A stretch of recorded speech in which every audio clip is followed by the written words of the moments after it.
We're an island nation, drawn to the sea that surrounds us. For many, it's a playground. For others, it's where we earn our living. But the sea's unpredictable. It can change in an instant. And when accidents happen, they happen very fast. On the sea, you have to expect the unexpected. It will just turn around and bite you. Mayday! Mayday! Help! There to save our lives is a volunteer army of nearly 5,000 ordinary people. When the pager goes off, we don't know what the shout is, where it is, how many people are involved. It could be anything. Where do you feel the pain, Alex? My back and my leg and my neck. Stuart, just hold the boat! I am so thankful that they came. Things could have turned out to be a lot worse. I've had people drown in front of me. Before we've got there, that person's gone. Calm down, you're okay, pal. Equipped with their own cameras, My light flashing. That's mine. the crews give us a unique insight into every call-out as only they see it. Speeding through the roughest weather, searching for people who may only have moments to live. For those who risk their lives, it has become a way of life. The decisions we make on a lifeboat can all mean the difference between life or death.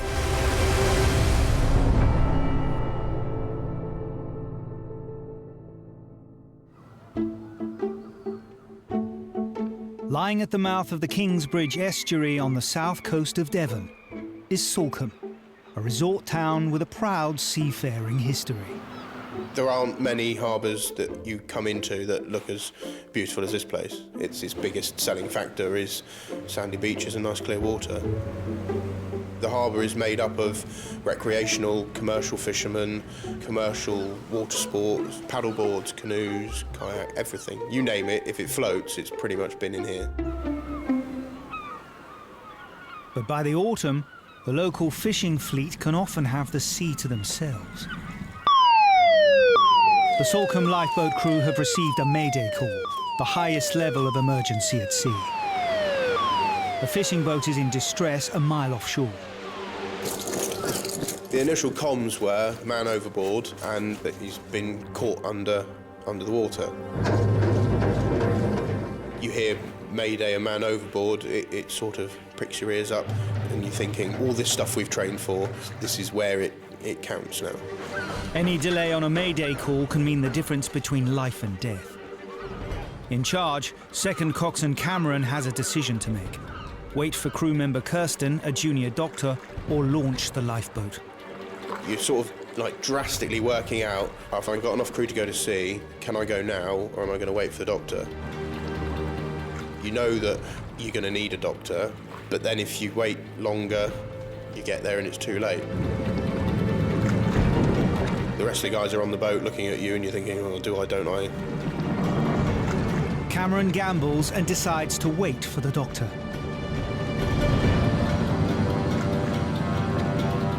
When I got to the station, first thing I saw was Cam, who was like looking down at the street, and normally he like say hello to me or something friendly to start with, and he just went, "Get your gear, there's an unconscious fisherman," and I think that's all we knew at that time. With Kirsten now on board, the crew pushed the Tamar-class lifeboat to its top speed of 25 knots in a race to reach the fishing boat. Fishing's a very dangerous occupation, so they're used to taking risks. They're very good at looking after themselves, and I think often that's why when something goes wrong, it's gone wrong in a big way. You're making comms to the Coast Guard, they've given you an update, he's now on deck. They've got him breathing, but he stopped breathing again. The fisherman has been pulled back on board unconscious.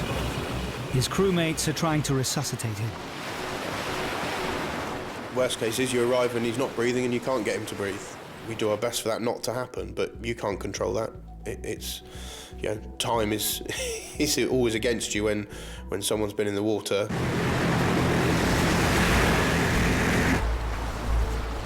"25 minutes after the call came in, the crew spot the fishing boat.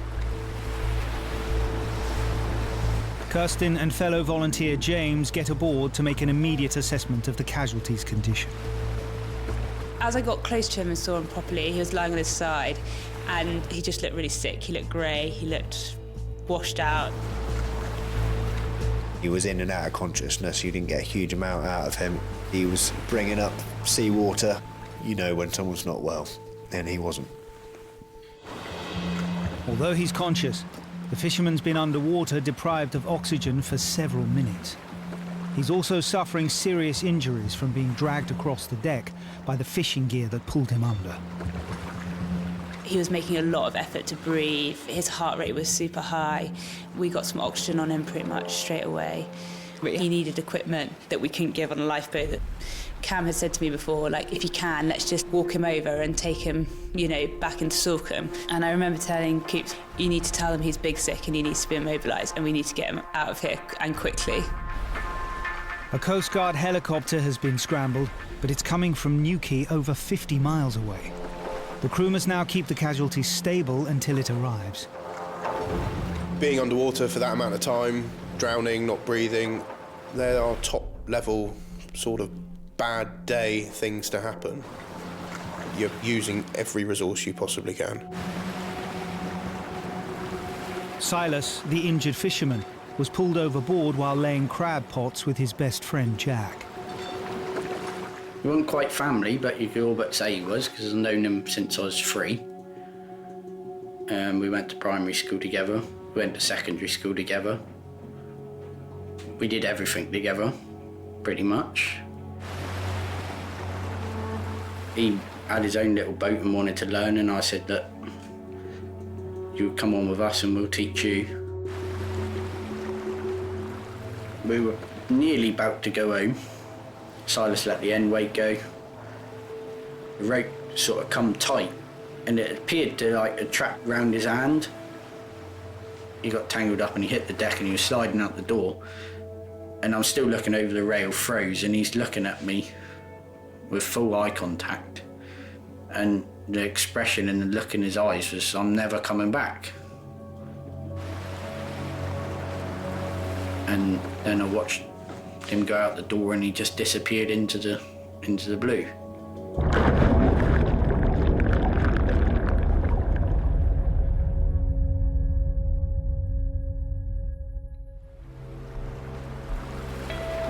And Silas's Wellington boots popped up to the surface. And I was shouting, he's there, and then I sort of realised he wasn't there, it was just his Wellingtons. Suddenly, I could see his hand, and it come up over, and I thought, we've got him. And I was expecting him to start shouting, get me out of the water. That's what I was expecting. But I didn't expect him to be like that, dead, lying in the water upside down. I didn't expect that. I didn't expect that at all. Kirsten and James have been working to keep Silas stable for almost 10 minutes.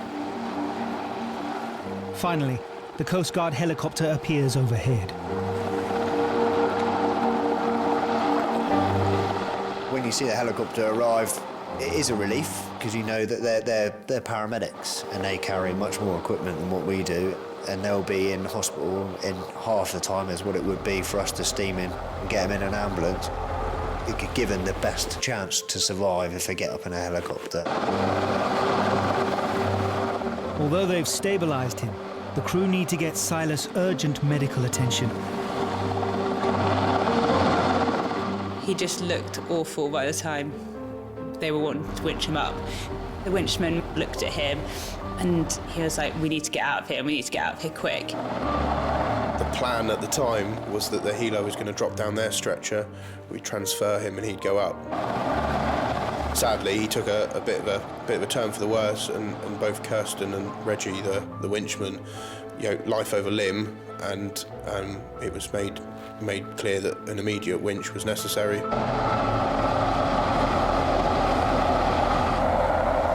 Silas has flown 30 miles to Plymouth to be treated for serious neck injuries and the effects of oxygen starvation.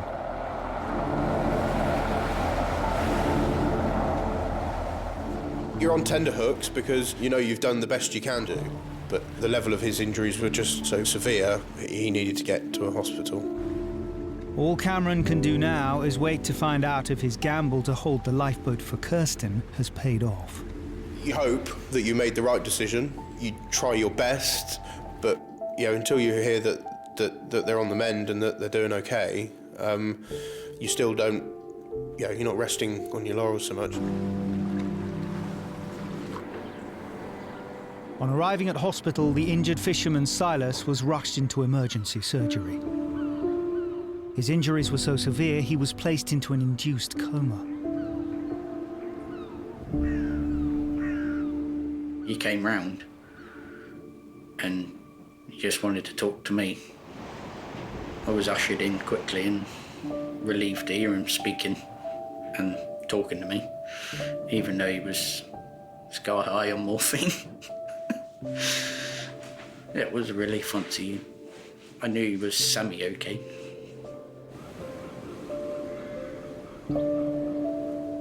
I had a fractured neck. Obviously, as I went out the door, I must have fractured it then. It hit a bit of stainless steel and just knocked my vertebrae forwards and fractured my neck.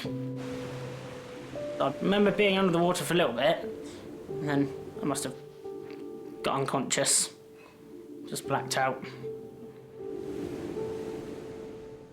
I think he came as close to dying as you'd ever want to come. You do feel proud that you've done something that, actually might change the outcome of someone's life. Well, I'm very grateful for what they did. If it wasn't for them being on the ball, I might not be here. It says on those YOLO t-shirts, you only live once, and my mate went, you need one that says YOLOT. You only live twice.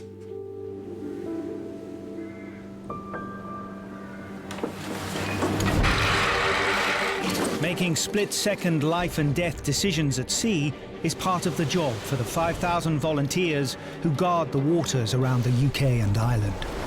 Time is everything, from pager to the boat hitting the water to the scene itself. Each second counts. Where do you feel the pain, Alex? My back and my leg and my neck. Your mind is racing straight away. Is there going to be people in the water? What's the state of the tide? Can I even get to where they are?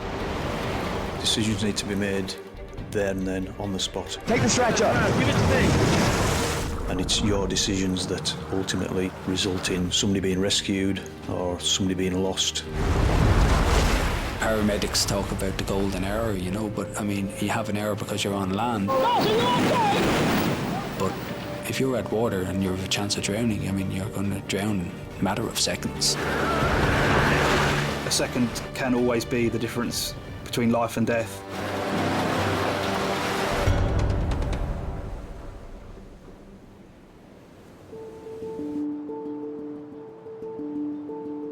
In its 143-year history, the crews at Marlborough Station on the Isle of Anglesey have amassed 37 awards for gallantry.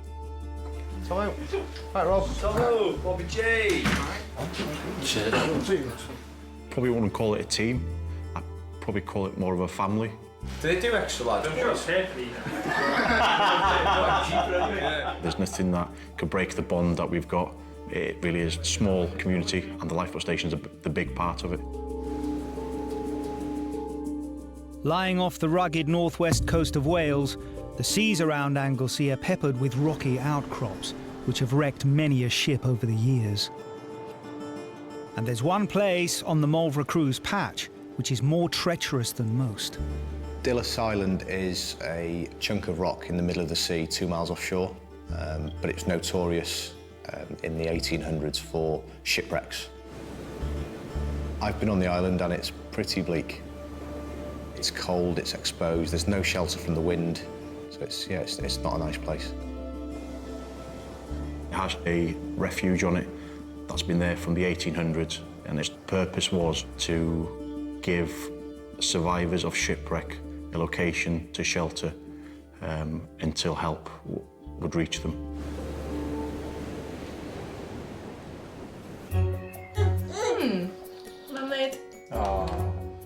33-year-old Martin Jones has been on the crew here for 17 years. He and his wife Kerry have lived on Anglesey all their lives. Lottie, does Dad go on the boat?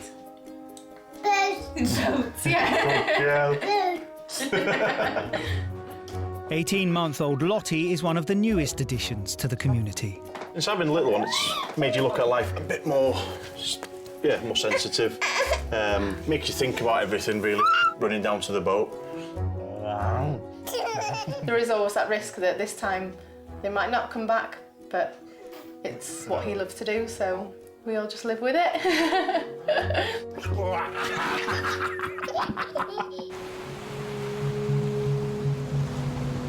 The winter months in Marlborough are some of the most challenging for the lifeboat crews. As temperatures plummet, Marlborough Station receives an emergency call from the Coast Guard. So we've got two overdue climbers launched from Greenwich. A worried family member has dialed 999 after 2 kayakers failed to return from a trip out to sea. It's been nearly 4 hours since they set off. Yeah, good. Is everybody clear? Going to go out there and investigate?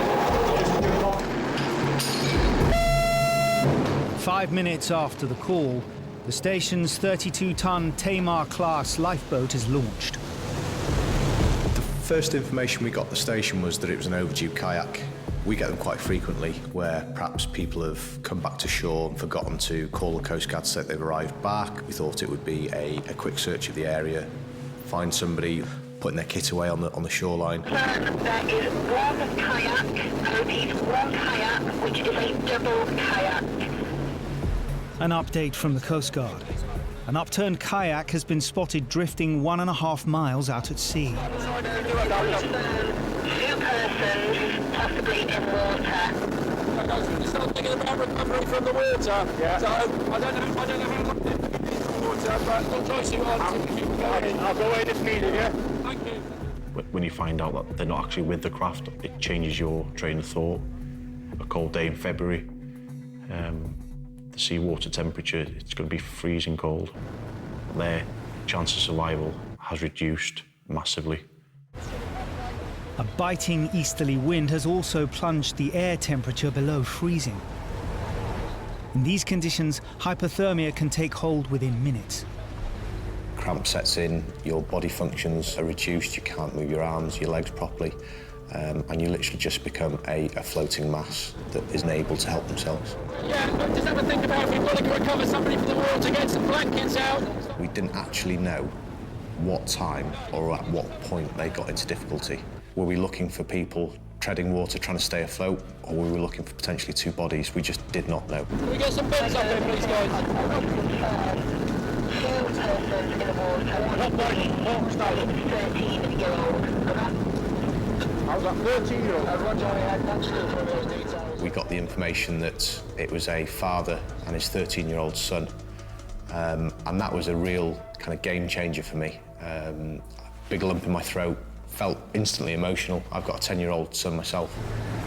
I'm not the only parent on that boat. And for everybody, it got very, very serious, very, very quickly.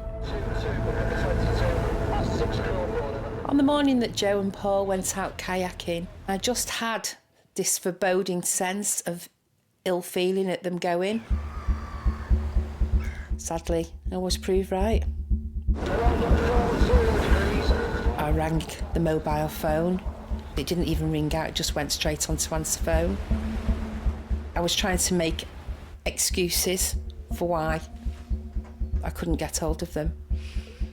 And then eventually, I couldn't justify making any more excuses. I rang the Coast Guard, and then I made my way to the beach.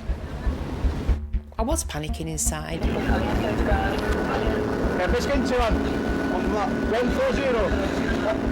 140 F-minus at 1.5 miles only run. Manager, yeah, okay. All the crew have to go on is that the upturned kayak was last seen around 4 nautical miles up the coast from Marlborough, just north of Dillis Island. I was in the wheelhouse taking information over the radio. Josh, one of our junior crew members, I could hear him shouting at the top, "I've seen somebody."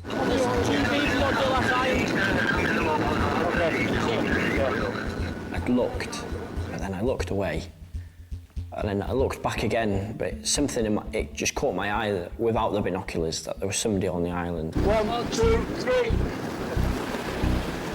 fastest way to get to the island is with the small Y-class boat. As Martin and Josh approach, two figures appear. Bear with me. Watch yourself. Get contact with the bow, box. Okay, yeah, Josh. Right. What's your name, mate? Joe. Joe. I'm Martin, okay? What's your name, mate? Paul. Paul, right. Have you ingested water? Yeah. Yeah. You've swallowed quite a bit, yeah. You've swallowed quite a bit of water. And we're feeling really cold? Yeah. Right, okay. No, you got no shoes or nothing, no, mate? No. Right. Came off? Came off. So I've got cut feet. Okay, mate. Follow my footsteps, don't come off the high stuff. Right, yeah. Slightly unconscious in the water, he's dragging me out. Right. I was falling asleep. You were falling asleep with it? Yeah. Right, okay, mate. Within minutes of talking to him, you could see that they'd both been through something really, really traumatic. Right. Take your own time, take your time. Wet, cold and exhausted, the boy and his father have spent over 2 hours exposed to the elements on the island. Okay. It was by far the most severe case of hypothermia I've definitely seen. Yeah, everything. The shakes, the clamminess, the blue lips. Josh, ask for the chopper. We needed to get these casualties off here. I need to get them to professional medical assistance. I think the plan is to evacuate by helicopter. We're going to get you seen to hospital.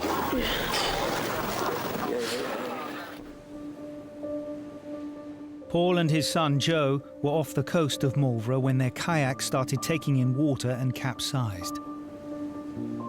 We were about half a mile from Unistillas, so obviously that was closest, so I said, if you straddle the boat, I'll try and kick it towards the island. After half an hour making no progress, and with hypothermia setting in, they abandoned the kayak and tried to swim to the island instead. We got in the water, and Joe was quite upset. He said, I think we're going to die. And I was convinced we both were at that point because of the cold. He said, again, I think we are going to die, Dad. But if we die, the last thing I want to do is give you a kiss.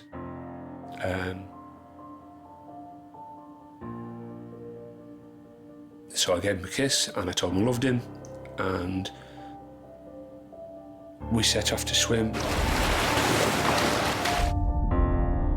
The waves were breaking on me and I was taking on quite a lot of water, and obviously the sea temperature was what it was, and I'd been in there for quite a long time by now. My arms were starting to fail, and I was on my back, and I remember feeling that this is really warm and really peaceful, and just went to sleep.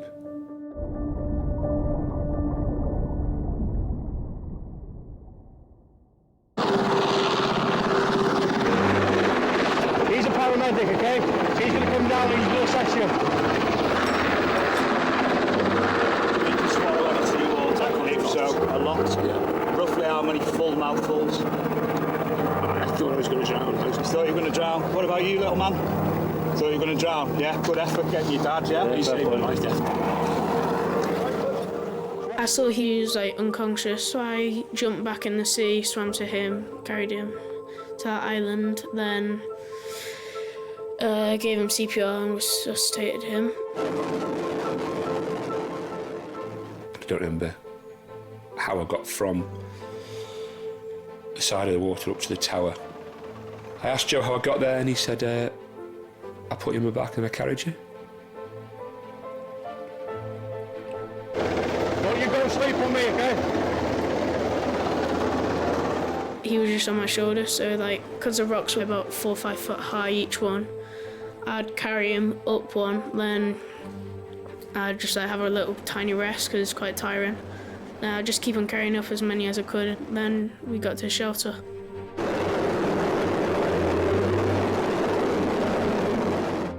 Without a shadow of a doubt, Joe saved my life that day. When he thought that he was looking at death, the fact that he wanted to do that as a last action, I think was lovely.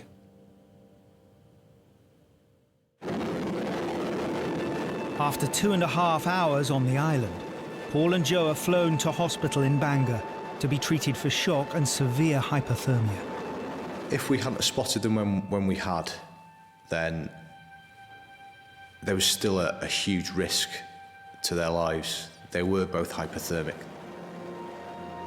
It was getting later in the afternoon. They would have just got colder and colder, and ultimately, yes, they were still gravely in danger. It's probably the closest I've seen to life being lost. If Joe hadn't been as strong as he was in doing what he did and swimming back out to his dad, Paul wouldn't be around today. To learn that the 13-year-old son had actually gone out and rescued his dad, given his father CPR on the shore because he'd lost consciousness and thought that his own dad was dying in front of him. To hear a son ask for one last kiss, one final goodbye from his own dad is just, it's heart-wrenching. When I saw that they were alive, it was just such a relief. I don't know what would have happened to my family if Joe hadn't have done what he'd done that day. But I do know that he's got the right moral compass, and I'm very proud of him for that.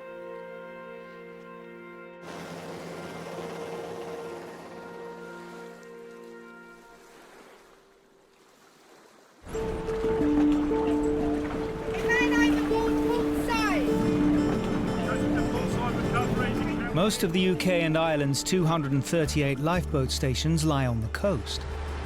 But the busiest is Tower on the River Thames. Annually, over 10 million tourists, commuters and city dwellers use this stretch of water. And the crew at this station deal with over 500 call-outs a year. 5, 4, 3, 2, contact! The Thames is a very unique body. The footfall we've got in London being the capital city, I mean, people flock there in their thousands on a daily basis. We've got an awful lot of commercial users with a high volume of passengers. We've got a lot of people on the embankments, on the bridges. The river brings so much life and so much to the city, but if you don't respect it, it can take everything away from you as well. Guarding 15 miles of river, Tower Lifeboat Station floats on a pontoon alongside Waterloo Bridge. Most of our jobs are people recovered from the water. We've got all the bridges through our patch. People get on top of them, young lads showing off. Some people mean to go in there in the hope of ending it all. It's essential that we get there as quick as we can. If it's a person in the water, every second counts. Everything about Tower Station is geared to getting on the water in the quickest time possible. It has a full-time crew on continuous duty, and they're equipped with the fastest boat in the fleet, the E-Class. With a top speed of 45 knots, it can reach any point in their patch within 15 minutes. The Thames itself is equally as dangerous in a lot of senses as the west coast of Scotland in a howling gale, but it's a different type of danger. You've got a river that's trying to flow the passage that it's always flown for thousands and thousands of years, yet man has put in bridges and piers and all sorts of obstructions that change the dynamics of that river. The reason we have to be there very quickly is because even in the height of summer, the River Thames is very cold. It also has a very deceptive flow rate. It is moving very quickly. At certain places it runs at 6 or 7 knots, which in land terms is around about 10 miles an hour. A great deal faster than you could ever swim. In January, the water temperature of the Thames can drop as low as 8 degrees. The tower crew are called out. Over a mile downstream, a man has been spotted on scaffolding overhanging the river. We have a launch time of 90 seconds, day or night. That's from the bell going, kitted up, ropes off, and engines in gear. The crew pushed the 870 horsepower E-Class to maximum speed. Time is critical. I've been on numerous jobs where we've been on scene before the person's jumped, and we've missed them. They've gone down 3 metres in front of us and never been seen again. I've had people drown in front of me, 50, 100 metres away. I've seen someone in the water and we've been going to them at full speed, and before we've got there, that person's gone. The tide is going out fast, and at this stage the crew have no idea of the man's intentions. On the way to a job like that, you're imagining, a fall from height. So I'm thinking it could be a spinal injury, what equipment we're going to use, how we're going to recover them, what the tide's doing, the dangers in that area. The crew cover the mile in less than 3 minutes. The thing was just unfolding as we arrived, and you could see the police boat was there, and they were sort of lighting up the scene a bit. This guy again on the scaffolding building. The police report that the man had been asked to leave a riverside pub. He's now clinging onto scaffolding over 30 feet above its beer garden. He's standing on the ledge, now trying to gain access to the 3rd floor. Bill, did you get a search light? Arriving on scene, trying to locate the person. And I see sort of the corner of my eye, the security were pointing up to scaffolding on the side of the pub. And I was looking up and I see this figure. He's a long way up, 30, 40 foot in the air on the scaffold. The water was shallow, about 1 metre. There's like a scaffold pole sticking out there. Sir, stay there. You're thinking, if he goes down in that area, there is a good chance he's going to be impaled on that. We board you. I don't think we've got step for the side of You can board us. Yeah, come alongside, jump on, yeah, we got video. The police want to approach the man to try and talk him down, but they can't reach him via the scaffolding, and their boat can't get under the building to the shore. Where do you want to take you? Well, as close as you can get. An officer boards the more manoeuvrable lifeboat to get in closer. Yeah, and I'll keep on my deck. We were limited in the position we were at to what we could do. We had the scaffold tube to one side where he obviously didn't want to hit that. He's backing up and getting it good. We had the concrete overhang of the beer garden to the other side. Then I also had to work out a distance if he was to fall where he would land, but be close enough that we could grab him as soon as possible. Creeping into the riverbank, all the crew can do is prepare to react as fast as possible if the casualty falls or jumps. You get that adrenaline of getting there and thinking what we're going to do, and then there can be a wait, and that wait can be longer and longer.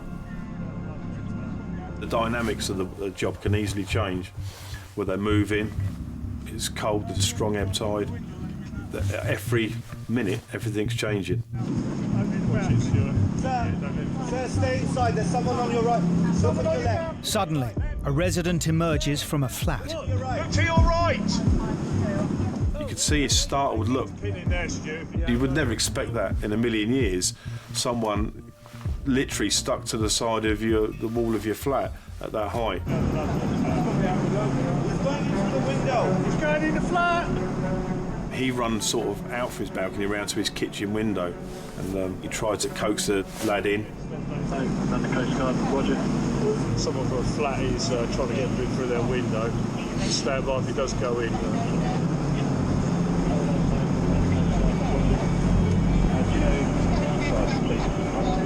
The ledge must have been no more than 3 or 4 inches that he was balancing on. Phil, if he goes with that side recovery. Stand by if he does go in. Is that person going to get themselves to safety? Are they going to fall? Or is it going to happen now in front of us?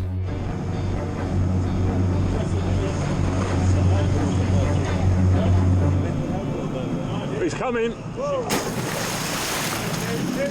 Nail in water. I remember saying to him, here he comes. and it's in slow motion. You can almost hear them, and then you hear that splash. The Casualty has narrowly missed the scaffolding pole, but now the crew have just seconds to get him before he's swept down river in the darkness. Come here! Swim to me! Swim to me, give me your hand! Contact! The boat was there within 3-4 seconds. We had hands on him, and then he was recovered into the lifeboat. Gently, just gently. It's all right. Normally, we would have taken some greater care, let's say, at recovering them, but we didn't have the time for that. Purely where his location was, seconds later, we would have been swept underneath the overhang of the beer garden.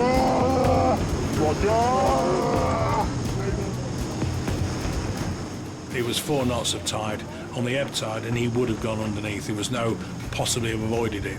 So we had to choose, basically, get him in or let him drown. Check over and feel for any injuries. Okay. You wiggle your hand. It's all right, it's all right, it's all right. The other arm. You're all right, Don't move your head. Can you feel your feet? Toes? You can. We'll take you to the lifeboat station and we'll sort you out from there, okay? All right? While the crew rush back to the lifeboat station, the resident who tried to intervene helps the police piece together the events of the night. We were aware of flashing blue lights everywhere. Went out in the balcony and got a real shock to see a young guy hanging onto the side of our building just by our window, looking absolutely petrified. I started talking to him and tried to ask him whether he felt he could edge along the ledge a bit to get opposite the window we'd now opened. The next minute I knew he just went straight off backwards off the ledge and literally fell straight down. I just remember a huge noise when he hit the water and a yell. It was a frightening sound, to be honest. And they immediately pulled him out. And in what seemed just like seconds, that boat was gone.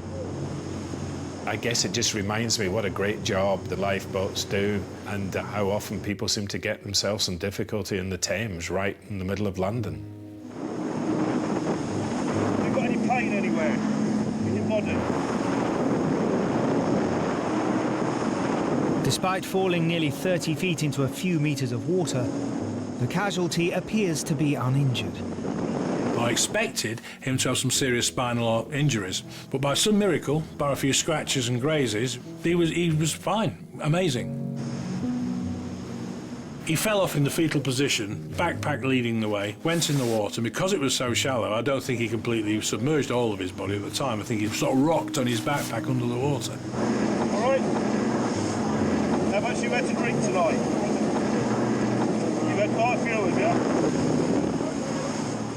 To fall from that height, to miss that scaffolding pole that was sticking out 6 foot away from you, and not to get swept under the pier, it could have been so much worse.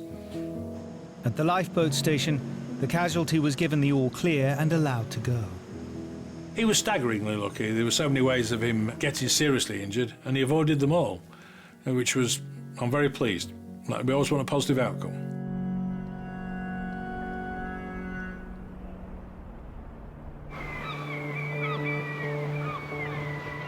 Salcombe Lifeboat Station's position over 2 miles up the Kingsbridge estuary shelters it from the worst of the Atlantic storms. But every time the crew is called out, they face a hidden danger, a large sandbank lying in the mouth of the estuary. The Salcombe bar is very treacherous. I mean, crossing the bar can be one of the most hazardous things of our job. It takes a very skilled coxswain to get that boat in over there on a rough day. The destructive power of the bar was brought home just before dawn on the morning of the 27th of October 1916, when the local crew launched to a wrecked schooner 4 miles along the coast. This is the old lifeboat station, so they would have come out here, rolled her down and then pulled her out and rowed out to sea. Volunteer James Cooper's great-grandfather was one of the 15 lifeboatmen who headed out in a force 9 gale that day. But in those days, it was just open boat, sat down inside and rowing. It had no protection from the elements at all. Rain coming down on you, sea over the top. yeah, pretty grim. When the lifeboat reached the schooner, they discovered her sailors had already made it safely to shore. Returning home after 3 hours at sea in terrible conditions, and just a few hundred meters from the safety of the estuary, the lifeboat capsized in the huge surf breaking on the bar. Only 2 of the 15 lifeboatmen survived. My great-grandfather was washed up on the rocks there, and they had to pull him back up, and then they carried him along the shore and back over to Brixham farm. The boat was completely smashed to pieces, so there's bits of the boat which was recovered by other boats, and then the crew were scattered all over the place, and they weren't all found straight away.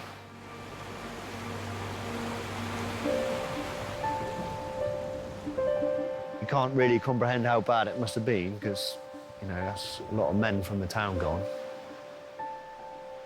Yeah, you take your hat off to them, you know, because that's some bravery. That's when, as they say, men were men, because they were, you know, different sort of breed, I think, in those days, different breed. A clear March day. The Salcombe lifeboat is called to one of the most urgent emergencies at sea.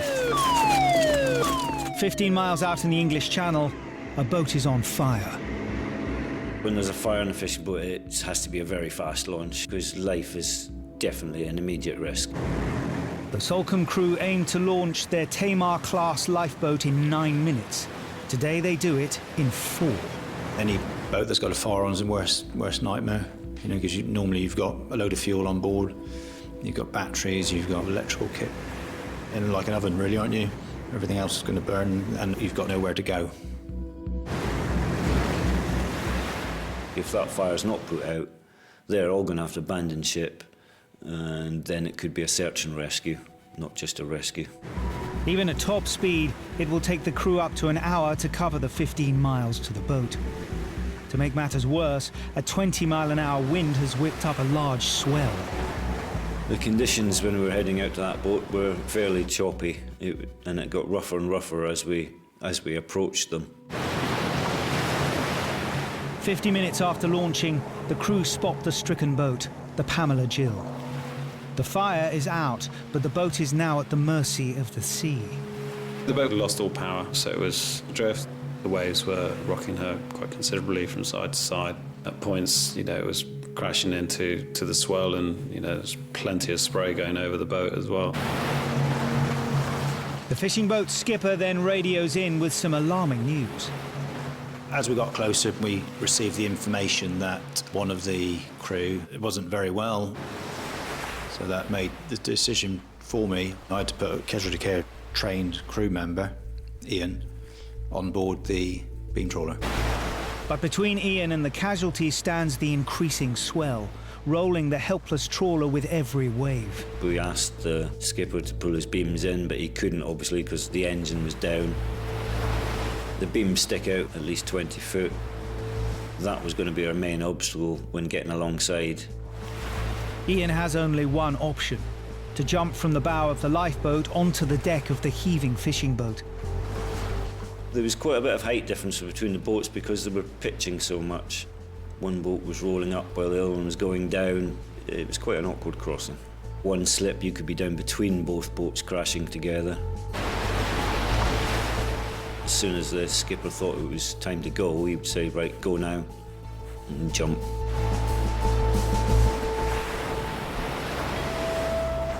Before he can tend to the injured Casualty, Ian must make sure the engine room fire is fully out. You could see where the exhaust ran up through the wheelhouse of the boat, and it was encased in a steel case which was still glowing red, and the whole boat stunk of smoke. But I didn't want to get in there and start digging things open, because letting more air in could have caused that fire to start again. The Casualty is conscious, but after fighting the fire is suffering from severe smoke inhalation. He was being violently sick. He was complaining of a headache and chest pains. We had to make sure he didn't have burns in his throat as well, because he had been very close to the fire. They need to evacuate the Casualty as fast as possible. But in these conditions, the crew can't get him on board the lifeboat. The only way to get him the 50 miles to hospital now is by helicopter.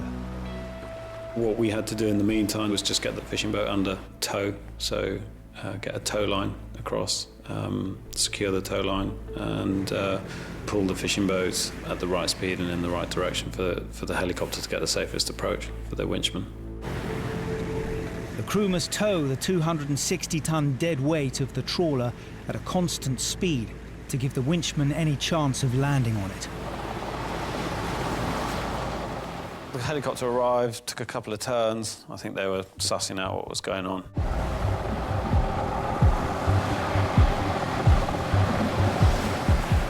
The boat was moving so much that they were just waiting and waiting and waiting until they got the hang of the movement, and then bang, he was down.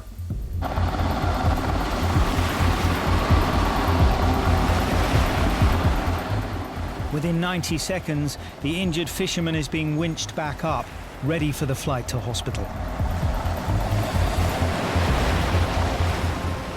Hats off to, the helicopter crew. It was pretty impressive, particularly with all that rigging still out, and the conditions. Now the Casualty is finally en route to hospital in Plymouth. The Salcombe lifeboat starts the long tow of the Pamela Jill back to shore. There is relief when that happens, when they're in the helicopter and they're on the way to hospital. We turned around and towed the fishing vessel up towards Brixham. 49-year-old first mate Sean was treated for smoke inhalation and released from hospital the next day. Was thick smoke, yeah. So I went outside to get me breath, obviously. And I ripped the rest down, extinguished the fire. They could have easily got out of hand with wooden steps, wood cupboards. It would have spread, yeah, definitely, without a shadow of a doubt, my friend. Yeah, we was very, very lucky. Very lucky indeed.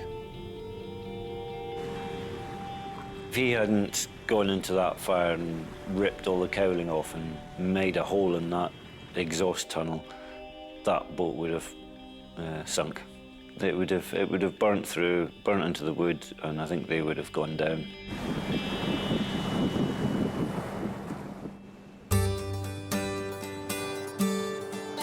Over 400 miles away in the far northwest of Cumbria is the small community of Silloth. Their lifeboat station only had 10 call-outs last year. If we start locally, the changes that are happening now is the main bank off of the slipway is moving down. That could cause a problem for us launching at low water. Helm Steve is the most experienced crew member here, with 30 years volunteering under his belt. Generally through the Solway, the tide gets up to about 4 knots, but up sort of past Annan, it's up to 10 knots, which is dangerous for anybody, even in a fast boat. The Silloth patch covers the Solway Firth, an estuary leading out to the rough and unpredictable Irish Sea. It's infamous for fast tides and shifting sandbanks. On a day like today, the Solway is beautiful. It's actually set in an area of outstanding natural beauty, and you can see why, but it hides the dangers. It's constantly changing, very dynamic. The sandbanks move, the channels move, the depth of the channels change. It is said that parts of the Solway, the tide comes in quicker than a man can run.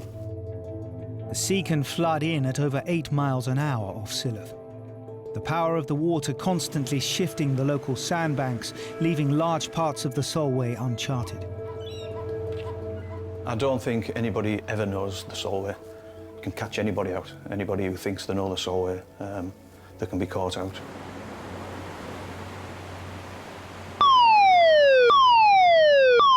A still February day. An emergency call comes in to Silloth Lifeboat Station. Within Within 6 minutes of being paged, the crew have their B-class inshore lifeboat on the water. The only information that we had was that there was a lady trapped in her vehicle. She was about 6 miles down the coast, and we didn't know how far out she was. A car, driven onto a local beach, has been swamped by the fast-rising tide, trapping the driver. At that point, we find out she's a non-swimmer. The sense of urgency goes through the roof.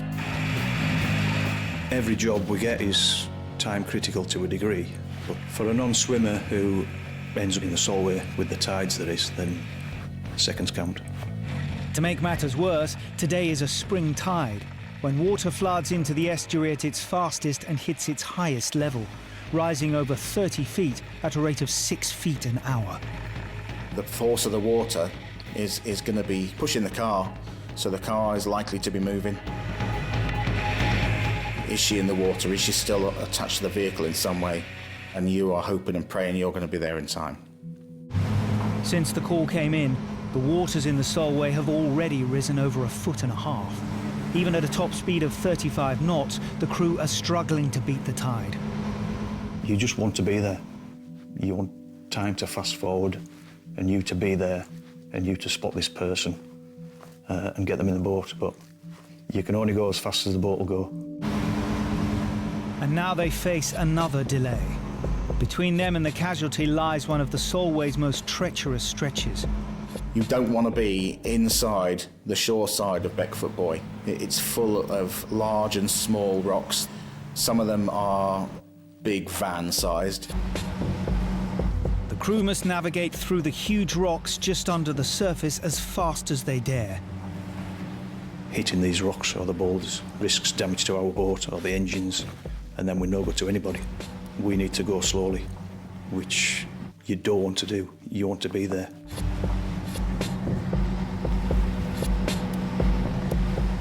Suddenly, just as they clear the rocks, they spot a figure in the water. When she phoned the Coast Guard, the water was, up to the height of the window, and we got there 12 minutes, and the water was over and on the roof of the car. She was clinging on for her dear life.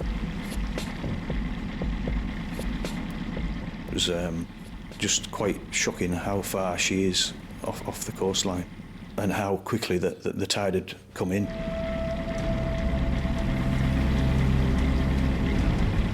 When we got closer to the Casualty, I actually recognised who the Casualty was. Caroline's often on the beach. 9 times out of 10, she'll be with her husband, who is severely disabled. The priority now is to find out if the Casualty's husband is trapped in the submerged car. I looked at Steve and said, "Shall I go in?" And he just gave me the nod, and I just went straight in. I got hold of the inside lip of the bonnet. The windows were open, so I'm giving the car a good sweep. I've got my arm right in as far as I could possibly go. I can feel the headrest of the front seat, the passenger seat. You are dreading the possibility of touching somebody.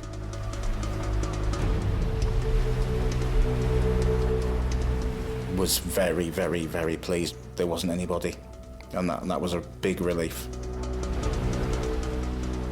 Having confirmed there's no one inside the vehicle, Andy swims the Casualty back to the boat. As she's brought aboard, her car is completely engulfed by the tide. If we'd got any later than we did, we would then be looking for a non-swimmer in the water. When we're talking about time-critical incidents, this was tight. Caroline had driven onto the beach at low water searching for her lost dog. But as she tried to get back to shore, her car was caught on rocks. The tide seemed to just come from nowhere, quite fast and furious it was, pouring in. I managed to dial 999 and they put me through to the Coast Guard, and she said to me, "Can you get out of the car?" I said, "Yeah, of course I can get out of the car." And when I tried to open the door to get out, I couldn't open the door. When I looked out of the window, water was up the side of the door. After I had said that to the lady, we got cut off. I thought the only thing I can do now is get myself onto that roof, and hopefully the tide won't go any higher than the roof before I got rescued. The vehicle was starting to sway backwards and forwards, and it was very slippery up there. It was hard maintaining my position on the roof. I took one last look round. Everything looked so huge. I was miles away from the shoreline and there was nobody. And that was at that point when I felt really all alone, nobody here. And I didn't think that we were going to make it. It had reached that point where I was going to have to hit the water. I felt as though I heard something, and when I looked around, I could see the lifeboat heading towards me, and I felt a real relief. We know subsequently that she was ready to go into the water. Over half a mile, tide ran in at 5 knots. A non-swimmer, no chance. Minutes later, then it would have been a completely different outcome. Caroline was treated for shock and hypothermia. Her missing dog made her own way safely back to shore. I will be eternally and forever thankful to them all. If it wasn't for the split-second timing of those RNLI guys coming along at the right moment, because it was minutes really before things could have turned out to be a lot worse.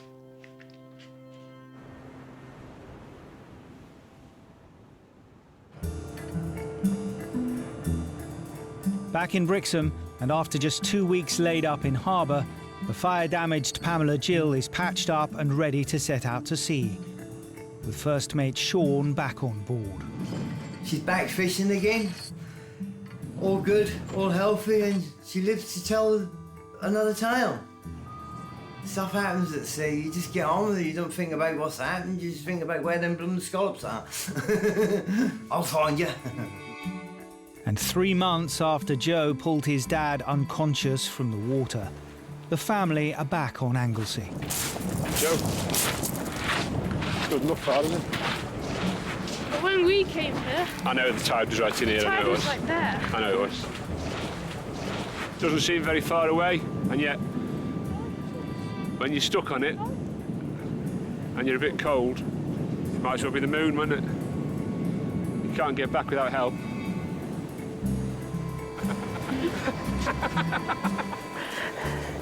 You're still not quite big enough yet, Joe. We've booked a holiday in Croatia. We would tend to do quite a bit of kayaking, but the water's warm, and we probably stay a little bit closer to the coast, eh?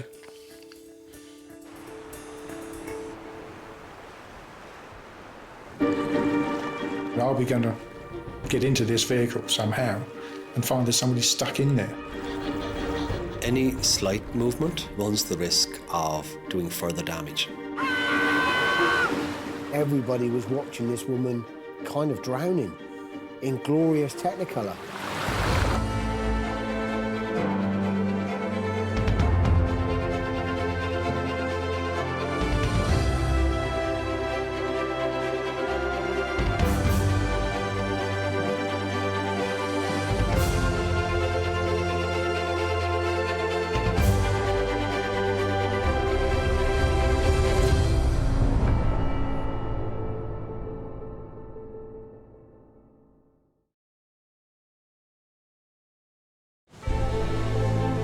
We're an island nation, drawn to the sea that surrounds us.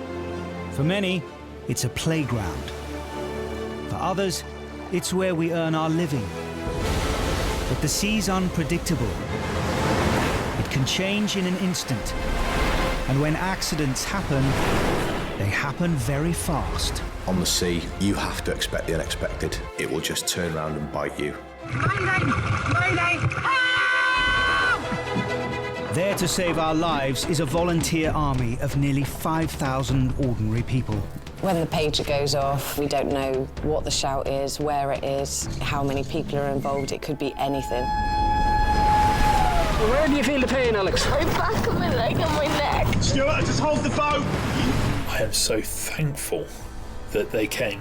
Things could have turned out to be a lot worse. I've had people drown in front of me. Before we've got there, that person's gone. Calm down, you're okay, pal. Equipped with their own cameras, My light flashing. Yeah, mine.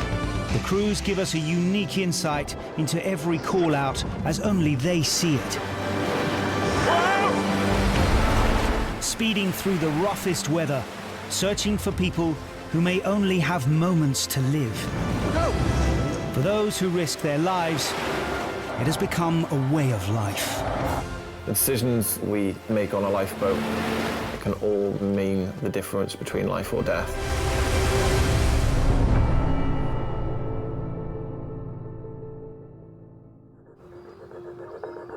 There are 238 lifeboat stations around the UK and Ireland. But the busiest of the lot isn't on the coast. It's slap bang in the centre of London, nestled on the banks of the Thames near Waterloo Bridge. I think that most people don't understand the Thames at all. It's a very, very powerful, dangerous river, and most people just see it as, you know, the brown, muddy river that's flowing through London. I don't think anybody really appreciates, looking at it from the bridges, how dangerous it can be. The tower crew know every inch of the 16 miles of river they patrol, all the way from Barking to Battersea. The Thames is the lifeblood of the city, and when something goes wrong, the whole river pulls together as a team. There's a huge river community. At the station, we pride ourselves in being part of that community. There's a lot of camaraderie between the different operators, a lot of banter as well, but when things happen on the river, that community, it pulls together and it helps achieve the best outcome for whoever's in trouble. Tower Station is manned 24 hours a day, ready to launch within 90 seconds all year round. Summer is peak season on the river. A call comes in from the Coast Guard. 8 miles downstream in North Greenwich, a man has fallen into the water. When we've got a person in the water, that just raises everyone's game a little bit, because they are the people where every second does count. I mean, I've had people drown in front of me, you know, 50, 100 metres away. I've seen someone in the water and we've been going to them at full speed.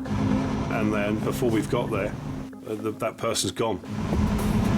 The crew are using the fastest boat in the fleet, the 870 horsepower E-Class.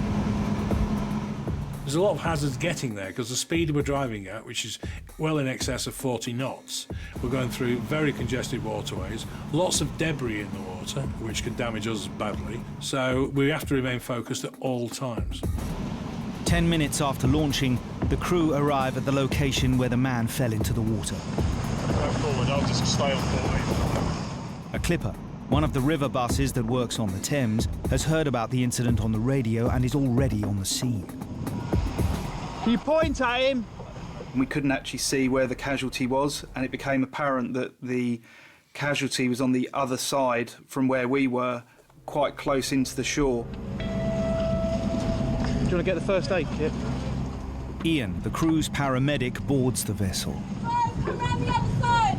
The man is being kept just above water by two sisters working on the clipper. Right. Go round the other side, but he's too heavy to pull. Between all of us, we might be able to get him out. I'm sorry, I haven't got the strength. You're fine. We was out of service, just getting ready to go on break, and then we get the call that we need to go and help. When I first saw him, he was unconscious in the life ring. He was face down, so it was quite hard to see what state he was in. They'd managed to get hold of his clothing, but I think they were very exhausted.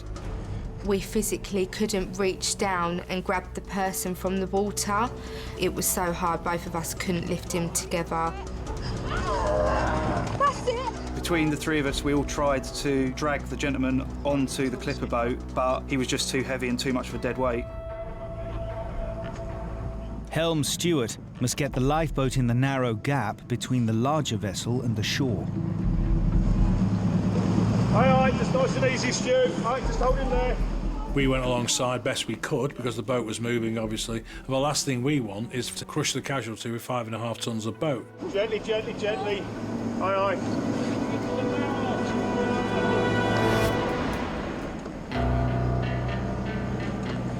Come around, son.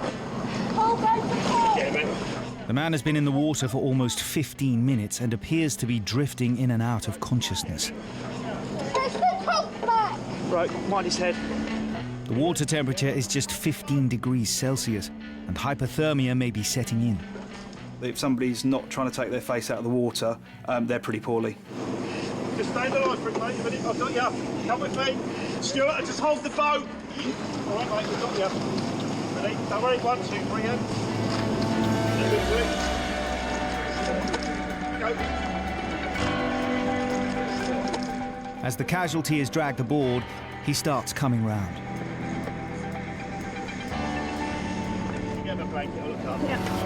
While the crew makes sure he's stable, Ian checks on the sisters on board the River Bass. Guys, awesome. You did really well. You did really well. You did really well. You did really well. Well done. You've probably just saved his life. Well done. As soon as they had retrieved the Casualty, it was just like a weight had been lifted off our shoulders, and we just both fell back and sort of collapsed on the deck, and it was just such an emotional experience. Energy to get up. Hey. Right, there is no way I could have pulled him up here. I know, but I haven't got the energy to get up. Girls okay? Yeah. I think the crew on the Clipper were absolutely exhausted. They'd had hold of him for a very long time, and they were no longer focused on trying to save this guy's life, and they suddenly realised, it dawned on them what they'd done. I think when you have someone whose life is in your personal hands, the emotional release is horrific. So I understand, we've been there. Yeah. Right, you can have the rest of the shift off. Good girls, well done. Said to him, well done, and then we're gone because we've got to get this guy to a pier and get him to the ambulance. Hello, mate. Have you had any alcohol, drugs? I was just drinking. Just drinking? What were you drinking? Just beer, mostly. How much? About 6 months. Okay. The man in his 20s had been trying to climb around a pier when he slipped and fell. Have you hurt yourself at all? Once we got him on, he sort of come to life a little bit. Yeah, he was very cold, very wet, but he was in actually good spirits. You are bloody lucky that Clipper saw you. Very enjoyable, you guys, thanks as well. No, it's fine, it's what we're here for. Holly and that Clipper crew saved that guy's life. He was so poorly when he was in the water. I think had they not held on to him, I'm pretty certain he would have drowned. Probably didn't realise at the time how much effort had gone into saving him, and he probably still doesn't know to this day.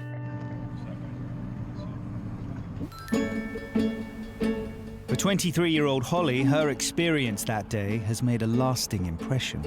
It was just an amazing feeling to know that you've helped save someone's life. So since the day of the incident, I've now gone on to join in the R&LI as a volunteer at Tower Lifeboat Station.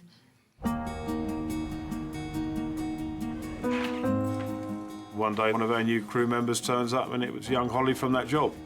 We need people who have that ability to fight through their own fears, their own exhaustion. That is absolutely the sort of person we need in the R&LI. It's been going great. I think I've settled in quite well.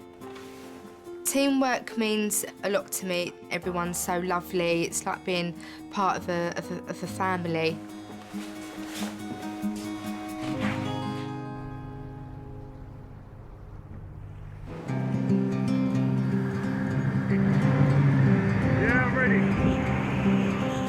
Any job that we do, teamwork is paramount.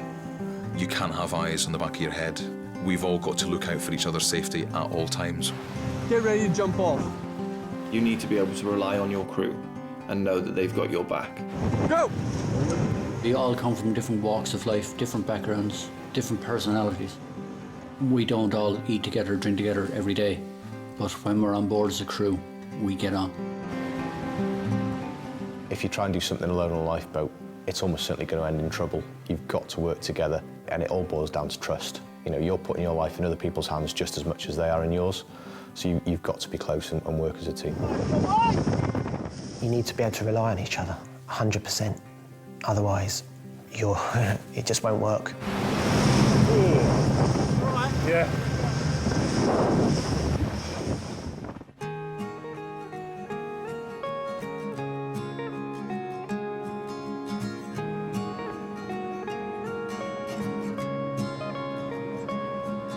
One of the most remote lifeboat stations is in Triartha Bay, a small seaside resort on picturesque Holly Island, just off the northwest coast of Anglesey.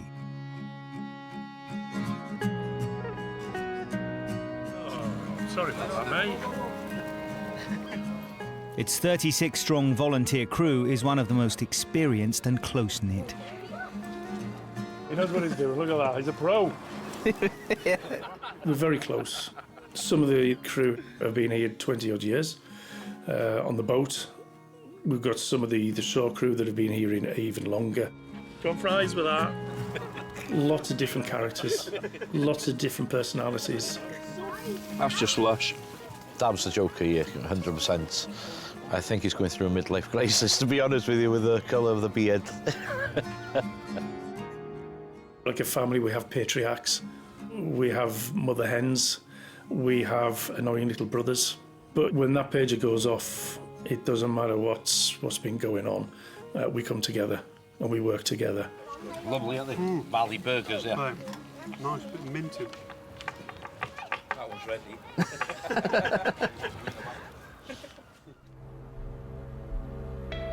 The stretch of rugged coastline that the crew look after has a dark undercurrent, which keeps them busy all year round.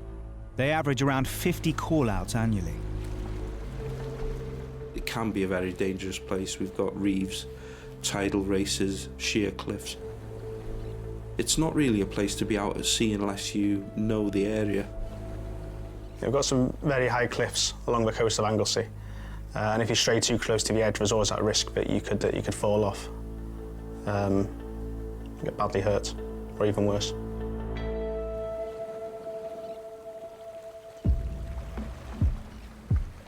Early April.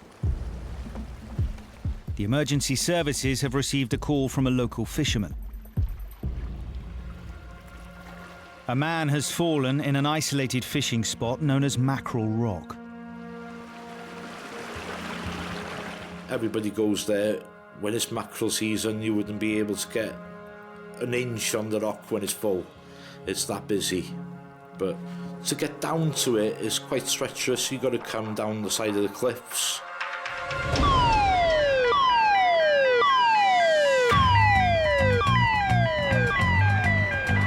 Both of the station's inshore lifeboats are mobilised. The Atlantic 85 B-class and the smaller, more manoeuvrable D-class, ideally suited to shallow water and rocky outcrops. In taking people off rocks, the D-class is all rubber, so you can just basically throw that up on the rocks. The Atlantic can be damaged, it's fiberglass. But we always launch the Atlantic first because it gets there quicker. Because of the seriousness of the incident and the tricky location, the Coast Guard has requested a helicopter to airlift the casualty to hospital. But the helicopter was busy up in the mountains, saving someone else. So the only way of extracting that casualty off the rocks was in the lifeboat.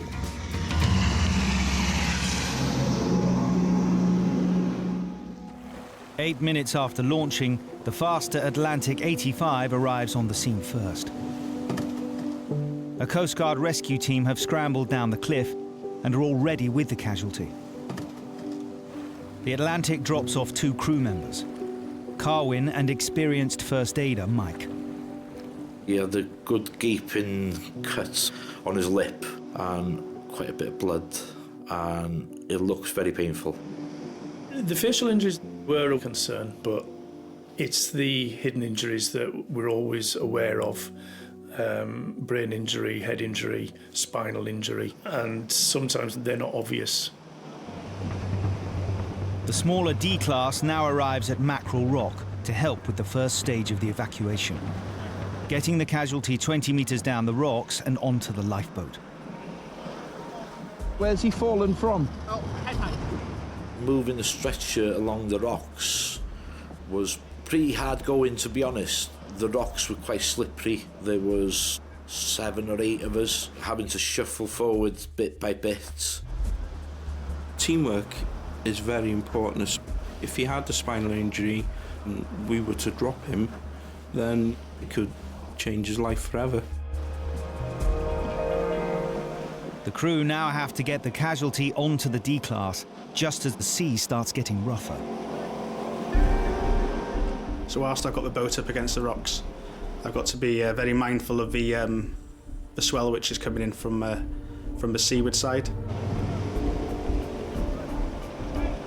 The helm was having to work hard, throttling the engine on and off, you know, to make sure that the boat was as stable as possible. If that boat comes away, if you're crossing that Casualty at that time, you will all end up in the water, which is the thing that you don't want.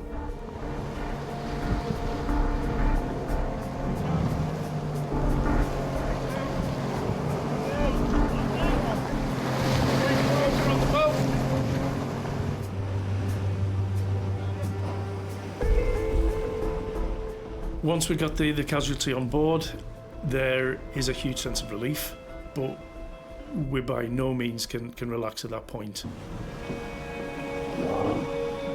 To get the Casualty back to shore as quickly as possible, the crew decide to put him on the faster Atlantic 85.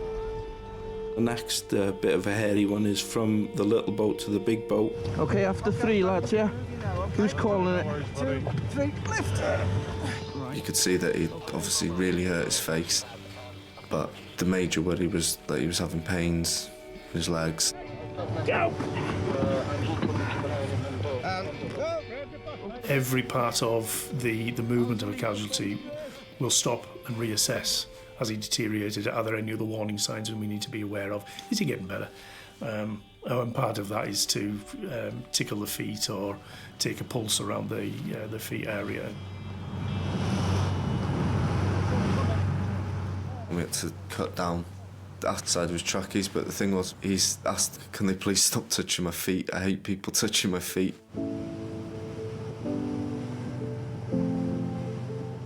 So he's fallen off a cliff, but he doesn't want anyone to touch his feet.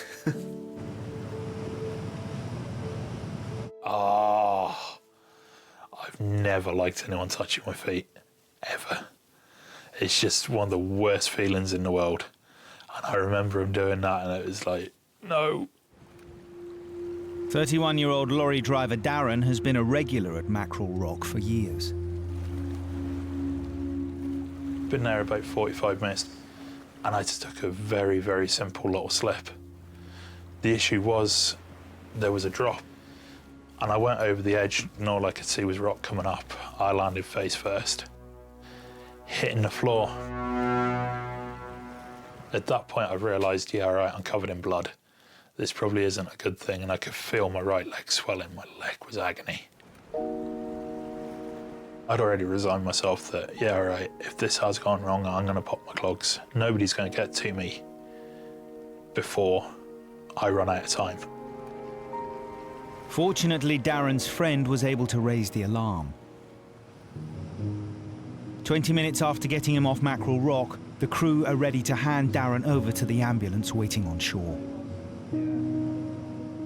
We've got, 9 broken teeth in total. Scars all across the top of my left here, inside and out. And the lasting pain in my right leg is agony sometimes. Apart from that, I'm doing quite well. And it's an amazing feeling to know that people would come to risk themselves for me. I've risked myself for a fish. But I am so thankful that they came, because I knew I wouldn't have been able to make it out of there myself.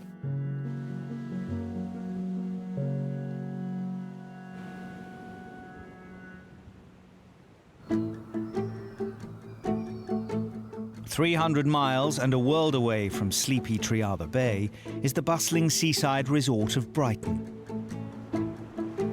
Vibrant, colourful, and always up for a party, the city attracted almost 10 million day trippers last year. It really does have something for everyone. You get people coming down for all kinds of reasons. It's a great place to come for a romantic weekend. It's a great place to come for stag do's, for hen do's. It's a great place to come with just a couple of friends for the day, with a family. You know, you can go down onto the beach and have an ice cream and have a splash around. It's definitely a giant playground for a lot of people, and unfortunately some people don't have too much fun because we get called out to them. One of Brighton's biggest attractions is the famous Palace Pier, stretching over 500 metres out to sea. You do get people who are mucking around on the pier. When the tide's out, you haven't got a lot of water underneath it.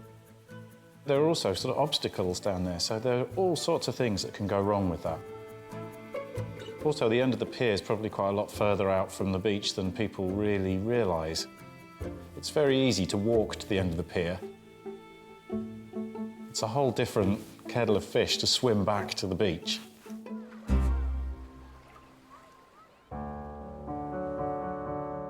Brighton had one of Britain's earliest lifeboat stations.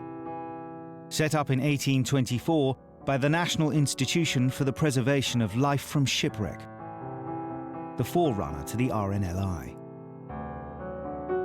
But funding was withdrawn in 1931, and Brighton was left without a station. Then, 40 years ago, the city's life-saving heritage was resurrected with a new home in the recently built marina.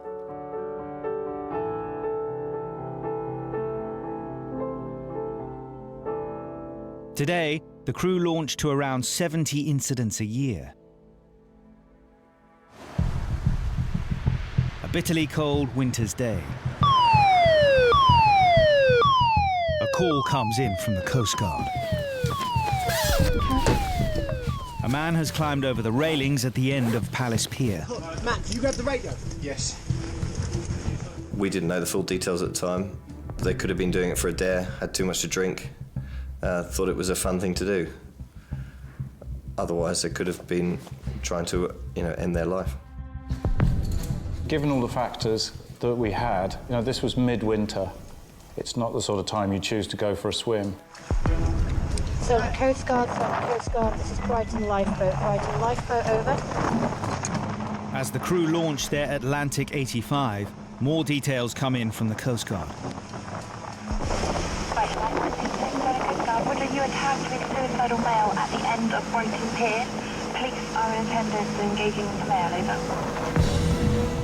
Confirmation that the man is suicidal means it's now a race to get to the pier before he decides to jump. It was cold. You knew that if somebody jumped in the water now, that you're not going to last very long. A few seconds will make the difference between life and death. The main thing is just please be okay, don't be in the water, just wait even, do you know what I mean, until we get there.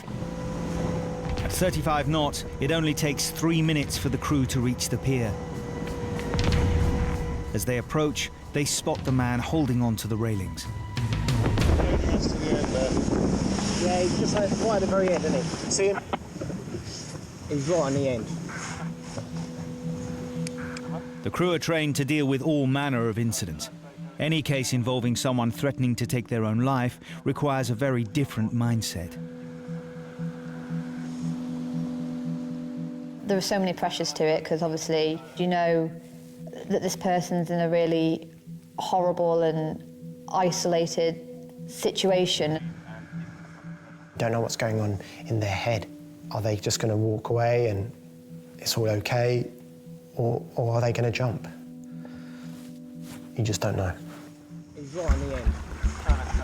The crew keep out of sight, a discreet distance away. Coast Guard Brighton Lifeboat, we are on scene and picking up on the casualty. There's always a chance that somebody who's on the edge of a decision sees a big orange boat coming and has a panic. It's a very sensitive moment when someone's threatening to jump because they're trying to end their life and we're trying to stop that from happening. That's what we're there for. With an incident involving a suicidal casualty, the crew must carry out an important last-minute safety check. We put the knives away on the boat because if they've just attempted to take their own life, the last thing we want is anything on the boat that they could actually injure themselves with. confirm that the casualty is on the west side, over. A few minutes after the crew arrive, their worst fears are realised. He's in the water! Go, go, go! The man on the pier jumps and falls 10 metres into the water below. We saw him go, and we went. We went quickly.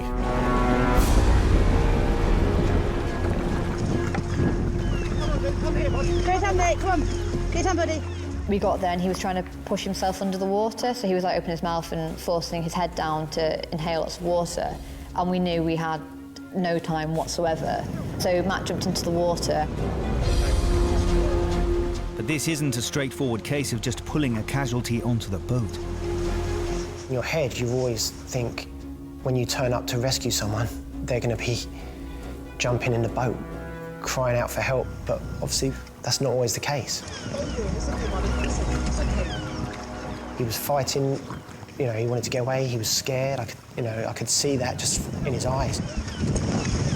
What I was thinking was just grab hold of him, because I just had this vision in my head of him just vanishing and then not being able to find him. We'll grab him, I've got you. I got hold of his jacket to lift him. Are you all right? And as I went to lift him, he unzipped it. You can take your jacket off? So he was really not keen on being pulled into the boat.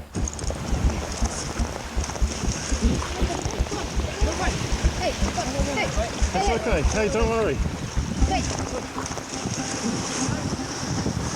It's difficult to see someone that determined to take their life.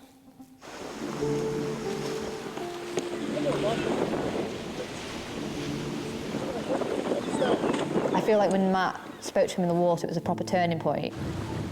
I just tried to calm him down. I just tried to say, listen, it's okay. And I said, you know, let's just get you out of the water. Right, buddy, come on. He was like, work with us, you know, accept this. And he changed. 1, 2, 3. He was a young guy. I just thought, you know, I just want to help him and try and sort of just get him back to the boat safely, really. It was all I could think about, where we could actually get him some help. You stay seated, mate. When we're moving, you have to sit down, mate. Although the man is now on board, the crew can't take any chances. I had him positioned near my feet with a crew member either side, so he was kind of wedged in because I could see he was still determined to go in the water and get off the boat. You just stay here with us, OK? Hey, listen. Everything's going to be OK. It's OK, We're all mate. here. This is what we do. This is dude. We're here to look after you. That's why we're here. So I just raised up a bit and put my body weight on top of him, clamped my arms around him a little bit tighter, and spoke reassuringly in his ear, saying, look, you know, it's okay, you really don't want to get back in the water. And then he did calm down. There's nothing bad's going to happen now. We're all just going to look after you. That's it. It's going to be OK. And you shouldn't feel worried or embarrassed or anything like that. It is a relief. They've sort of changed already from that moment of madness to coming back to normality, really.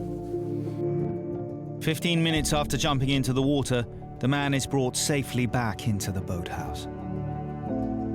It doesn't really make any difference as the reason why someone's in the water. It doesn't really change what we have to do. We have to get to that person and make sure that they're safe. It felt good saving him. He seemed like a really nice person, very intelligent, and I think it was just a bad moment for him.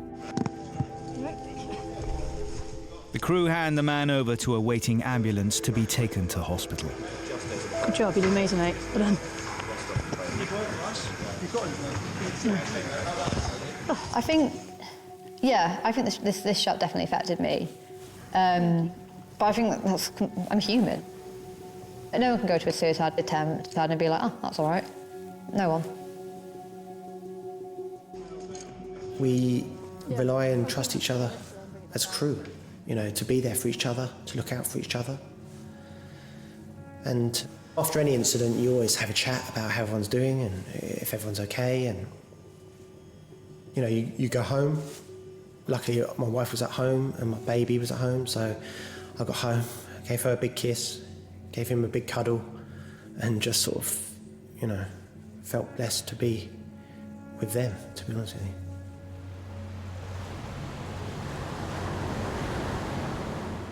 He came back into the station briefly and said, I don't want to leave without saying thank you.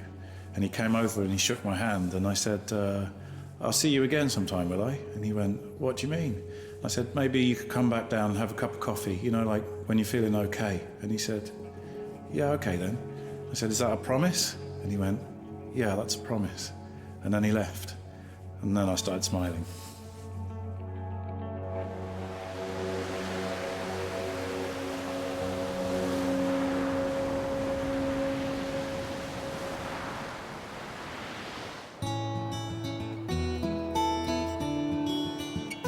"50 miles along the south coast from Brighton lies a city with a very different history. Boasting a proud naval heritage that dates back to Roman times, Portsmouth is home to the Royal Navy and the world's most renowned historical dockyard. Today, the shipping lanes that stretch out into the Solent are some of the busiest in the world. We can be tasked to anything from a small kayak to a 60-foot sailing yacht. Can be driving along beside an aircraft carrier 1 minute, or a naval destroyer, and next moment we're alongside a humble 15-foot fishing boat. So yeah, you never quite know what to expect.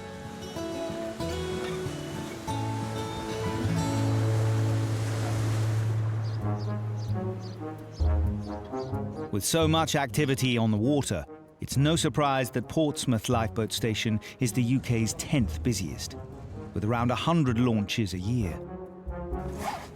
We're just getting ready for the new sailing season, which is upon us now.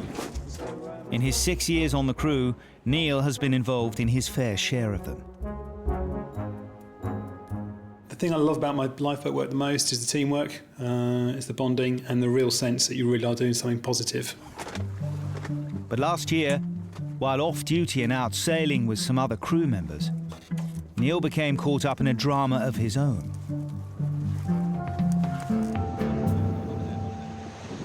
A couple of minutes before it happened, we heard a strange 2 or 3 cracking noises.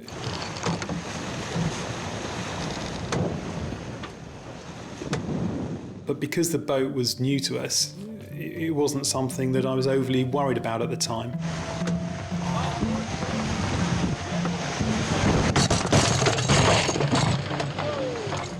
So it was a bit of a shock when the whole thing came down and yeah, just disappeared over the side of the boat.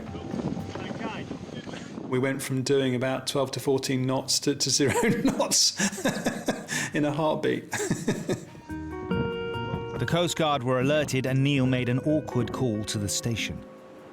A phone call came in from one of our colleagues to say that he'd had a problem out on his boat.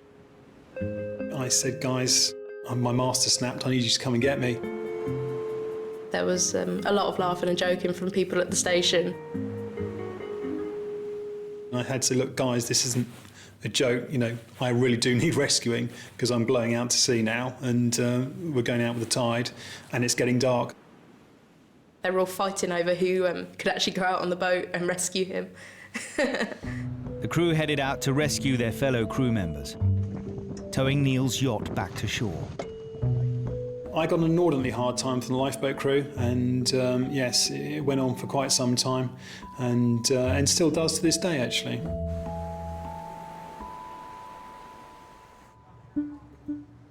Late April. On land, everything appears calm. But out at sea, a storm is brewing. The crew receive a call from the Coast Guard. This time, Neil's safely back on shore. As the lifeboat's helm, he's in charge of today's rescue. So the initial information we heard was that there was a person with a serious hip injury on a yacht that was 3 miles offshore. You can imagine that the guy's going to be in incredible pain. Straight away, we were thinking of how we were going to treat that person. We got a crew together and got ready to go. The crew launched their Atlantic 85 lifeboat. One of the workhorses of the fleet, it's pushed to the limit by today's gale force conditions. It was a horrible day. It was blowing a hoolie. There's water going everywhere. Trying to navigate, and every 2 seconds you're wiping the screen because you can't see it because the water's on it. The waves were coming over the top. We had salt spray, we had wind, we had pretty much everything. The Coast Guard has sent a helicopter with a paramedic on board to come and assist with the rescue. If it was a broken hip and the casualty wasn't treated well, this could have been a potentially life-threatening situation. As if the rough sea isn't enough of a challenge, it appears the conditions have taken their toll on the boat too. Unfortunately, at that moment, our radio decided to break.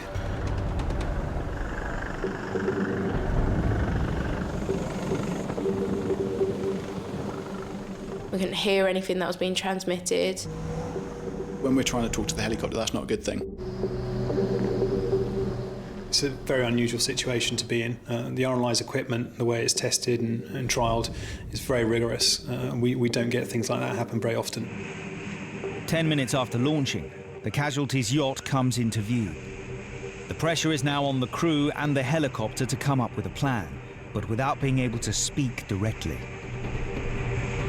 As we got closer to the scene, we very quickly understood, just from what we could see, that the helicopter couldn't winch down to the yacht. It was impossible in those conditions. The yacht was just pitching and rolling all over the place. So we drove over to the helicopter, we went underneath them, and via hand signals they were able to communicate what they would like us to do.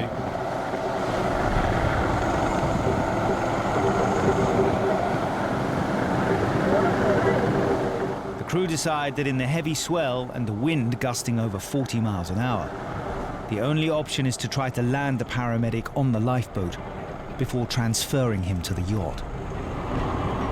It was exceedingly windy. It was a force 7, force 8, and we had a big swell, and it made it very interesting with the winchman.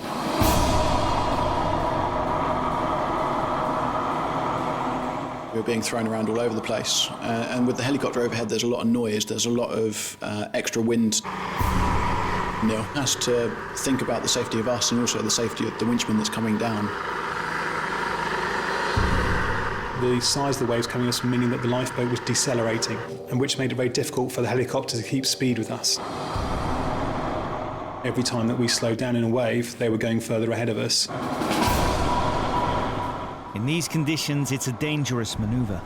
The winchman is being lowered 20 meters down onto a lifeboat just a few meters wide.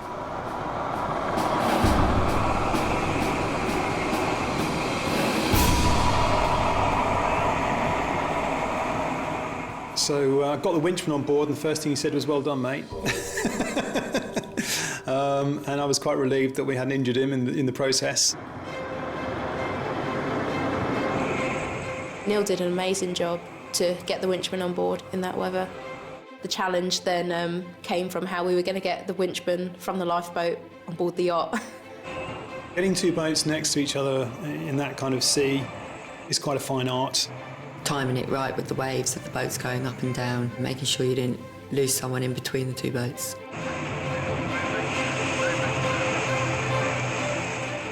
We aim for the main shrouds, put the lifeboat aside and steer into the yacht to try and pin it alongside. Try and make sure you're outrunning the waves that are coming behind you as well, so there's a lot of elements to take into consideration.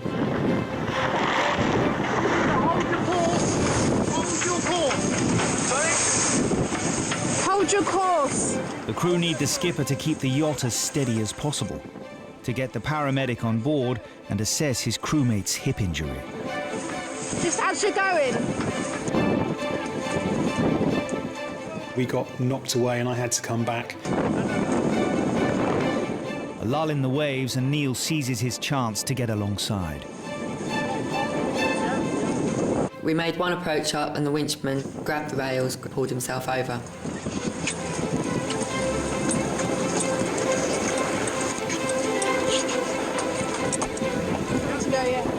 Kim, an experienced first aider, also climbs on board. Thank you. Between them, they need to make a quick assessment of the casualty's condition. Right. Nigel. Hi, Nigel. Hi. Yeah, I'm alright, how are you? In a lot. The Casualty was definitely in a lot of pain when we first got to him. With your pain score, 10 being the worst you can imagine, 0 being no pain at all, where would you score it at the moment? At the moment where I'm resting like this, it's about 8. Okay. But when the boat moves, my legs move, we're up into the 9s and 10s. Okay. So every time it rocked him, it moved his hip, and he was yelping in pain. Are you allergic to morphine at all? Can I give you some morphine, okay? He was putting on a brave front, but we knew straight away that we needed to get some pain relief into him because he was not comfortable at all. You got it? Ooh. Sorry. Sorry about that. Bloody shit roller, right? Bloody wrong time. You alright? Take a deep breath. Sorry about that, sir. Don't worry. It's just as the bloody mood, the bloody shit roll. Don't worry. The Casualty needs to be taken to hospital. But in these conditions, it's a danger to him and the crew to attempt to transfer back to the lifeboat or to winch him up to the helicopter. Halen Ferry Pontoon, Portsmouth. With the nature of his injury, it would have been agony to have tried to move him. So we came up with a strategy. We'd evacuate him to the shore on the yacht. He'd remain where he was, and we'd get an ambulance to meet us in the harbour, rather than making an unnecessary transfer. We'll follow the lifeboat back. Ex-school teacher Nigel took up sailing after he retired 6 years ago. I would regard myself as just below the level of competent crew. I know where the front end is, I know where the back end is, then I've got a lot more to learn. We'd sailed pretty uneventfully up until about 12 o'clock when we stopped for a bite to eat. And as we approached the entrance into the Solent, it got a little bit lumpier. Things went wrong. Yes, it sort of went wrong big time. The boat tipped and I lost my footing. I felt a sudden horrible pain in my left hip, and I've never felt pain like it. I don't know whether it's actually out or whether I pulled all the ligaments attached to it. I have no idea. I was definitely worried for him. You could see that he was distressed, but you've got to keep calm yourself to make sure things work and things are successful. Once morphine has been administered, it's full steam ahead back to shore. My big concern was what was my wife going to say, because I think she would have been slightly cross at that point. Whenever Nigel incurs any mishap or accident, my first initial reaction is always to tell him off and say, "Were you being careful?" And so I know he would probably be thinking that in his mind. But being annoyed is not really what it's about. It's about the fact that you love that person. I've always been very calm and rational over lots of things in my life. When it comes to something happening to somebody you love, you feel very differently about it. You just got to carry them up the pontoon. An hour and a half after launching, the crew bring the yacht back into harbour. Is everyone ready? Ready, set, lift. Nigel is met by the Coast Guard and an ambulance crew. All the best, Nigel. Bye, take care, yeah? There's so much relief when you hand over someone, that all of a sudden that responsibility that's been on your shoulders has just lifted, and it's just like you can breathe again, I guess. There are some jobs you get back from onto the station and you just know as you're putting the boat on the trailer that you've had a good day out, and yeah, we knew we'd done a good job that day.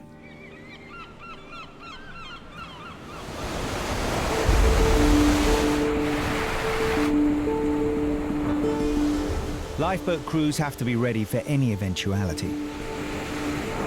The initial training for a new recruit lasts 2 years. But the hands-on, day-to-day training never really stops.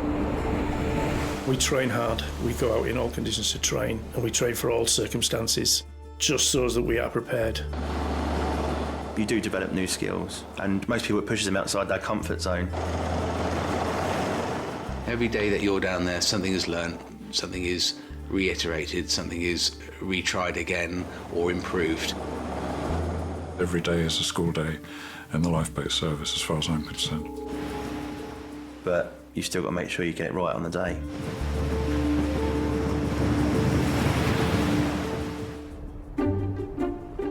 If you could grab both them helmets, Holly, that'd be great. Undergoing her own training on the Thames, new recruit Holly has been learning the ropes and finding her own place in the tower team for the past 2 months. It feels really good to know that I'm now part of the R&L Line. I'm quite proud that I can be that person that helps someone else in the situation that I was in. Holly is young, keen, enthusiastic. She understands the river. She's very familiar with the environment and fits in very well. She's great at character. I guess I'm quite different in a way. I sort of am a bit scatty at times. So from mopping carpets to stealing people's coats at work parties, yeah, I think I've made quite an impression. It's mid-April. Holly and the crew are taking part in one of their regular training exercises on the Thames. So don't forget to shout out nice and loud, man overboard, whatever side, and keep pointing at it, yeah? I was afloat with my colleague Craig and one of our crew, Holly. Man overboard, tell him, loud. Man overboard, port side. All right. Contact. We train a lot for people in the water. We've got life-size dummies that weigh the same virtually as a person. That's good. The crew are approaching Blackfriars Bridge when they're alerted to some activity on a nearby barge. Calling us over, I think. I looked over and could see someone waving us down.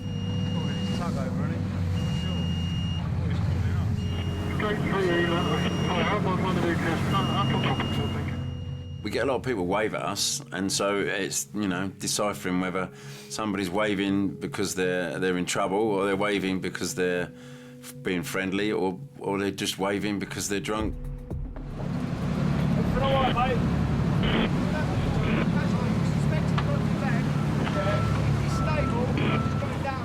Once we got closer, it became apparent pretty quickly that there was a guy up on the barge injured. The barge is the temporary home to a large construction project. They're on their way, yeah? We've got a stretcher here. Yeah. Right, I'll come up, mate. Yeah. Go ahead then, Holly. Right, grab your helmet, Holly. You come in, mate.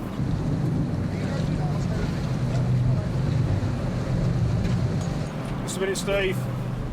It felt quite overwhelming, going from a practice exercise to a massive scene where someone's potentially broken their leg, knowing that you need to get things right. It was explained to us that a crane was in operation. The heavy load swung round. The guy tried to get out of the way, but it caught his trailing leg. The casualty was in quite a bad state. You could tell that he was in quite a lot of pain, but I tried to reassure the guy, making sure that he had water, and just kept trying to talk to him and make sure that he was okay. Be better off on the lifeboat, Steve. As the crew are out on a training exercise, they only have basic medical kit on board. They call Tower Station for backup.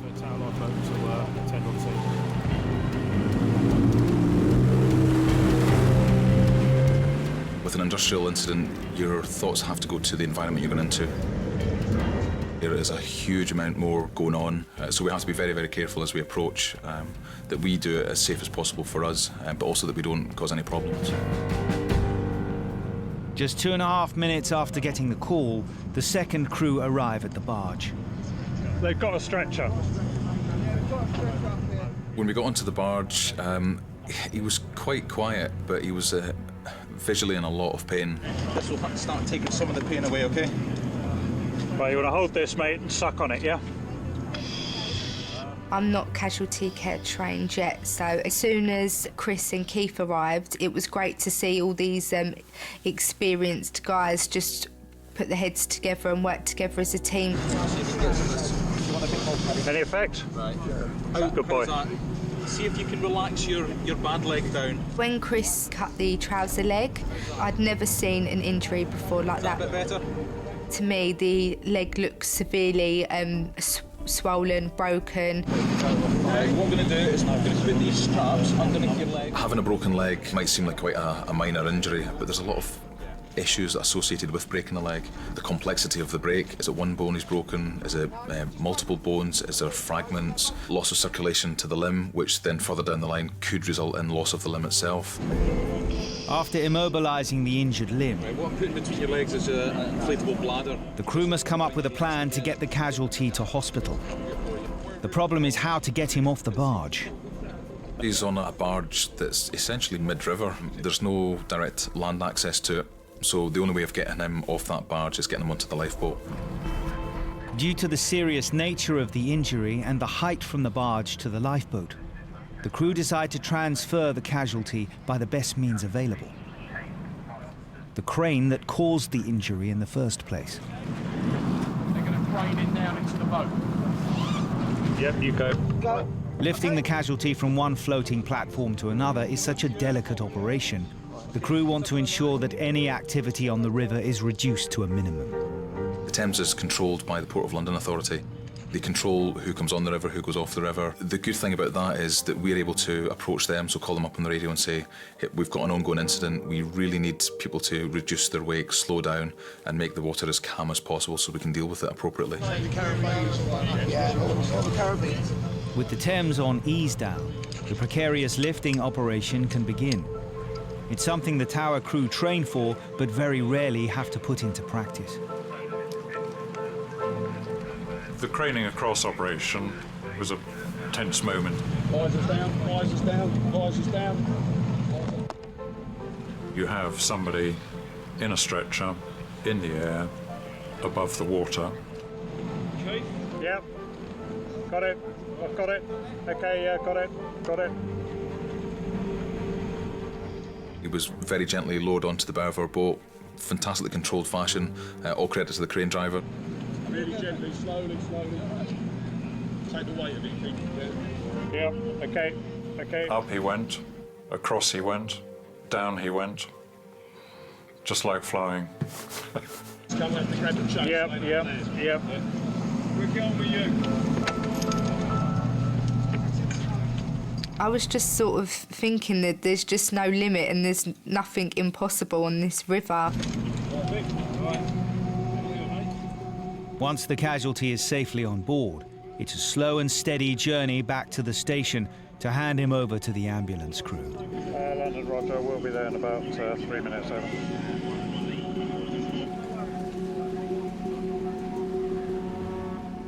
It felt really strange in the stretcher, going up with the crane, being the actual lift. I've done loads of lifts in my life, but I've never been the lift. If Mick wants any water. Mick has been working in construction since he left school. He's what's known in the trade as a slinger. His job is to direct the cranes working above him. Slinging can be a dangerous job, very dangerous. If you don't get things right, accidents happen. Because my training tells me to check the lift before it goes any further, I walked up to it to have a look, make sure it was safe. The load swung about 6 to 8 inches. It hit me on the inside of my left leg, just below my knee, and on the outside of my leg was a pipe, and it bounced my leg off the pipe, and that's when the damage was done. And the bloke I was working with said, I think your bones just broke. I knew straight away I was in trouble. London, this is 2, let us back alongside. If you've got an ETA for the ambulance, it's over. To start with, the pain was bearable. And as the minutes were ticking, the pressure got more and more, and the pain got more and more, and it was going down my leg, into my left foot, all down my left calf, my shin, and it just become so bad, it was undescribable, really. Ready, set, left. 30 minutes after the accident, the crew pass Mick to the waiting paramedics before he's rushed to hospital. You go. One surgeon did say to me, after he'd seen the scan, let's see if we can save your leg. For him to say, let's see if we can save your leg, was very, very worrying. It turned out that Mick's leg had been crushed rather than broken. After emergency surgery to save the leg, he faces a long layoff, but the prognosis is good. I'd say he was quite lucky because there was no way for anyone to get to him by the road. And if there wasn't a lifeboat to access him by water, then he could have been a lot worse. We've done a lot of scenarios based around this exact type of casualty. And in my 20 years lifeboat, and this is the first time I've actually ever lowered a live casualty onto my lifeboat. Thank God it happened and went the way that we wanted it to go.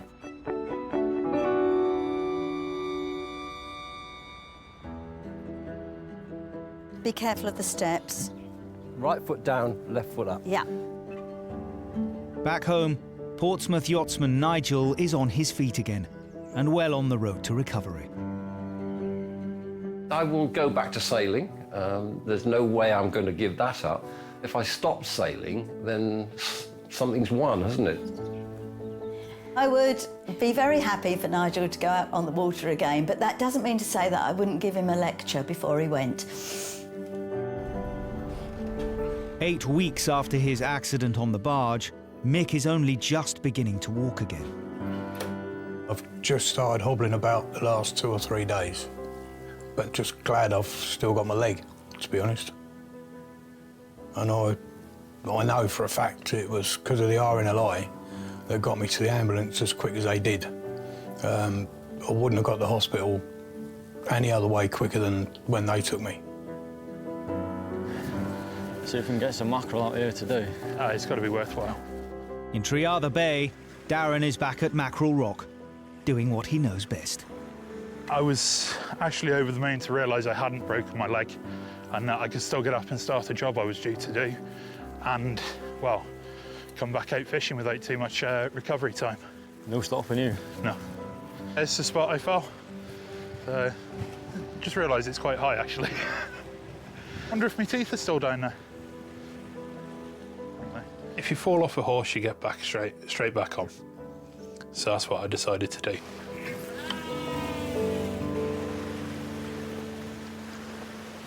I just thought straight away either the yacht is going over or people are going to be in the water.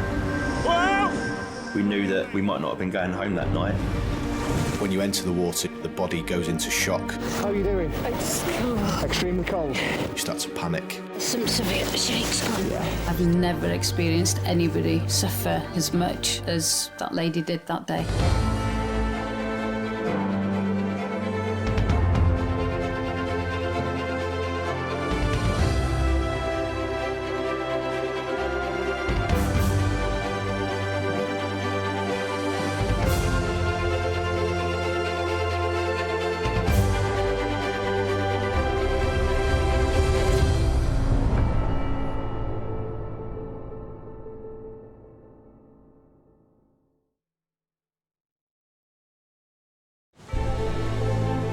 We're an island nation, drawn to the sea that surrounds us.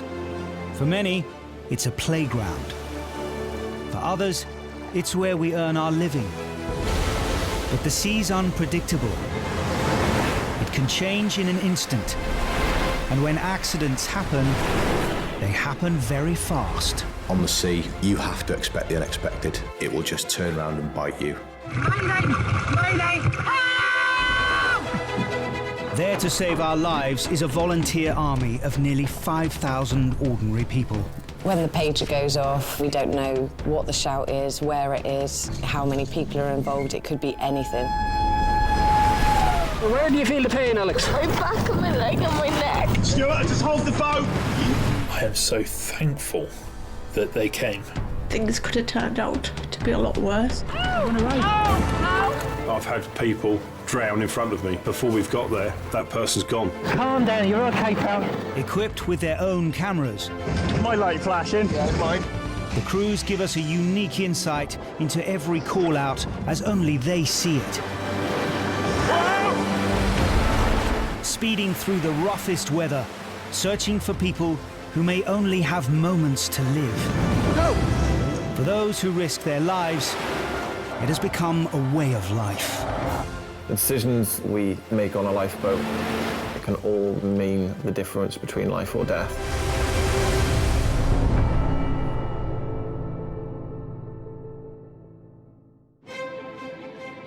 Surrounded by the sea, Britain's industrial, social and cultural identity has a long maritime tradition.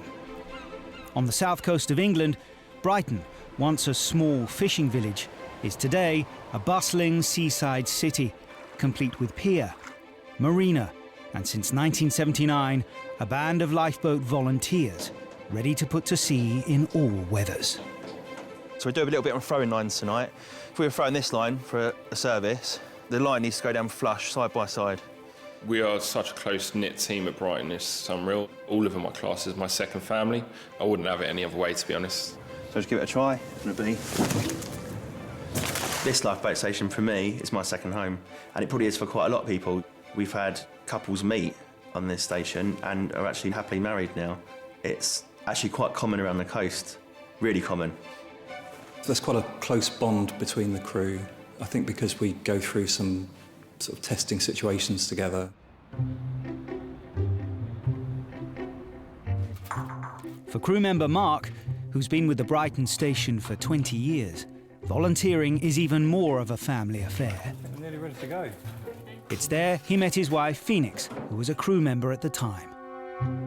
The lifeboat's been very sort of integral in our family. Kids have been down to the lifeboat, which is great. Certainly changed my direction in life for the better.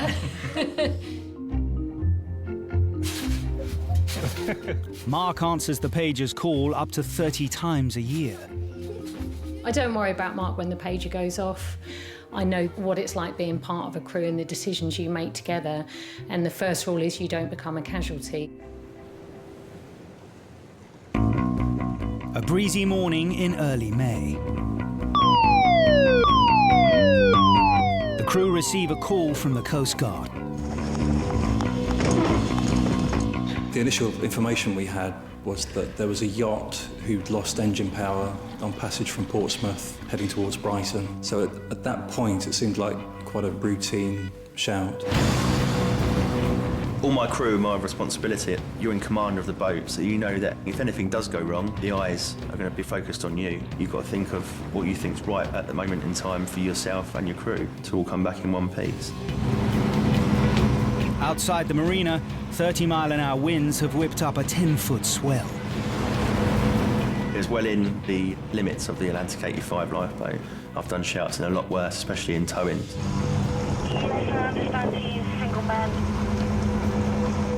Just 500 metres from the shore, the stricken yacht has lost engine power. And the wind is blowing it directly towards the beach. At that point, we realised that we had a bit of a problem developing.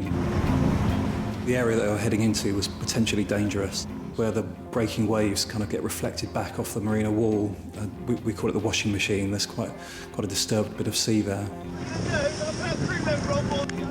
The only way to save the yacht from being wrecked on the shore is to tow it away from the beach. After sailing through the night, the single crew member on board is exhausted. Helm Dan decides to commit one of his own crew to help. It was quite tricky getting on board. We had a few attempts at it because there was a sort of a gap opening up between the boats with the waves that we were in. Fighting the swell, Dan must time his approach perfectly between the 10-foot waves to get Mark aboard safely. Building weight behind it, now or never. I sort of bundled unglamorously on board. The tow line set up ASAP. Just thought to myself, it's just a normal tow job with throw line to Mark, and it'd be fine. Not knowing that a squally was sort of coming through, which was just a lot more heavy wind. The waves were building, and we were just getting pushed towards the marina and the washing machine very fast. As the conditions deteriorate, the crew have just a few minutes to get a tow line attached before the yacht is swept onto the shore. Yeah, mate. Dan was trying to keep the lifeboat the right way up and approach us on the yacht in an aspect where they could pass the line, which was quite a tricky thing to do. Riding the swell, Dan must get in close enough to get a line across. It's very daunting when you see a big yacht with a mast on right up 3 metres in front of you, and you're the little boat down there, thinking, I hope this all goes right. Find it. Breaking way!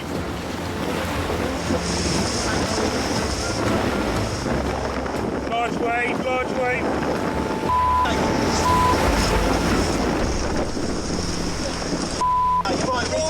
The yacht hit the lifeboat on the hull quite hard, which is when I updated the Coast Guard and said to them that we've taken on some damage. I'm not aware that we're sinking or taking on water. We need to get this line over. We're going to be on the beach. As they battle to get a tow established, the yacht is now just 20 metres from the shore, every wave pushing it closer. I think that was the start of when it really sort of turned serious. I was expecting the keel to touch at any time. We can't have had very much water underneath us. One of the main dangers once you're in the surf is that we could be washed off the boat could ground, and at that point there's a possibility that the boat could be washed on top of one of us and crush us. My plan would have been to get us both as far away from that boat as possible. Go, Nelson. Hold on.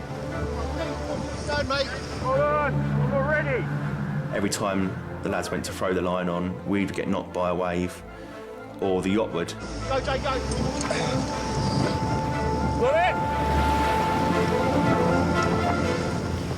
Mark grabbed it, and then as he went to make it off, a big set of 3 waves come through.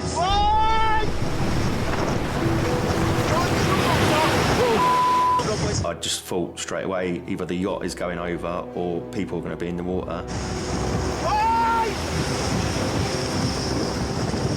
Lost the line.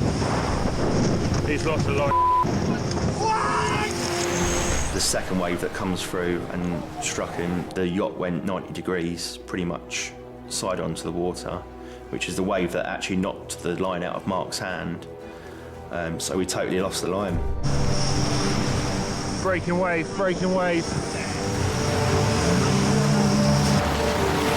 Whoa! We gotta get away. We're on the wrong side.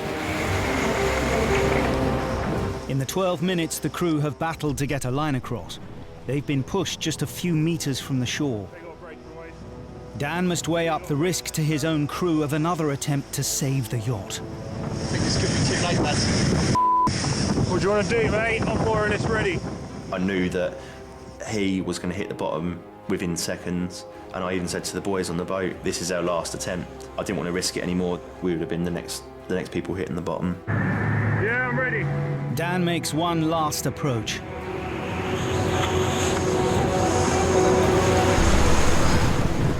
Someone must have been looking down on us, because for 5 to 10 seconds, the waves had just stopped and we was able to throw a tow line to him.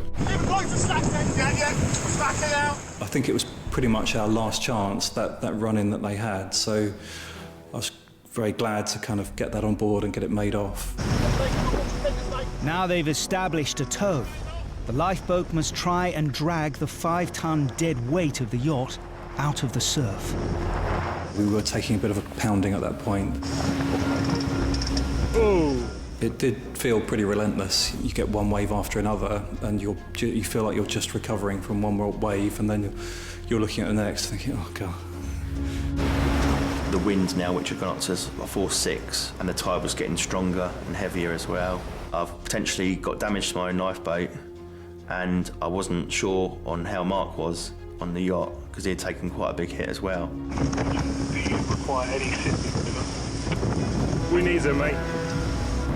After 15 minutes trying to fight their way out of danger, the crew call in backup from neighbouring lifeboat station Shoreham, 7 miles away. We have Shoreham lifeboat coming to your location. All the Brighton crew can do is try to inch the yacht out of danger until the bigger, more powerful boat based at Shoreham arrives to help. The yacht that I was on probably weighs about 5 tons, so in the breaking waves that puts massive strain on the line. I could see the strain the line was under. I felt a little bit vulnerable sitting in right in line with it. I had my visor down just in case it did part, because When it does part, it parts with quite a lot of recoil. Light away! Light away! Mark's worst fears are realised. The tow line snaps. The crew are back to square one. And even at top speed, the larger Shoreham boat is still several minutes away. I can only think what the helmsman of the Brighton lifeboat was thinking. He's in a bit of a position, he's towing this yacht, which wasn't the easiest of tows in those conditions, and he's unsure of the condition of his crew member on the yacht. I should think it was a very tough situation to be in. Our ratio, approximately 5 minutes. We have just come past 3 parts of Brighton here now. This is Ferguson. Trauma 5 minutes out, Mark! Trauma 5 minutes out! I think that the adrenaline was certainly flowing. We'd all taken a bit of a pounding. Slow ahead, slow ahead. I probably never wanted another lifeboat to be alongside me so much. I just wanted to get my 2 crew, which we were all battered, including myself, just drained, exhausted, couldn't believe what happened. The adrenaline was wearing off. And I just wanted to get everyone home, including myself. I just wanted to get home by then and just sort of reflect on actually what had happened. The Brighton crew have been fighting the conditions for nearly an hour by the time Shoreham arrived to take over the tow. Move! Take by the line!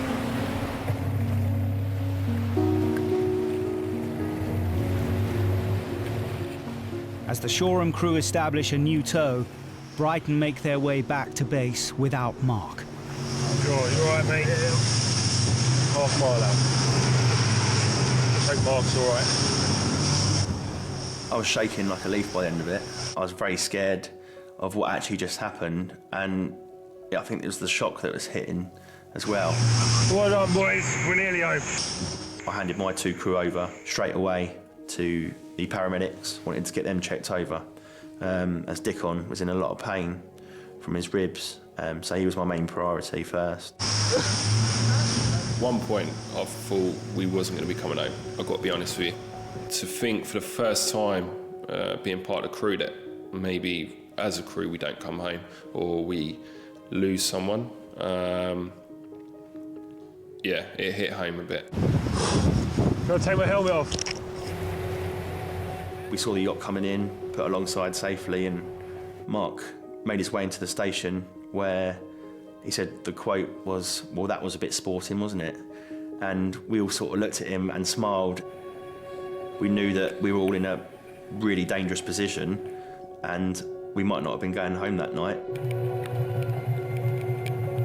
The yacht and the sailor survived unscathed. The Brighton crew escaped with bruises and 1 broken rib between them. I think we were lucky on this shout that it wasn't worse.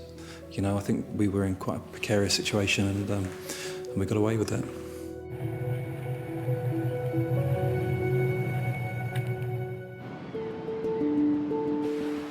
Whether it's guarding the sandy beaches of Cornwall, the flats of East Anglia, or the craggy cliffs of the Shetlands, at any time there are over 5,000 yellow-booted volunteers willing to drop everything to save the lives of others.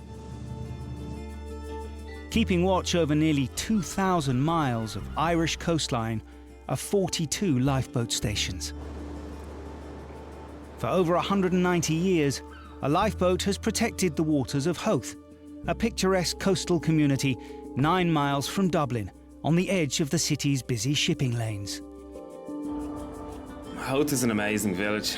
It's only 20 minutes from Dublin, 20 minutes from the airport, but has kept its true roots as a proper little fishing village with a little fishing community. Amazing place, yeah. I couldn't think of a better place to live in the world. Good quality lobster. Yeah. For lifeboat volunteer Declan, whose family have lived in Howth for generations, the sea is a way of life. Our family home is 5 metres from the sea. And we just grew up. My dad took us sailing all the time. You see all the fishermen, you get to know the fishermen, you're going out in their boats for a quick spin. You're just always beside the sea in Howth. Just a stone's throw from the lifeboat station, Declan is head chef at the family business. Coming in, chef, 1 scallops, 1 mackerel. A seafood restaurant he runs with his wife, Sue. We have have our first baby on the way, due on the 5th of July. And we found out it's a boy, so we're both very excited. Looking forward to it. He'll be in lifeboat Luke. Working on the lifeboat when he's older, and a chef, of course. Running a busy restaurant alongside lifeboat duty means the rest of the team are used to Declan dropping everything when the pager goes off. You're on with deck, you're cooking away. It's deck, where's my burger? Oh, he's gone. What's good being here when the beeper goes off is that I can see where the boat is going, right outside the restaurant. I think it's exciting. I'm proud of him. A warm but windy July evening. A family have called the Coast Guard from a local beach. A 14-year-old girl out alone in a sailing dinghy is in trouble. When the pager went off, I was in work. I just went into overdrive, adrenaline in, legged it over to the station. The other two were in the boat already, so I just jumped in the boat. Okay, Dad, when you're ready? Yeah, I do. And we started heading out of the harbour, trying to get as much information on the casualty as we could. Rough position will be 53 degrees. The Hoth team pushed their D-class lifeboat to its top speed of 25 knots.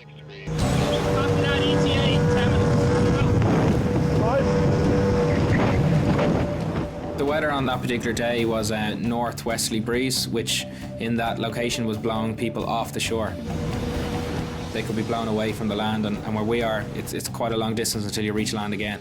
They'd be kind of stopping at Holyhead would be their next port of call. To make matters worse, the wind could also be blowing the girl towards the busy Dublin shipping lanes.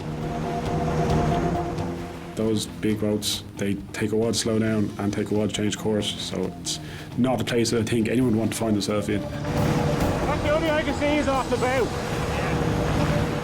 Hampered by the glare of the sun, the crew scan the horizon, searching for the girl. The main worry for me was the time. It was late in the evening and the sun was going down. I know when we were going out, I was thinking, God, I hope we don't have to end up making a search pattern or try to find these people. Hopefully they're where they said they were. It's the last thing you want to be doing is that sort of thing at night. You want to try to use that light as much as possible. I'd definitely rather have the glare on the water than to have the darkness. As the minutes tick by, concern for the casualty mounts. The thing about dinghies is they're quite labour intensive. There's a lot of work. It's basically your body weight fighting the sail. So they can be quite tiring, and if they do capsize, you can end up in the water, and if you just don't have the strength or you're too tired maybe to get them back upright, you could have someone in the water that's exhausted, and it turns into a very serious situation then. 1 minute you're just having a lovely sail, and then it's a realisation that without this boat, I'm just a fish that can't really swim. As the crew search, back on shore, the girl's father is watching powerless as his 14-year-old daughter, Caoimhe, is blown out to sea. As her dad, looking out over, I felt very helpless. Apart from calling the lifeguard, there's very little I could do. As a parent, you would go out and do what you can straight away, but you're in a situation where you physically can't get there. And Caoimhe would have felt very scared out there. You know, it's a big bad sea when you're out.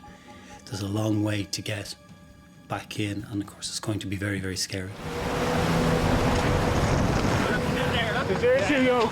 It looks like they're in control. You tell us up when we're on scene and give an update shortly. Yeah. 9 minutes after launching, up ahead the crew spot a group of boats a mile offshore. How you doing? What's the story? In an attempt to rescue her, Caoimhe's grandfather and a lifeguard have arrived from the beach. Despite their efforts, all three are now struggling to get to safety. The first boat had its sail up and it was trying to tow the other two, and unfortunately just with the weight it was just making no headway whatsoever. Are you warm enough? Are you okay? Okay, I'm gonna come to the windward side of you. If you just keep sailing the course you're going. The crew now have 3 people that need help getting back to shore, but their main concern is Caoimhe. It was quite clear from the off that the young girl was very cold. She was shivering and quite upset. So immediately our priority turned to help her. She stuck out in my mind as being someone that was particularly vulnerable and in trouble and needed help. Casualty seems a bit cold, possible hypothermic, and very upset. Over. Now Caoimhe's safely in the lifeboat, her grandfather Charles can navigate his own way back to shore. Well, my first reaction when the lifeboat arrived was one of relief that at least now it wasn't all my responsibility. Caoimhe was getting colder and less happy. Just wanted to curl up in a ball and get back in her daddy's arms. We're going to get you in. Is your dad on the beach or where is he? Yeah. Okay, well, don't worry. As soon as you're in, you'll be all right. Are you cold? Yeah. Okay. How long have you been out for? I think once she was in our boat, I think probably the gravity of the situation probably hit her a bit more. Now that the lifeboat's there and all that. So at that stage, she just wanted to see her dad. And that was it. So that was kind of turned into our priority to get her ashore and to her dad. It's no one's fault, don't worry about it. These things happen. 14-year-old Caoimhe had been trying out a new dinghy, but a problem with the sail meant that every time she tried to steer for the beach, she capsized. I was very anxious because I had no control. I couldn't control what my boat was doing. The wind started to change. I couldn't control the wind. I couldn't control the boat's capsizing. I couldn't control anything. I was very scared, and I kind of thought, "Oh my God, is this my fault?" Just throw it on your head there, right? By the third time I capsized, I couldn't get it back up because my arms kind of felt like jelly. You know, once you lift a boat up a couple times, you're exhausted. I was pretty petrified for a while. Yeah, we're gonna go sailing again. Yeah. So that's a spirit. Yeah, that's it. You're a yachty, you'll live. The sea can be a very scary place, particularly for a young girl. Somebody that's trying to learn sailing and learn everything. If the weather isn't what you thought it was going to be, or you've set yourself up for a particular scenario and then all of a sudden it changes, it can be a very, very daunting experience. And if you're not ready for it, it can certainly catch you out and be very, very dangerous. Everything's going to be okay. Don't worry about it, all right? Biggest place in the world when it goes wrong. Everything seems so far away. It's quite scary. Will you do me a favour? We wrap this around you? Nobody is immune to getting into difficulty at sea. Some of the most experienced sailors that I know have all been rescued, and I suppose it's if you spend that much time at sea, you do get caught out. What's your dad's name? Ed, okay. I know it was a traumatic experience for the family, particularly for Caoimhe, who was at the centre of it, and for her father, who was alone on the shore while all this was happening. Go home, get some nice hot chocolate, and everything will be fine. And it's just given us an extra sense that we need to prepare well for events and to be ready to call for help whenever it's necessary. Thank you. See, your granddad's here now, it's all right. You all right? Without the added strain of towing a second dinghy, Caoimhe's grandfather Charles also makes it safely back to shore. We're going to get an ambulance down. Sure. So, yeah, it's on the way. Just make sure she's all right, because I don't want to make it be cold or anything. If they hadn't called us, I don't think they would have made it back to the beach, and we could have been dealing with a family who had possibly lost their granddad and a daughter. After putting her family through 2 hours of worry, Caoimhe is finally reunited with her father. It was a relief because I really wanted to see my dad after so long, because I was scared and I was cold and I didn't know what was wrong. But it was an experience that made me upset. You know, I didn't have one of my parents with me. So yeah, I wanted my dad. She was a little shaken and a little teary, but it was great, you know. She was able to walk to us and give her a hug, and she was happy. You did really, really well. You did what you were supposed to do, right? What you tried to do. Be relaxed. You could see in his face how relieved he was that his daughter was back, and you could tell from her demeanour that she was relieved to be in her dad's arms. Very nice feeling, very rewarding. For the lifeboat crews, saving loved ones from the sea often means leaving their own family behind.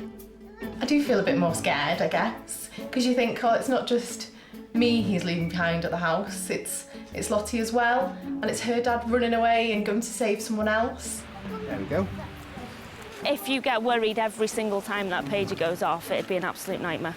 I'd be like, that's it, you're not doing this anymore. When that pager goes off, at the end of the day, it's having trust in all your crew and your helms. So I know that if she goes out without me, I know she's going to come back safely. 1, 2, 3. Oh, big jump. Everyone says it must be weird being husband and wife on the crew, but we don't see it as like that when we're on the boat. That we are literally crew, and that's what we're there to do. What happens at home stays at home, kind of thing. There's a crab! In Redcar, North Yorkshire, there's a family that have been saving lives here for generations. The Picknets go back to living in Redcar from the early 1700s, when it was a very small fishing village. We're just the next generation, really, carrying on with something that's gone on for now almost 300 years.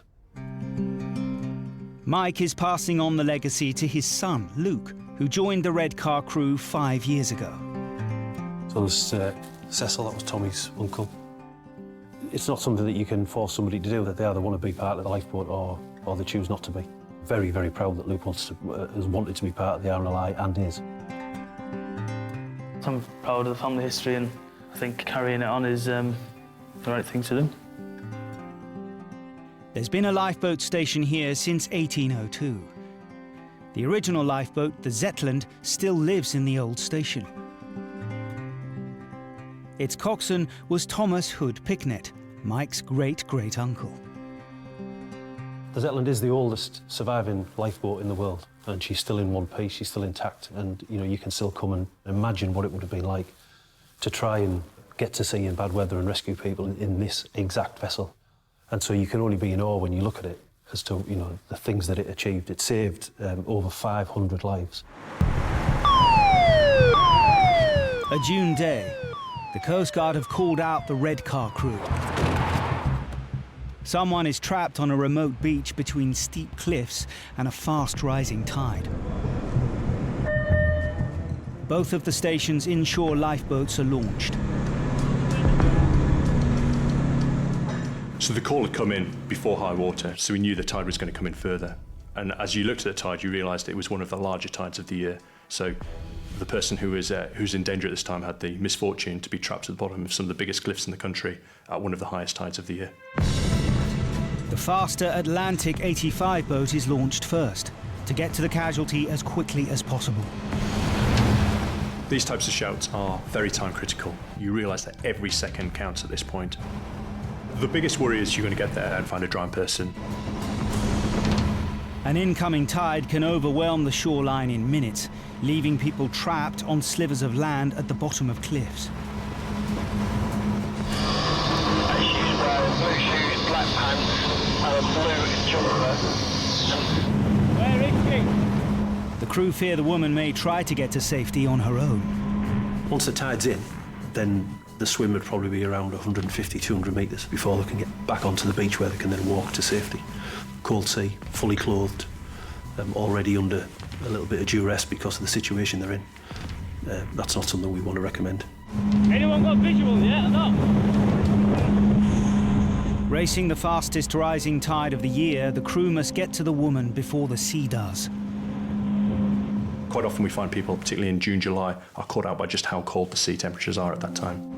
If you're not used to the cold water shock can act within seconds of entering cold water. So if you've entered the water unexpectedly and you try and swim at that point, your body's just not capable of swimming, your muscle control goes, and if you're not, you're unfortunate, you gasp in water and you will drown at that point. 24 minutes after the call, the crew arrive at Saltburn. Just a thin strip of dry land remains. Backed up against the base of the cliffs, they spot a figure.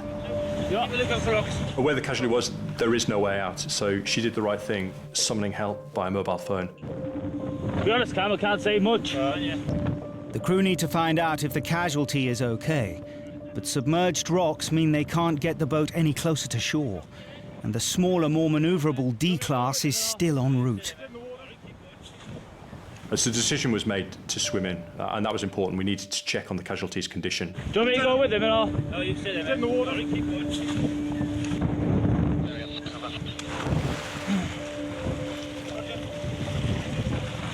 The swim ashore, it's quite cumbersome equipment. We're not the most elegant swimmers when we're in our life jacket, helmet and dry suit.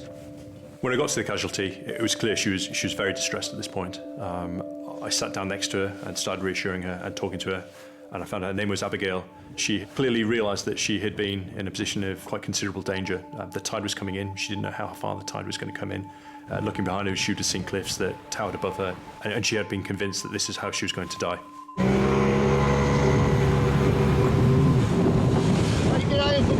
Yes. They may have found her, but with the tide still rising, the Casualty isn't out of danger yet. Now on the scene, the more manoeuvrable D-Class is sent in to evacuate her to safety. You're all right. Stop panicking. Just step onto there. Come on. You're all right. Go on.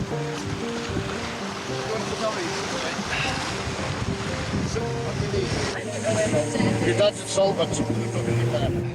21-year-old Abigail moved to Redcar from her native New Zealand 2 years ago. She had been out running when she realised the incoming tide had trapped her. When I realised what was actually happening, a lot of emotions went through me. First of all, I panicked. The water was coming at me and I couldn't really do anything about it. So I just thought to myself, like, gosh, like, is this it? Am I gonna die? Like, it was really scary. I was thinking about my family and how they'd feel about you being in that situation. So that's definitely something that went through my head, but I was kind of stood there thinking, I need to, like, help myself. I need to get out of this situation. How then, Abigail? Right, see you in a bit, chaps. Right. If we hadn't have turned up, 2 or 3 hours later, she might not have been there. She'd have been in the water. And once she's in the water, that would have been a chip's lake. I don't really like to think about what could have happened, but I definitely am lucky because it could have turned out a lot worse than it did. So just thank God and thank them for saving me. My dad was waiting for me, and I remember being so confused because when I ran up to my dad, he had a towel around him. I didn't understand why his clothes were wet. My dad had seen me on the rocks and he had literally ran towards the beach and got into the sea and, like, tried to swim out to where I was on the rocks, which was, like, crazy. I don't think there's any father wouldn't put themselves in danger to protect their children. Our advice, of course, would always be that calling for help, you know, through the Coast Guard and getting professional help there to do that is the actions that you should take. But if it was my daughter and I thought she was in danger, then you would do whatever you needed to do to save your children, wouldn't you? Much like Redcar in the north, on the west coast, Weston-super-Mare is a town that prospered from the Victorians' love of the seaside. The pier and the Golden Sands still attract thousands of visitors a year, all kept safe by a 17-strong lifeboat crew. Right, would you like to get on the boat? Yes, please. Paul Sargent has volunteered for the Western crew for 5 years and has been balancing dad duties with daughter Addison for almost as long. Where are we going? Paxton Park. Paxton Park? How about we go out there? To the big island? Okay, we're going. Most challenging would probably be leaving the family, especially late at night, or if you're in the middle of something with the whole family. You've got to say goodbye and you've got to just get your game face on and go and do what you need to. So when the pager goes off, she normally comes running in. Daddy! Daddy, your page is going off. We need to go and say somebody! And then I stay with Mummy, so... Yeah, you stay with Mummy and Daddy goes. And then I always come back, don't I? And you give me kisses and candles. You always got to give you kisses and cuddles, haven't we? Every time. Across the bay from the station is one of the most dangerous parts of their patch. Breen Down is an imposing set of sandstone cliffs that in places tower almost 100 metres above the sea. Breen Down is a large landmass that sticks out from the edge of the mainland. It's high, it's long, it used to have old sentry point on the end. There's no guardrails on Breen Down. You can walk right up to the edge. It's a long way down.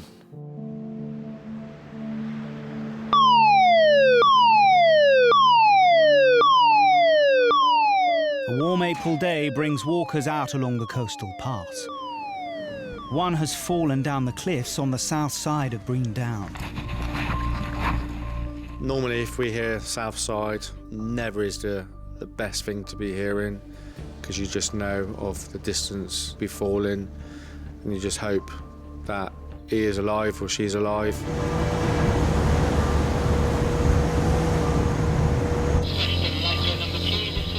An update comes in from the Coast Guard.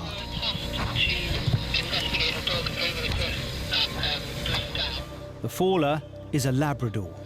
When we hear about dogs in trouble, the concern really is whether or not the owners are going to go and try and get to the dog, especially on Brean Down. It's very rocky. So the worry is that they're not really thinking about their own safety. We just don't want the owners to go in to the water, climb down cliff faces, because we don't want to have one person and an animal in trouble. We want just to make sure we can get the animal and give it back to the owner safely. It's a race to get to the dog before the owners try to rescue him themselves. Luckily, a Labrador kind of stands out on a rocky outcrop of rocks, so it is quite easy to spot when you come round to the right area. There it is. On top of the cliff, 30 feet above, the dog's owners wait helplessly.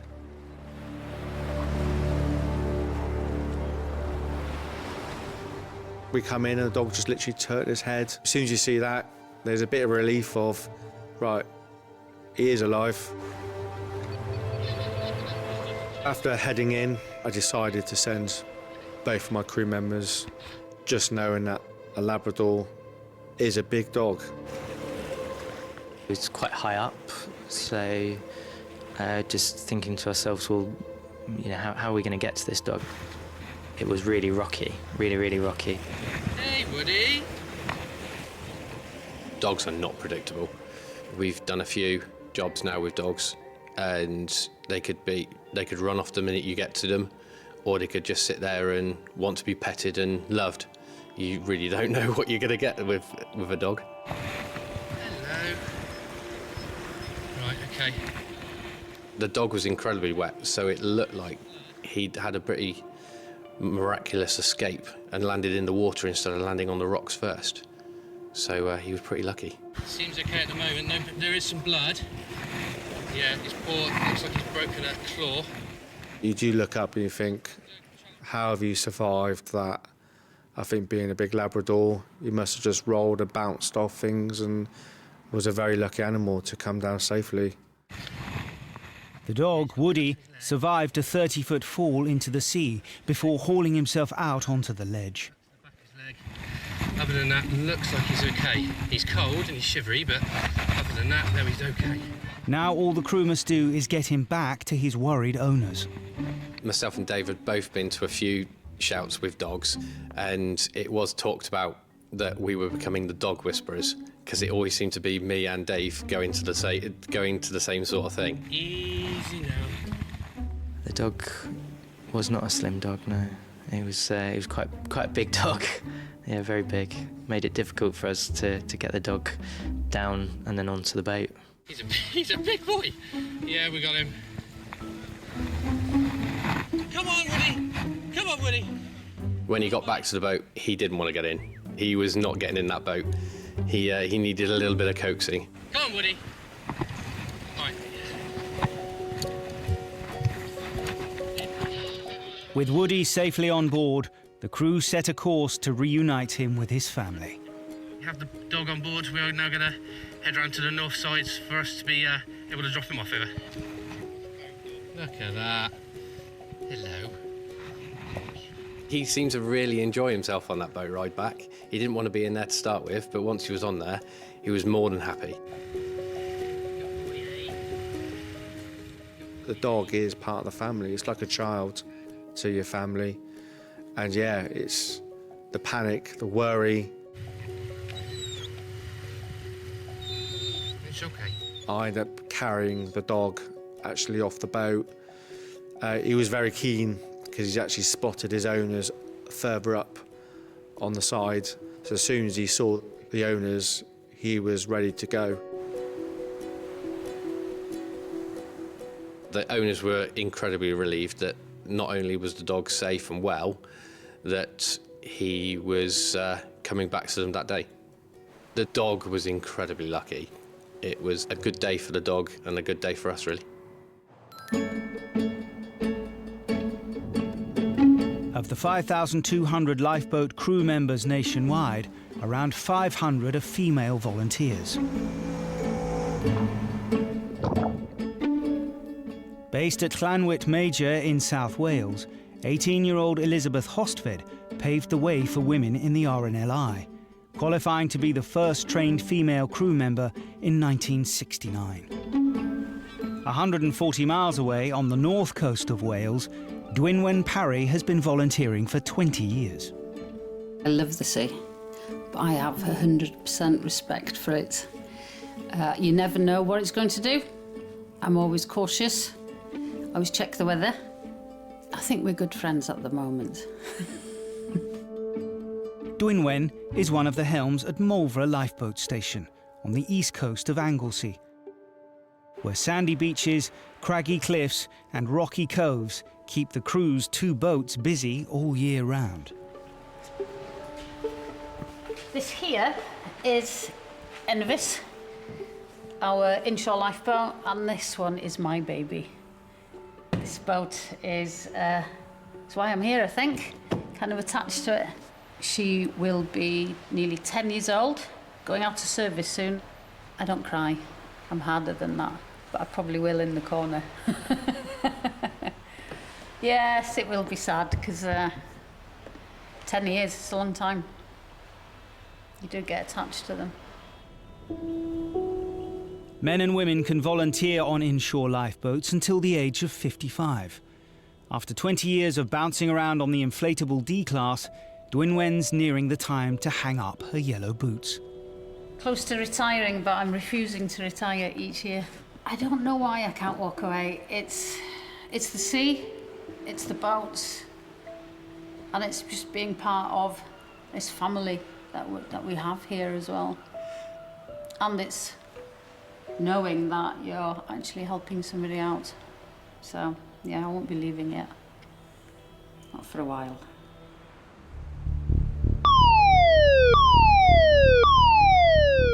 A sunny May afternoon has drawn families out to the beach. A call from the Coast Guard brings the crew running to the station. Direct page, which ultimately means it's immediate, it's dangerous, there's life at risk. So with that, I knew that it was kind of serious. I'll jump on the radio, find out what's going on there. Yep. In the water 15 to 20 minutes. Okay. A young child has been swept out to sea on an inflatable dinghy. Swam out to the dinghy. We didn't have an exact location. We were told that it was Dillis Bay, which is a large expanse of water with several different popular beaches. Do you want to get the big boat ready just in case? Dinghies we would call our bread and butter. It's what we do kind of day in, day out. It's our most popular type of rescue. As soon as the kids get in the dinghies and get within a few hundred metres offshore, they lose the protection of the land and the wind catches them and just takes them straight offshore. Ready when you are. When you hear that it's kids in the water, you notch up, not just a gear, you notch up a couple of gears. Your senses are heightened. And especially having children of my own, it now adds to that pressure and that priority of getting there quickly. At the helm, Dwynwen pushes the D-class to its top speed of 25 knots. The crew still don't have an exact location and have nearly 3 kilometres of coastline to search. My only guess is you slip right. But if it's Ellis Carpinani, I guess it's there where those hooks are. It's time critical for us because the water's that cold. That time of year, the water's maybe 11, 12 degrees. So when you enter the water, you initially take a big gasp where the body goes into shock, being exposed to such cold temperatures. You've got the potential then to inhale water, to take a mouthful, which then creates a reaction of its own. You start to panic. I can't see anything ahead. There's a dinghy or something to the left there.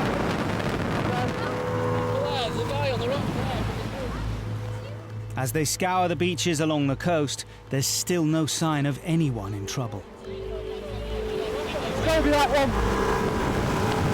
I can't see no one here. There's nobody here. You're trying to guess where they are just by the information they give you over the radio.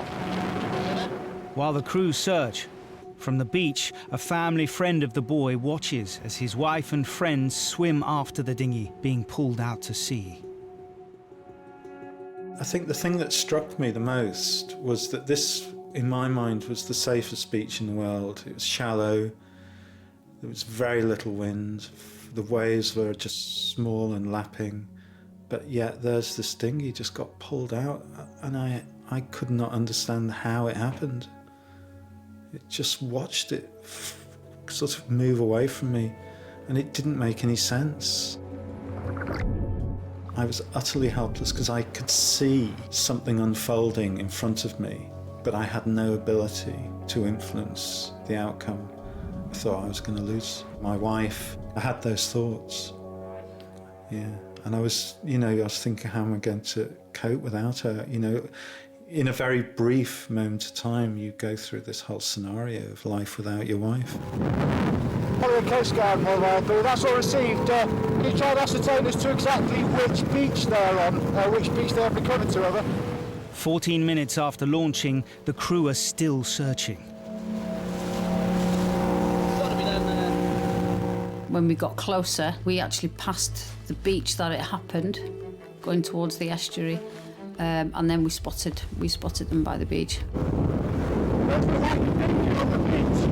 Yeah, it's going to be them. Make it out ready. Yeah. You alright holding the boat, Goose, yeah? Oh, yeah. By the time the crew arrive on the beach, the two women who swam out have rescued the boy and managed to get back to shore. The first thing was getting the story straight. Who'd been in the water, who needed our help. How are you doing? It's cold. Extremely cold. I feel a bit sick. Feel a bit sick. What's your name? Caroline. Caroline. I'm Vince. Caroline. The boy is safe. The crew's concerns now turn to his two rescuers. It was clear that the two ladies were our priorities. Apart from feeling cold, do you feel well? Any chest pains? No. Nothing at all, you sure? Yeah, it's good. Just extremely cold. With anybody that's been in the water that have made it back to shore themselves, they're not in the clear, they're not safe. First of all is hypothermia, the effects on the body following the cold water immersion. Okay, you just try and keep your breathing nice and steady for me. You're breathing a little bit too fast for my liking. It was quite clear that these ladies were extremely cold. Okay, and how are you feeling? Just weird and freezing. Just weird and freezing. Well, what we're going to do now, I'm going to get some blankets from the boat. We'll get you wrapped up, try and get you warm. As I assessed the second person and Dwinman was helping me, I realised quite quickly that they were on the border of being hypothermic. You tell me if you start to feel faint or dizzy at all, okay? Yeah, faint, that's right. You're feeling faint? I can't really, I couldn't stand up or walk. Okay. There's some severe shakes going. Yeah. Just, Can I have a look at me? We see many casualties that suffer from cold water shock, but I will say that I've never experienced anybody suffer and shake as much as that lady did that day. What's your name again? Caroline. Caroline and Debbie. Caroline. Check a cap refill again for me, Dwin. The effect of somebody warming a hypothermic casualty up too quickly can lead to low blood pressure, but ultimately you've got the potential to cause heart attack or cardiac arrest, purely because the body just can't cope with the thermal shock or the thermal changes within the body. Anybody who doesn't need to be around, can we just move people away? Because what we're going to have to do is just try and get rid of your wet layers, I think, and just try and get you wrapped up in as best we can. I put my dry clothes on. You have put your... Right, that's fine. And you've still got saturated jeans, haven't you? Yeah. Oh, and they're nice and cold. Yeah. I think you've got the energy to be able to undo your pants at the top and pull them down. Yeah. Or if you're not that particular, we can cut them. Oh no. I thought you'd react a bit more positively if I said that. Right, you keep your feet up for me while I pull it to the end of the bag. The crew add insulating layers to slowly bring up the women's temperature. You feeling okay at the moment, Carolyn? Yeah. Carolyn and her friend Debbie were spending a day on the beach with their kids and looking after a friend's son when they noticed the inflatable boat the children were playing on was being blown out to sea. I'd said to his mum when we were coming down to the beach, "Oh, I'll look after him, you know I will, because I know him so well." And she said, yeah, she trusted me. So I was just like, oh my goodness, this is Reuben, I've got to get to him and bring him back. And I just thought, I can just wade in and get them. But the further I waded in, the more the boat kept going out. So it was just like, oh my goodness, what's happening here? So it was quite a scary situation quite quickly, really. There was one point I just thought, I can't do this is just too hard. It was just like, you're cold. And we were really shivering. I've never felt so cold, ever. My fingers went numb, my toes went numb. I was breathing too fast, but I knew that was me trying to warm up, and it just took over. That was a scary thing. Oh, it was just like you've been slapped in the face. Suddenly stopped shivering. I know, you've got colour back to your face now. After 20 minutes of treatment, Carolyn and Debbie's temperature begins to return to normal. Your cheeks have just gone nice and rosy, yeah, which is the desired effect. With the women out of danger, Dwynwen's thoughts turn to the inflatable dinghy that caused it all. You know what she said then? What's that? It's giving me the right to put a knife to. Oh, last one before you retire? I'm retiring, so I'm going for the most dinghies that I can slash this year. We've been out to numerous rescues that involve dinghies, and it takes seconds for the circumstance to change. You know, you can be sat on the beach, enjoying yourself, having a good time with your family, and not realise that your children in the dinghy that you've got your backs turned to are being blown offshore. What's my record? 9 in one summer. Go on then, don't mind. 9 times out of 10, I normally put a knife in them. They call me Slasher Parry. Can you get the truck to there? No. The fastest way to get the casualties to the Coast Guard vehicles to warm up is a quick trip on the lifeboat. As well. 1, 2, 3. That's it. That's it. You keep the petticoat up. When the lifeboat crew saw that we were well enough to be able to walk, we had to step into the sea, and that was just quite shocking. Okay. I've forgotten how cold it was. And you've been swimming in that? Right, come to this left-hand side. The water was absolutely freezing. I couldn't believe that I'd been swimming in that for 20 minutes, and to just put your feet in it was just ice cold. It just happens so easy, doesn't it? And that natural instinct is to go for a swim and try and do what you can, but... It totally seemed like the right thing to do. Every part of my body wanted to help. I mean, how do you stay on a shore and watch your friend's child disappear onto the horizon? I just dived in, so did you, didn't you? Yeah. I would never dream of going swimming at this time of year. No. I took my bra off, though. Did you? I don't know why. She said she didn't hesitate to jump in the water and swim, but before she did, she took her bra off. Fantastic. The biggest mistake they perhaps made as adults was to enter the water and swim out to try and rescue their own children without the proper equipment.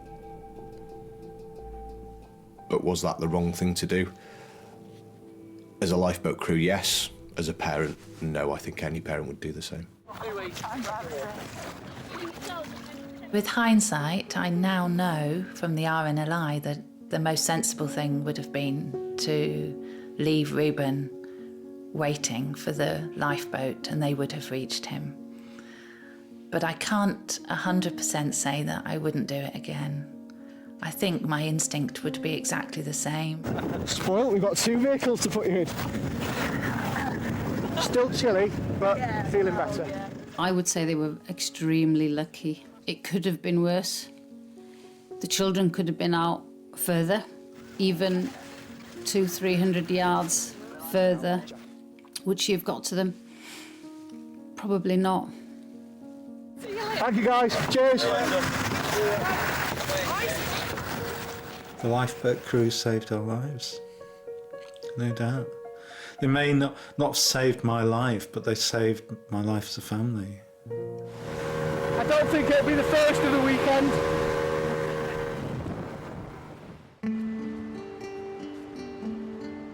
Just a month after falling foul of the spring sea temperatures, Carolyn, who swam out to rescue the boy, is back on the beach for the first time since the incident. I still think about the day. I think about Mofa a lot. I feel really connected to the place and still to the sea, really. I'd let the kids go out on boats again, definitely. But it'd have to be secure and, you know, well trained, and they had life jackets on. And but yeah, no, not another dinghy on the sea.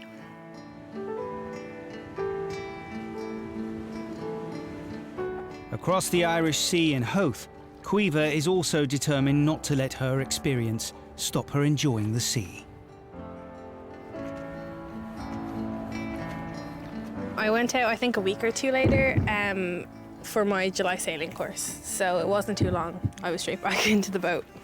Can you try and get all those leaves out, Caoimhe? It was good that she did get out very quickly afterwards, and she's still as enthusiastic as she was before, even if not more. It has given a lot more respect for the sea, and you do worry again when she goes out. You don't take anything for granted anymore. You know, you check everything out, double check it before you go out, and it works as a reminder.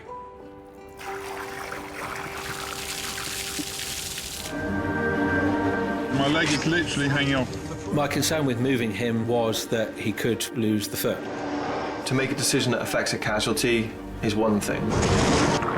To make a decision that could potentially affect the safety of your own crew, that's another. I remember one wave nearly sweeping me out of the back of the boat. It was pretty scary.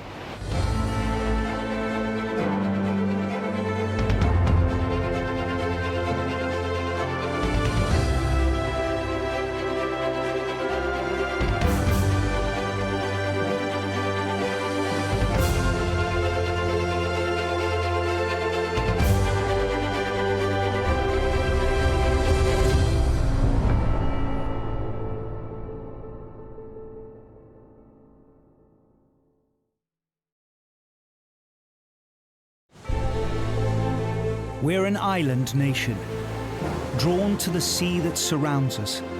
For many, it's a playground. For others, it's where we earn our living. But the sea's unpredictable. It can change in an instant. And when accidents happen, they happen very fast. On the sea, you have to expect the unexpected. It will just turn around and bite you. Mayday! Mayday! There to save our lives is a volunteer army of nearly 5,000 ordinary people. When the pager goes off, we don't know what the shout is, where it is, how many people are involved. It could be anything. Where do you feel the pain, Alex? My back of my leg and my neck. Stuart, just hold the boat. I am so thankful that they came. Things could have turned out to be a lot worse.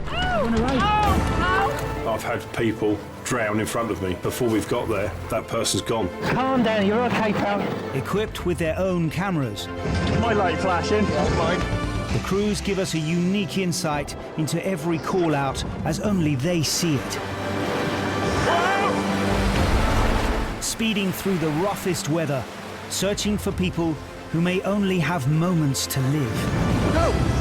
For those who risk their lives, it has become a way of life.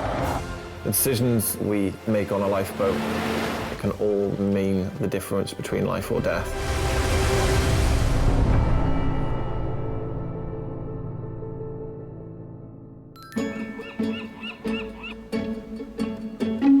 Of the 238 lifeboat stations that guard our waters, 46 are located across Ireland, covering everything from inland waterways to wind-swept bays and beaches to the wave-battered cliffs of the Atlantic Ocean. 2 hours south of Dublin, on the southeast coast, Cortown's first lifeboat station was established in 1865. Cortown's small. It's basically had kind of established itself initially as like a small little fishing harbour, and then during the 1930s it kind of developed then as a holiday destination, mainly for Dublin people. I suppose with any fishing village or harbour, the lifeboat is a big part of it. You know, there's collection boxes in every pub and shop. There's even a corner of the local church dedicated to it. Being part of the RNLI, it's like being part of a wider family. Whenever we go to the boathouse, it doesn't matter who we are, where we've come from, what we do in our everyday life. The only thing that really matters is that we can rely on each other and we can trust each other. We can work together as a team.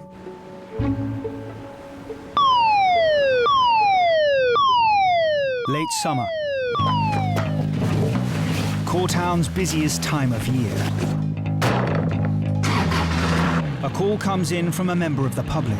The first information we had was that there was a jet ski in trouble. As we kitted up, the news was starting to trickle in that it was more than just a broken down jet ski. It's actually there was casualties in the water. The presence of casualties raises both the stakes and the degree of urgency. And if you're drowning, it's literally every second that you're under the water is affecting your chances of survival. What's your number? 11, what's your number? Paramedics talk about the golden hour, you know, but I mean, you have an hour because you're on land, but if you're at water and you have a chance of drowning, I mean, you're going to drown in a matter of seconds, you know, once you go under. Peter, look! It's got a donut attached to it, the jet ski. There's something there as well. And there's someone here. Oh, yeah, okay. Someone there in the water, yeah. Are they conscious? Are they unconscious? Are they breathing? Are these severe injuries? What kind of injuries? What equipment are we going to need? So there's a whole lot of different things going through your head. Okay. The crew find 2 people drifting in the water and move in to assess the situation.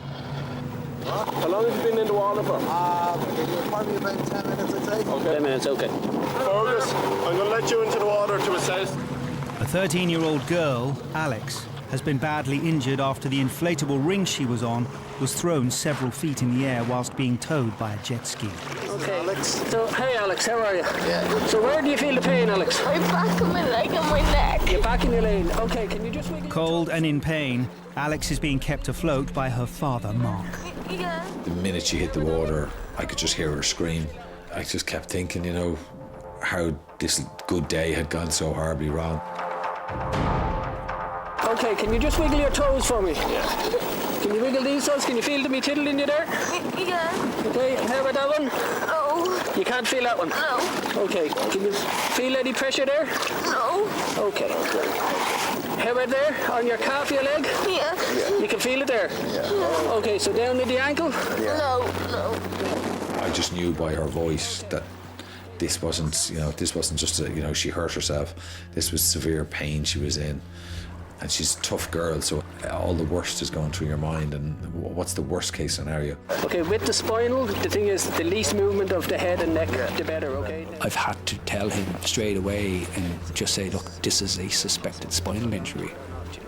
And I would rather be honest with the man, you know, and say, look, this is a serious issue we've got here, you know. If I was to ask you, a 10 being the worst pain you've ever felt, and 1 being the least pain, where would you put that pain that you feel? 8. 8, okay. The casualty, you could just hear it in her voice. You could hear the pain in her voice. You could see her chin was just quivering with the cold. We need to get this girl to the hospital as quickly and as safely as possible. So I decided to call in the helicopter.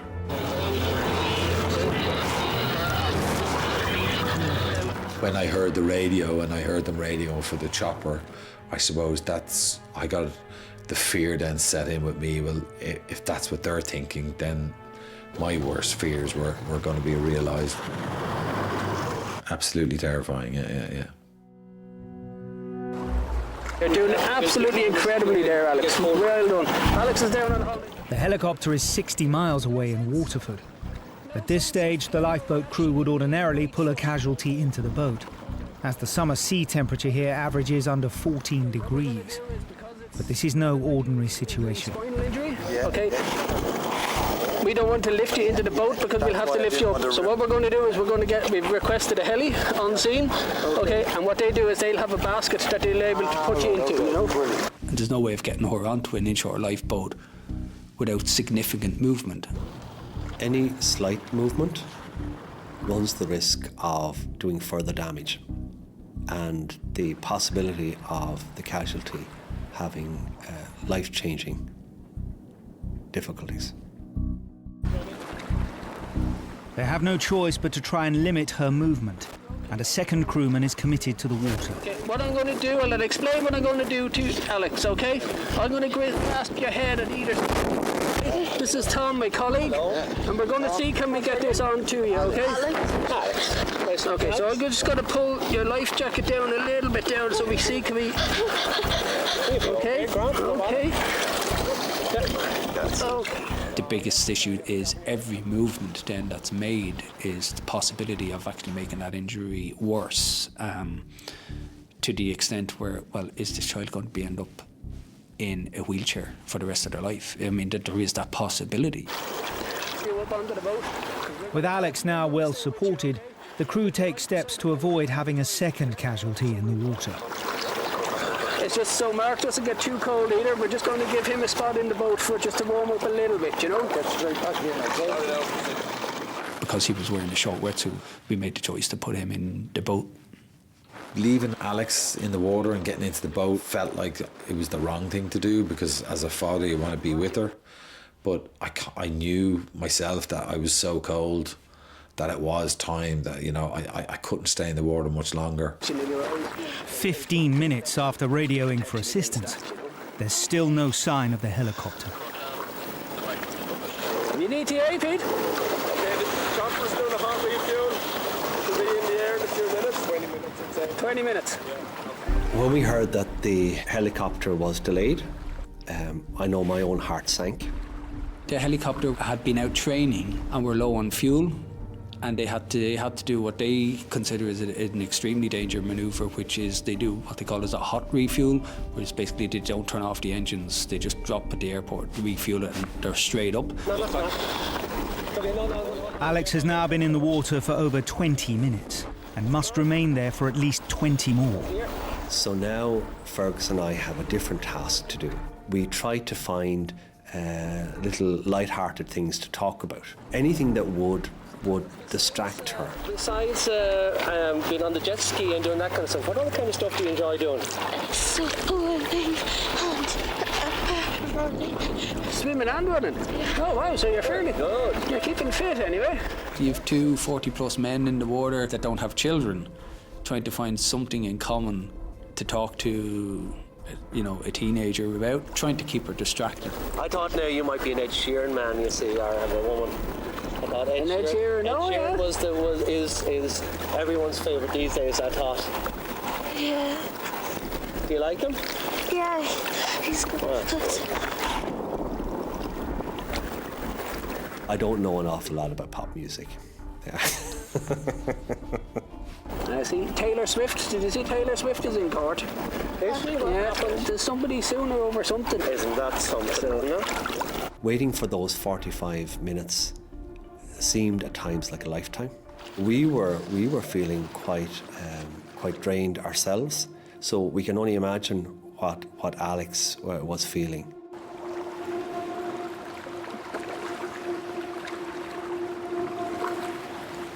Finally, after Alex has spent almost an hour floating in the cold sea, they hear something. There it is. I see it. I see it now. Don't you lift your head now, Alex, okay? But I can see the heli coming from here. Well, you hear the helicopter before you see it, and where we were in the water, there is an immense relief, kind of knowing that these guys are coming, you know. The man from the helicopter, he's after coming down on a rope. The winchmen are fully qualified paramedics, advanced paramedics. Now the helicopter is on the scene. The crew have to carry out the most difficult and dangerous task of all, getting Alex out of the water. Okay, Alex. So we're going to play this on the Alex, okay? You'll feel a lot more support once it's on. The helicopter had a spinal board, which is just a solid board, basically, that we slide in under the casualty so we can lift them so they remain as straight as possible. So Alex, stay looking straight up. Yeah, okay. Let's do 3. Okay, so make sure get under her armpits. There you go. At that stage then, Barry, the winchman, had made the decision that we were going to go into shore and wincher off the beach rather than wincher from the sea itself.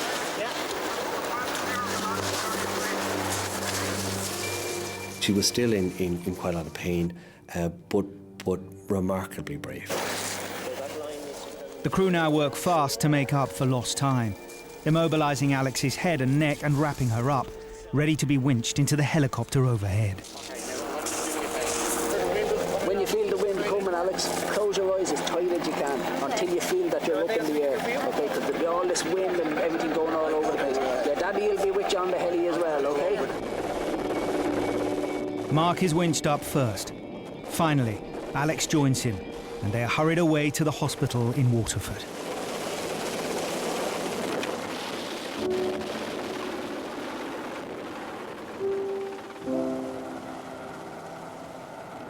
My dad helped calm me down, and I just kept saying to myself I had to keep calm just so everything would go all right.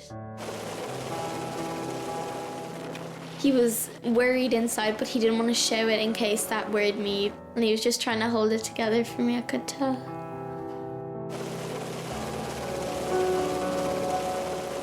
For her age and for the person she is, I think, you know, she's definitely one of the bravest people I know, because to go through that, it was very, very frightening. And the lifeboat crew, with their job done, returned to base and their normal lives, unaware of Alex's fate. Sometimes we don't know what the outcome will be. So sometimes you're left wondering,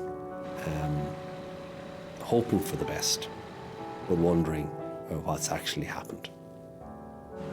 When I got to the hospital after taking the helicopter, when I started feeling my feet again, they said I was probably going to be okay. So that's when my mum was happy. In the end, Alex had a pressure injury, not a fracture, and the feeling to her leg returned within hours of being rescued. Like most crew members, Tom is a volunteer. But in this case, his day job is as central to the community as the lifeboat station. I do have quite a prominent role here in Courtown in my day work, in my job. I'm with people quite a bit in lots of different situations. And I really see my volunteering with the lifeboat as being an extension of that.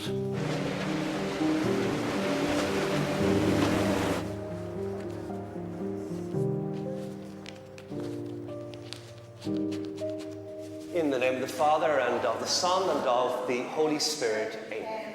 The Lord be with you. Good morning, everyone. Good morning. Welcome as we gather together to celebrate our Mass this morning. The Lord be with you. Lift up your hearts. So the church here is Our Lady Star of the Sea. For us here by the seaside, it's about guiding us home.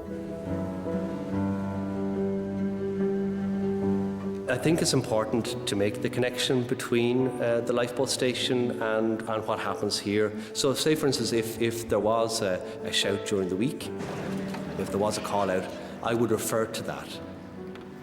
Maybe at Sunday Mass, just say, we just want to thank everyone involved who was there on the rescue.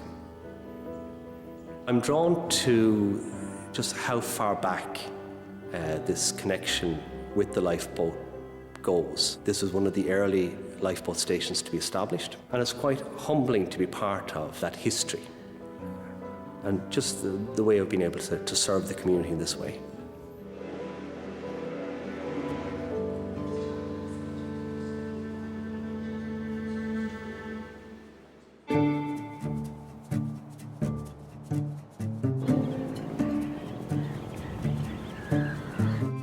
The Blackwater Estuary in Essex is a complex network of islands, salt marshes and mudflats that appear at low tide only to vanish again a few hours later. We have a lot of small creeks. These are very tidal. We have a sandbar which dries out at low tide and catches a lot of vessels out, especially pleasure craft. Located on the largest island in the estuary is West Mersey Station. With more than 150 lives saved in its 55-year history, it's one of the busiest in the British Isles. If you don't know what the sea is like, if you don't have the local knowledge to the tides and the directions and the wind, people can get caught out quite quickly. It looks beautiful, and it is beautiful, but it can be unforgiving. People can lose their lives. And on West Mersey's patch, not even cars are safe from the tides. One route on and off our island here is the Strood. That's the road that will flood when the tide is high, and that's the one that will give you the problems. So if you try and go on the island or come off the island when it's like that, you stand a very good chance of being stuck if you drive through it. The Strood only floods during high spring tides, but there are other causeways in the estuary that disappear daily when the tide turns and regularly catch out drivers.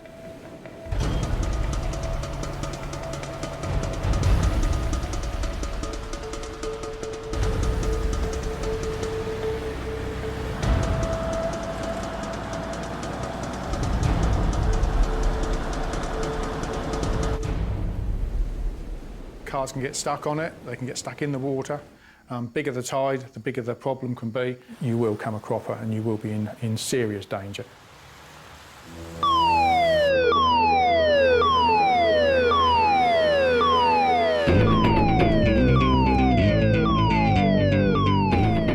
Local police have spotted a partly submerged van on a causeway, and the tide is rising fast.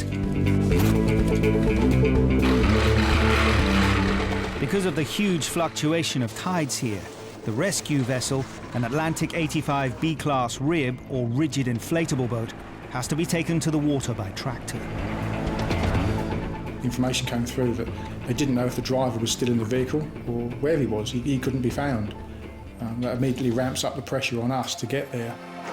This boat usually has a crew of 4, but not today.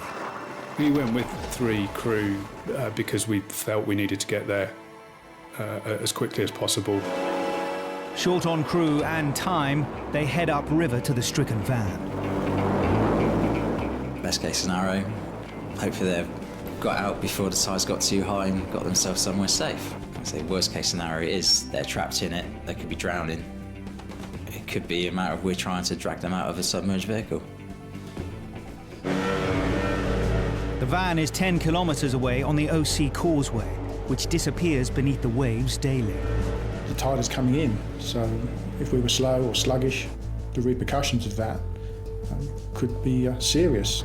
Even travelling at their top speed of 35 knots, it takes the crew 14 minutes to reach the van, by which time it's almost totally submerged.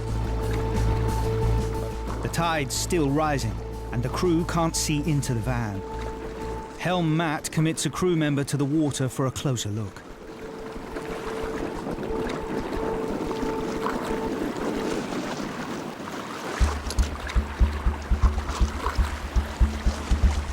So I jumped onto the front of the bonnet, but couldn't get a good view in. We couldn't see through the windows because the water was up.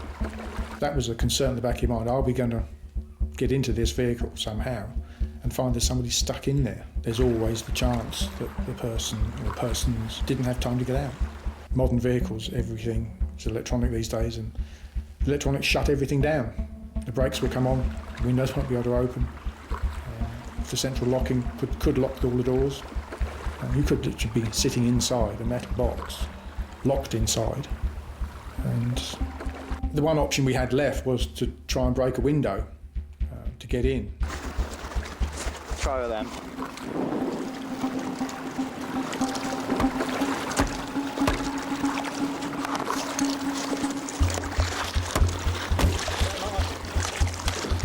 There we go. You do prepare yourself, because you could be going there looking in that car that's submerged, and you could be the worst case scenario where there's a body in there, and at that point you have to think you're going to have to be dragging that out.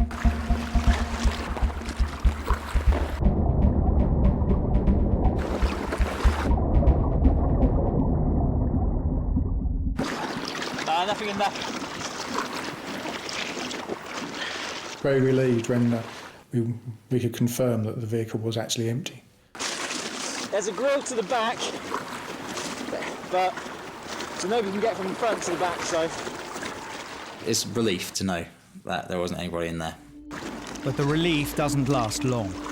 The submerged van now poses a risk to other vessels.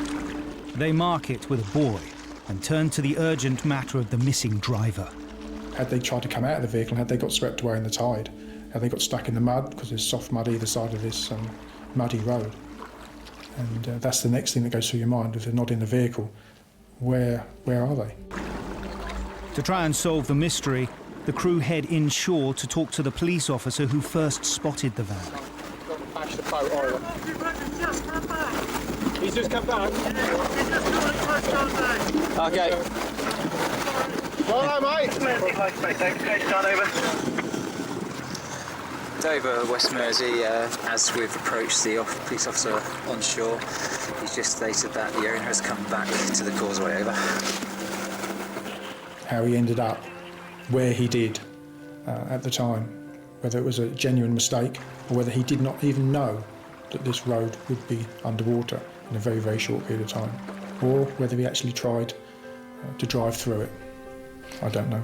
But this one was the most serious I can remember for quite a long time, and the most worrying.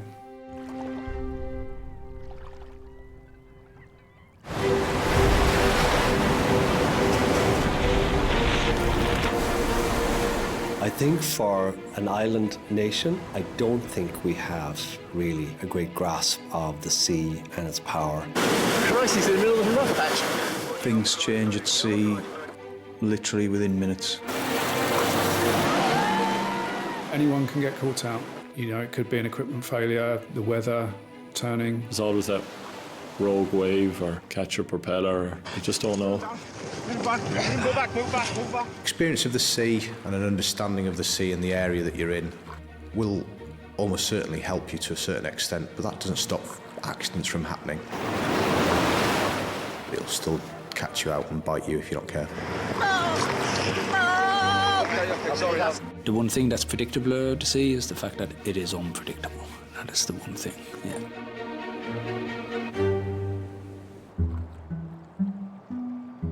Tor Bay in South Devon lies on a stretch of coastline known as the English Riviera. Tor Bay is built up of three main towns, Torquay, Paynton and Brixham. Brixham obviously being the best one, where the boat is based. The area plays host to over 4 million visitors annually, the majority coming in summer. It's a very picturesque, lovely little town, fishing port. Fishing being the main industry, tourism being the other one. One of Tor Bay's greatest attractions is also its greatest danger, the sea. We have quite a few headlands in between the beaches. Off Berry Head and around what we call the south side of Berry Head, there's always water against the rocks, so you tend to, you know, any weather from the easterly at all, you've got no place to get out. If you were in trouble down that area, you end up getting smashed on the rocks. Generally, as soon as we get an easterly, we get quite a big swell in the bay. People have gone from flat, calm sea to 2, 3, 4 foot of swell, and they just get massively caught out. It's mid-August.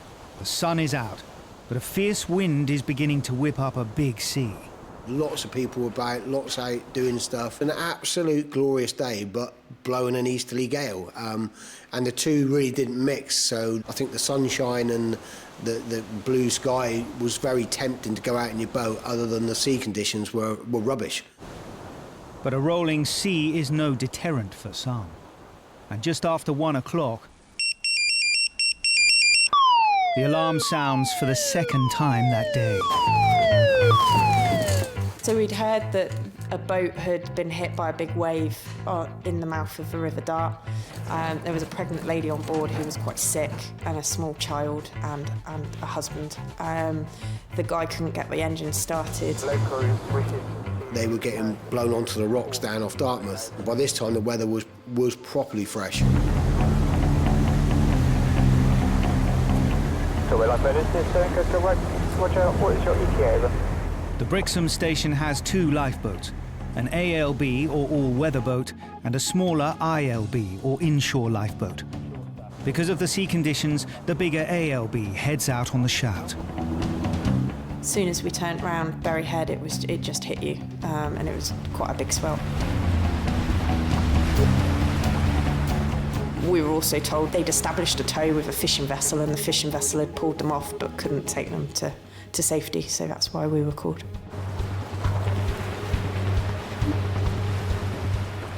First priority was make sure all the casualties on board were okay. A little bit concerned because of the lady being pregnant, make sure she was comfortable. Once we'd ascertained that, it was a case of attach a tow line and start the trip home.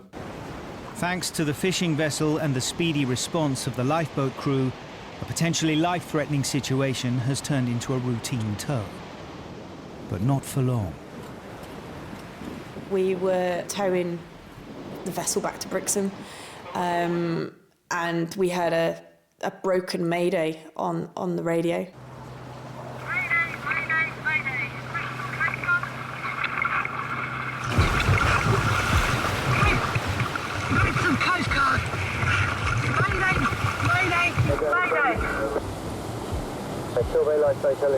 Because it was a broken mayday, we didn't really know what had happened, but obviously a mayday is a serious shout. A mayday call means someone is in a life-threatening situation. The crew listen out for more information, only to hear silence.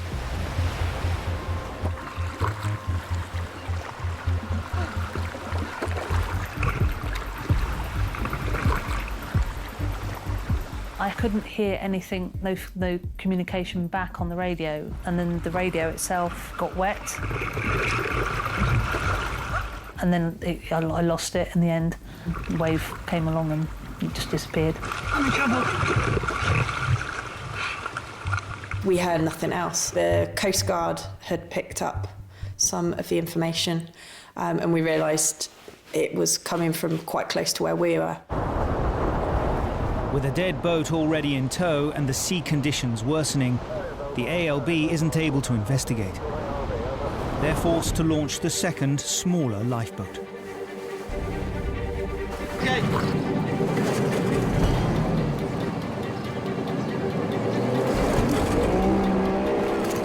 In no normal circumstances would we have ever have launched it in those conditions.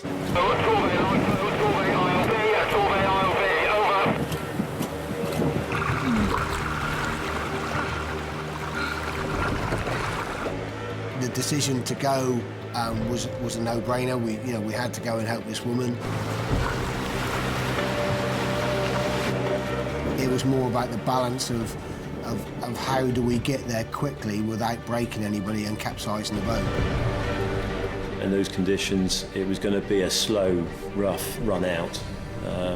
Short, choppy seas. It was going to be bouncy. It was going to be wet. Though it may be hard going for the crew, they know it's nothing compared to what the Casualty is going through.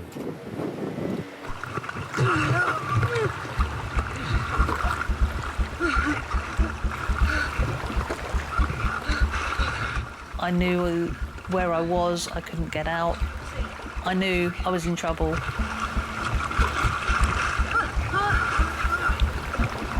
I was scared at that point, I have to say. I was scared. I didn't want to be there. With her radio lost, Jeanette now tries phoning the Coast Guard.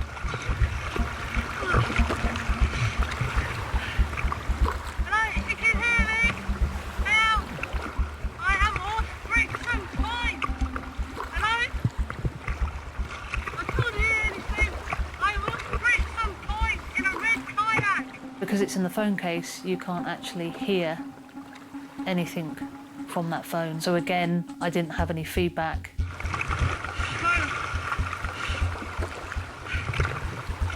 And that was really scary because I didn't know whether anybody's coming to rescue me at that point. And my concern then was because I was getting nearer the cliffs. Having exhausted all high-tech forms of communication, Jeanette turns to more direct methods.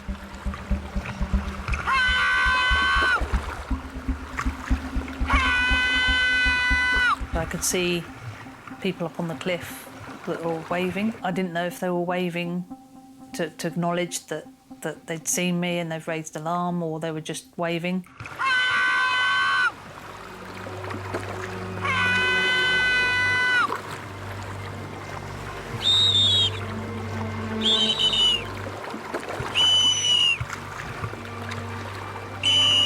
Unknown to Jeanette, the onlookers have called the Coast Guard. From their elevated position, they can also see the ALB out at sea and presume it's there for the kayaker.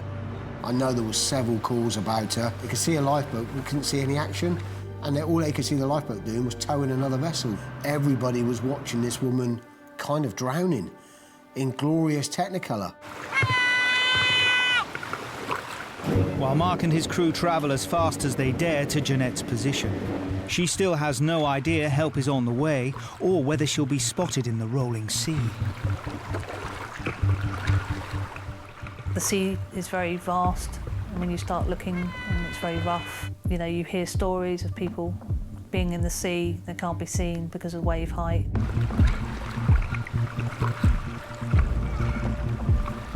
A person in the water in those conditions it's 1,000 to 1 almost. You're not going to see it.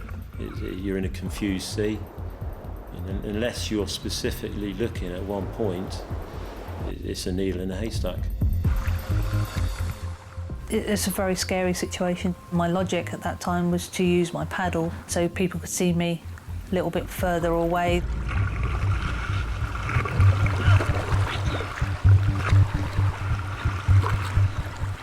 The only time we ever saw her was we saw her lifting her paddle up.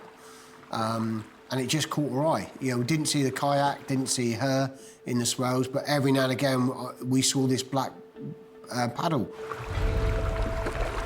Then I saw a lifeboat coming towards me, and it was relief. I knew then I'd be fine.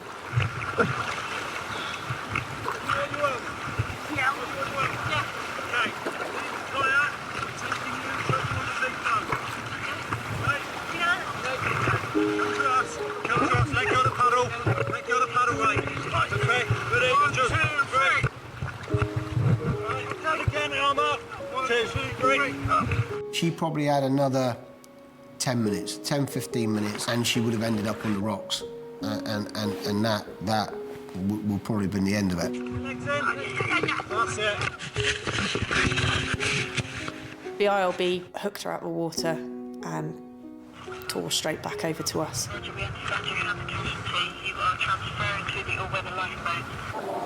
Although finally free from the waves, after almost 40 minutes, Jeanette is still very much in danger.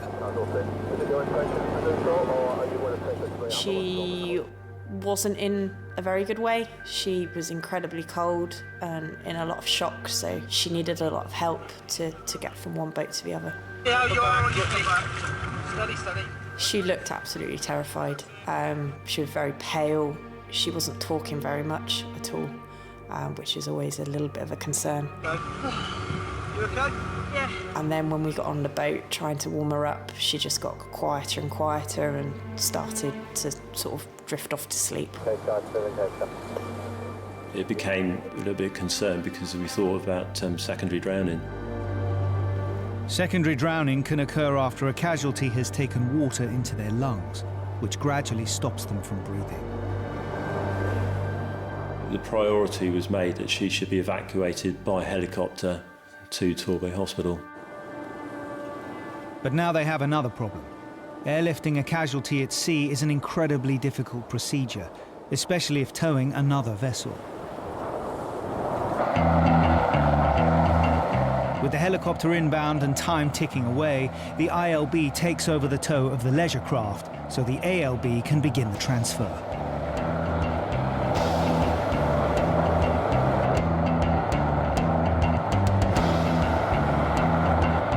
You're very aware of this helicopter coming in close. It feels like about 5 feet above your head. Great big white monstrosity above you, pushing loads and loads of air down on you.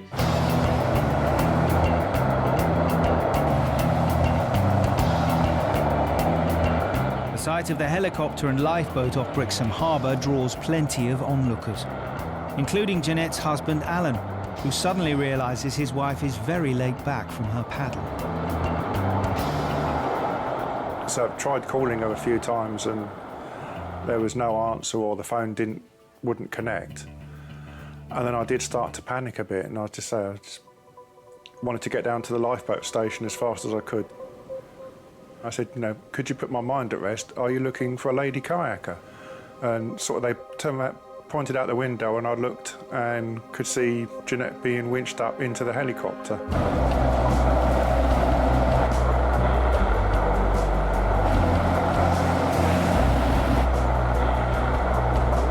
Jeanette is flown directly to Torbay Hospital to be treated for secondary drowning and hypothermia. And the 2 lifeboats, with Roger, Mark and their crews, head back to the station. But the day isn't quite done with them yet. All in all, the easterly wind blows 7 shouts the Torbay crew's way.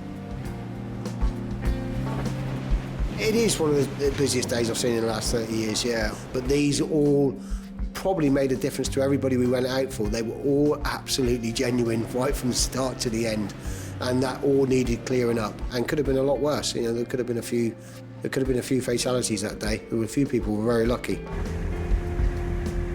It hasn't made me want to stay away from the sea. It's made me respect the sea. Getting caught out at sea can, happen to anybody. It doesn't matter how experienced you are. Accidents always happen.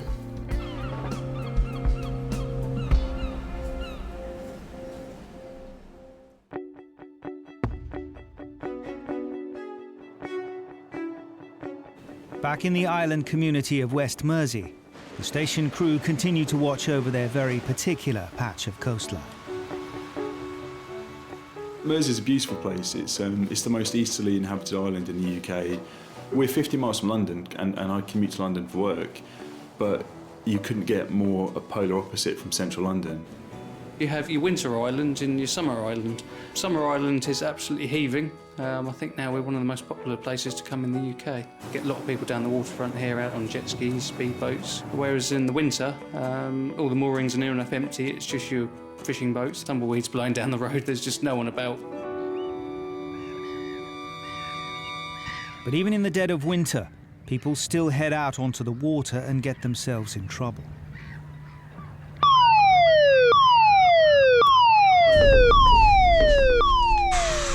When the pager goes off, we don't know anything. I mean, so when you go down, you don't know what you're dealing with. Early January, clear, bright, but very cold.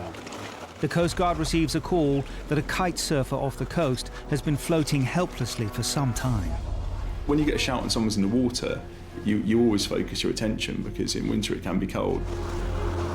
So at that point, it was just very focused on getting to the right place at a good time.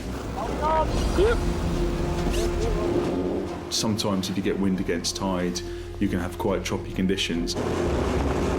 If you are a casualty in the water and you're getting dragged out to sea by the tide, it is a very, very serious situation and things can turn south very quickly. You could end up in Europe. You could end up anywhere. Luckily, this kite surfer was with a buddy who managed to make it to shore and raise the alarm.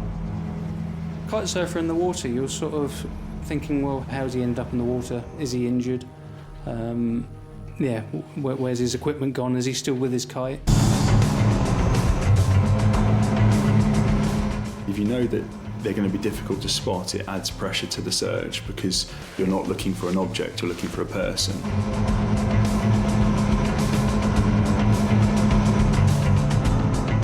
Obviously, if he's quite low in the water, there's a vessel that's coming towards him and they're not paying attention, they could run him over and they wouldn't even notice. Most of the time, to be honest, they wouldn't even realise what they'd done. We were on scene and we located him within about 4 or 5 minutes, and that's remarkably quick. Have you packed your legs away? Around your legs? Do we need to check them? Okay. There's no lines in the water. No, yeah? Lines are in the water, but lines are in the water. It's not for sure how far they are in the water. Most of them are wrapped around his legs. He said probably best to approach from behind him. Yeah, when we're approaching a kite surfer, it can be very dangerous with all the lines that come off a kite. They can very quickly get wrapped around their propellers or anything, and then we find ourselves stuck as well. Well done, mate. Grand job. Take my foot if you want. Bag. Right. Ready, Jason? No, it's too far. There you go, Tim. All right, mate, are you cold? Yeah, I'm all right. So no medical? When we plucked him out, I was amazed that he was so laid back. The lifeboat crews undergo extensive training to prepare them for all kinds of rescue situations. But even they can sometimes get caught out.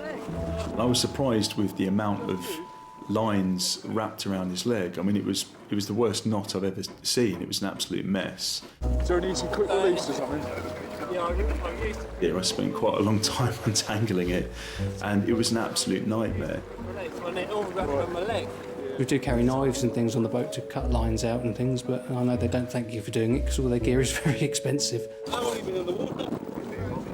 An hour and a half. Hour and a half, okay. Yeah, we have a mate. Whereabouts? Do you know where that windsurfing place is? Yeah. He did a lot of things right. The fact that he kite surfed with a buddy and he was equipped and prepared. It was a freak accident. On the day, it was not the best weather, and the wind was very, very gusty, so it wasn't like a predictable wind. So I think a gust of wind took his kite out of control and got him into that situation. So it just shows that it can happen to anyone.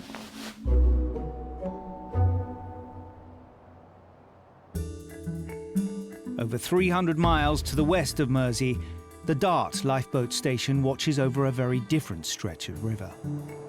Dartmouth's a very busy place. You've got a lovely river, which is fantastic, but there's so many boats on it, there's so many marinas. You can go from the very slow-moving, quite smooth waters of the inner river, and then as you come out towards the outer estuary, you start picking up the tidal areas. There's lots of trot moorings in the middle of the river, lots of big buoys. You've got a fixed ferry running across on fixed wires. There's lots going on the Dart. Opened in 2007, the Dart station is one of the youngest in the region. It has a D-class inshore boat and an active crew of 21. But on one late September weekend, many are away for a 50th birthday celebration. They've called in a helm from nearby Tor Bay to cover, just in case. So I got down there and I covered the boat through Friday night. Dartmouth have fewer shouts than Brixham. They still have a good number of shouts. They hadn't had a shout for a few weeks, I don't think, at that point. As the night went on, it got less likely that I was going to get a shout. But just after 11 o'clock, as James is climbing into bed at his B&B, an urgent call comes in from the Falmouth Coast Guard. A water taxi pilot at the end of his shift has heard a shout for help coming from the river.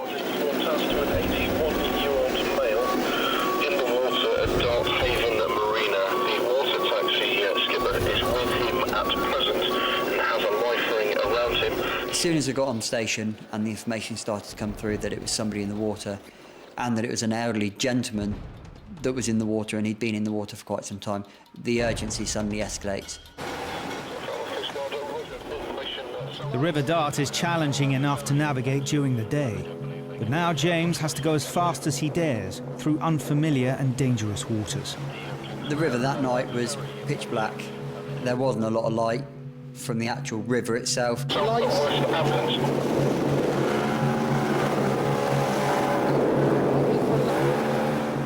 Searching with a spotlight can be quite technical. People think you're just waving a torch in the dark. You have to be careful because obviously the helm is trying to helm a boat in the dark using his night sight. If you catch the spotlight wrong and you catch the orange of the lifeboat, especially with the reflective bits, it can cause him to lose a little bit of his ability to see in the dark. I I know there's lots of lines that are often strung between mooring buoys in the river. Because it was so dark, you couldn't make those lines out. It's the one on the end, KU.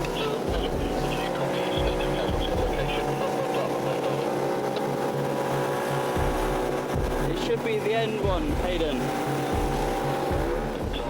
The river taxi skipper who alerted the Coast Guard is marking the place where the old man is trapped.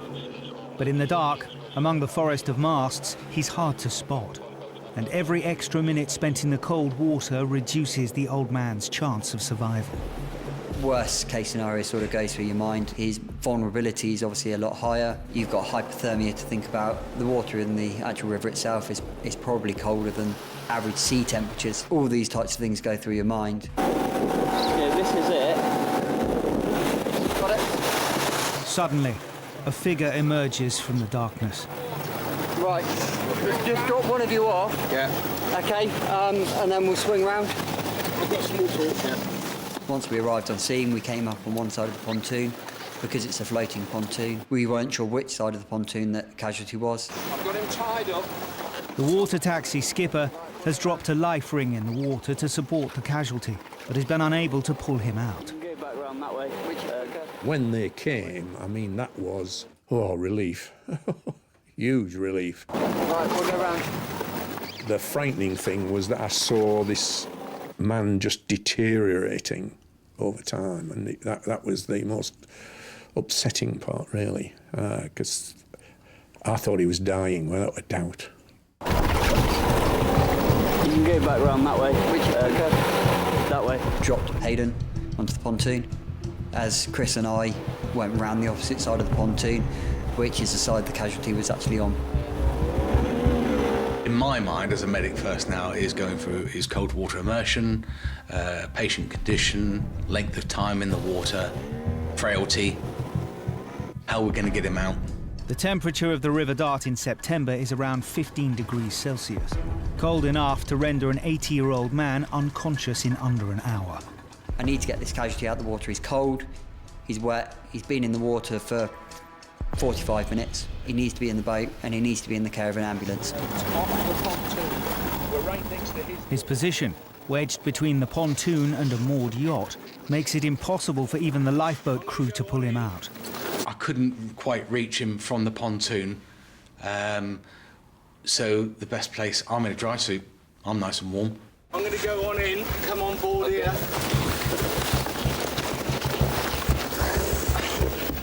Come on to the boat. Yeah, easy.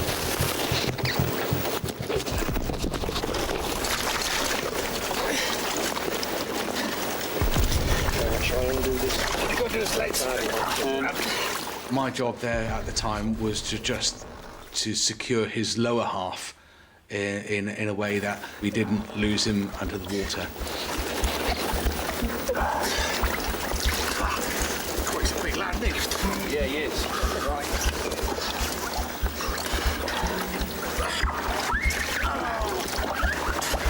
Right, I might need to lose this boy. Can you get your arms up so we can try and squeeze this life buoy around you? Because at the moment we're struggling to get you in the boat. Okay, come on the boat with me again. The patient in question was unable to use the life ring due to the fact that his body had started to shut down and he was unable to move his arms. He's losing heat into the sea. No, he didn't have long left. With the Casualty fast becoming critical, the crew realised that one way or another, they must get him out now. Okay. Right, we're going to try and get you up out of the water now, okay? You dig deep, and you give it everything you can to get him out of the water and into the boat. Okay, on three, guys. 1, 2, 3.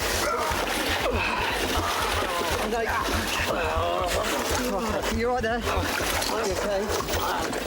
He was a dead weight lift, and it took the strength of 3 men to pull him over the side.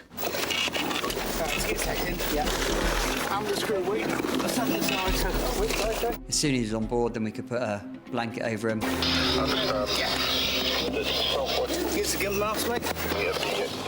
We cover him with what I carry in my parabag to try and reduce the last of his heat loss. With the Casualty now out of the water, but unresponsive and fading fast, stand-in helm James has to locate the ambulance waiting somewhere on the river's edge. Blue lights over there, guys. I don't know if that's ours or It might be Coast Guard. Nice and snug. Found Coast Guard Dark Lifeboat information. We have a casualty on board. Do you have a location for the ambulance? Over.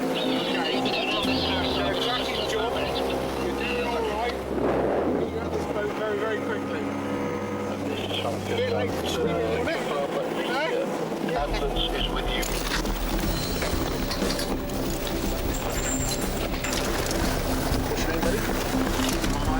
You get my thermal probe out. Just test your temperature, skipper. See what's going on. See how cold you got. Guys, this is hypothermic, I suppose. I can't get a reading. He was very cold, severely hypothermic.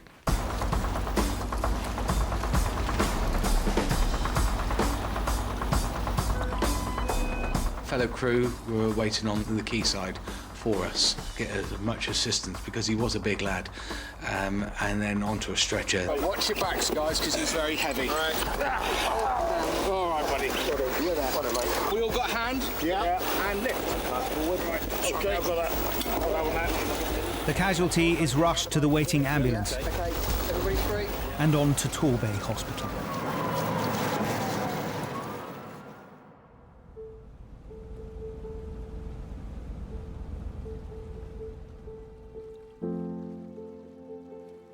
I was born in Torbay Hospital, the early Torbay Hospital.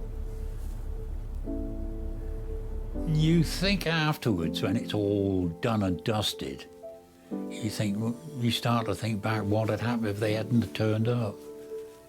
Then you realise what could have gone wrong. Well, I'd drowned, quite literally, you know.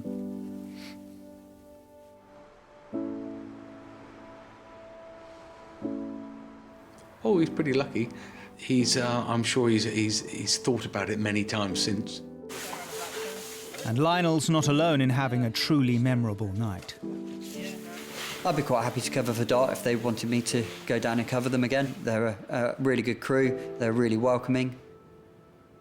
But James wasn't the only first-timer on the Shout that night. This was a brand new boat that hadn't actually touched the water before. And it launched, and on its first launch, it saved a life.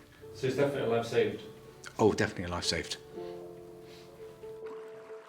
What do you say to people that sort of fish you out and save your life? All you can say is thank you. It sounds totally inadequate. But it's a job to put into words.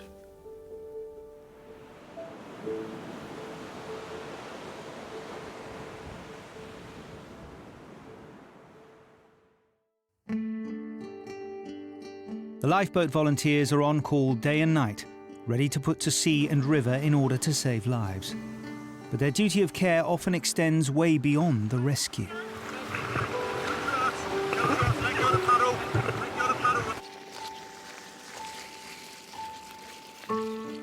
So the day after, I went back to the station to collect my gear from the crew. One of the guys said that they were going out for a paddle a couple of days, and would I like to join them to build my confidence back and to get myself back into a boat.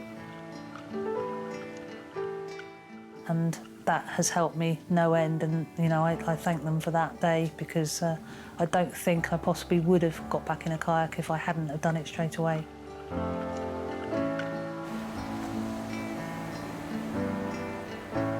Someone else who returned to thank the lifeboat crew who saved them was Mark, with his daughter Alex, whose spinal injuries had left everyone worried that she may never walk again. Alex she's 100% now. She's had no medical issues or anything afterwards. She's great. She's full of happiness and joy. Going over and meeting the crew in Courtown, like, I mean, you know, it was kind of surreal. And and then to find out, like, one of them was the local priest. You just don't think about those people in that certain ways. Have a good day. Look after yourself. Oh yeah, yeah, absolutely. We went to Sunday Mass. Father Tom was outside shaking everybody's hand, and Alex went up and thanked him. It was quite moving. I think I've pretty much moved on. I mean, like, I'll always remember it, but I'm really excited. I can't wait to get back out on the jet ski and kayaking and doing all my summer sports. To get home before the rain. Yeah. Yeah. Start.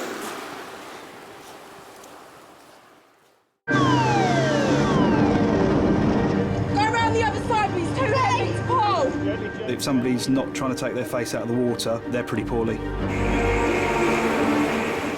Unfortunately, at that moment, our radio decided to break.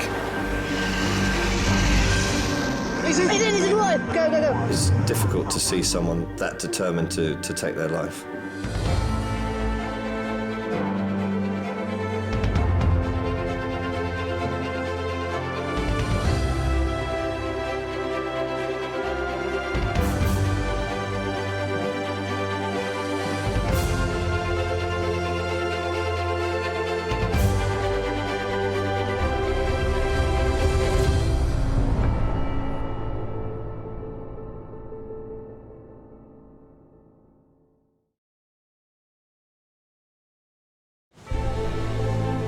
We're an island nation, drawn to the sea that surrounds us.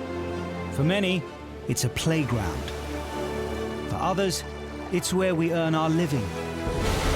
But the sea's unpredictable. It can change in an instant. And when accidents happen, they happen very fast. On the sea, you have to expect the unexpected. It will just turn around and bite you. Mayday! Mayday! There to save our lives is a volunteer army of nearly 5,000 ordinary people. When the pager goes off, we don't know what the shout is, where it is, how many people are involved. It could be anything. Where do you feel the pain, Alex? My back of my leg and my neck. Stuart, just hold the boat. I am so thankful that they came. Things could have turned out to be a lot worse. I've had people drown in front of me. Before we've got there, that person's gone. Calm down, you're okay, pal. Equipped with their own cameras. My light flashing. That's mine. The crews give us a unique insight into every call-out as only they see it. Speeding through the roughest weather, searching for people who may only have moments to live. For those who risk their lives, it has become a way of life. The decisions we make on a lifeboat can all mean the difference between life or death.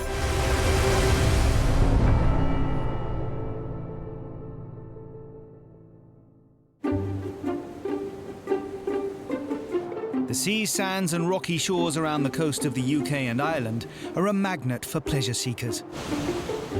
From the bucket and spade brigade to an army of extreme sports enthusiasts. Nowhere more so than here in Torbay on the south coast of Devon. In terms of the marine users that we have in Brixham and Torbay, there's a couple of marinas, so there's lots of pleasure boats, so lots of yachts and speedboats. It's a bit of a hive of activity. The summer season in Brixham kicks off in May with one of their busiest weekends of the year. The atmosphere around Brixfest is normally really sort of a party type atmosphere. People are around the harbour side. It's a great day out and good entertainment. As well as the crowds in town, a sailing regatta fills the bay with pleasure craft. The sight that you see when looking out across Torbay, whether it be modern sailing boats or the historical heritage sailing boats, is a fantastic sight to see, and you wouldn't get it anywhere else in the world.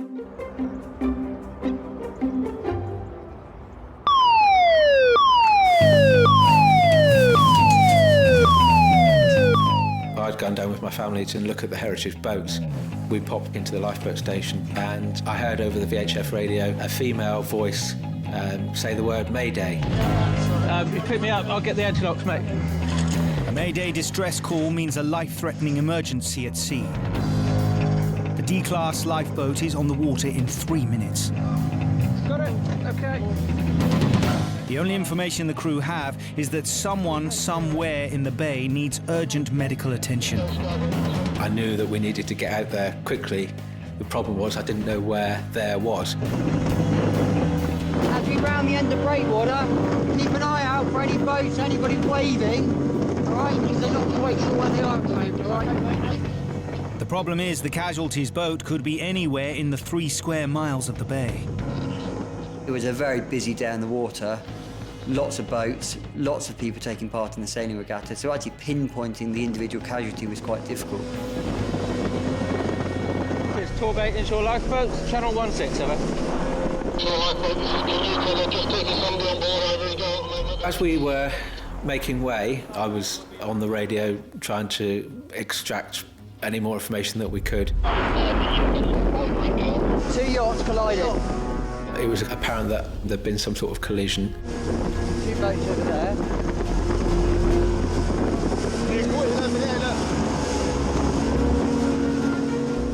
As we came clear of the breakwater, a couple of the heritage boats were sort of pointing us in the right direction. Yeah, I can see you on our boat. We'll be with you in 30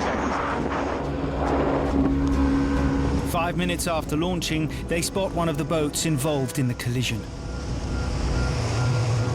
An injured man is lying prone on the deck. Solent Coast Guard tour boat will be with the Casualty. Let's get on board with the Intox, mate, and see what we've got. Right, I've got it. Yeah. Don't mind me, you keep steering us ashore. Yeah. How you doing, okay? I've got some pain relief for you. Oh, good. Can I just get round there? I've got my thumb on his femoral. Oh, have you? Do you want me to let it's go? bleeding out, is he? All right. All right, let me come round. I'll get round the back. The Casualty has suffered severe trauma to his lower leg and is bleeding heavily. Where are you actually bleeding from? Is it just your ankle? Yeah. Okay. I didn't realise quite how serious the injury was until I asked the Casualty if he could elevate his leg to stem the blood flow. Too much pain? Okay. Well, foot's loose. Both bones gone. Yeah, okay. He said to me that he wasn't able to do that because really all that was holding his foot on was the skin and the tissue. His foot had been pretty well all but amputated. Can you get hold of Coast Guards, tell the injury is the leg has separated and there is bleeding and we'll go to the ferry pontoon. The collision has severed 2 arteries in the Casualty's lower leg. All that's preventing fatal blood loss is the pressure being applied by his crewmate. It's keeping him alive, but it's also cutting off the blood supply to his foot. This injury was severe and could be potentially life-changing, and it really escalated the assistance that we needed and the medical care that we needed to give the casualty the best opportunity possible. The coxswain has our best access. The lifeboat pontoon would be the best possible place to get access. I repeat, the lifeboat pontoon. Usually the crew would transfer the Casualty into the faster lifeboat to get him to medical help as quickly as possible. My concern with moving him was that he could basically lose the foot. Yeah.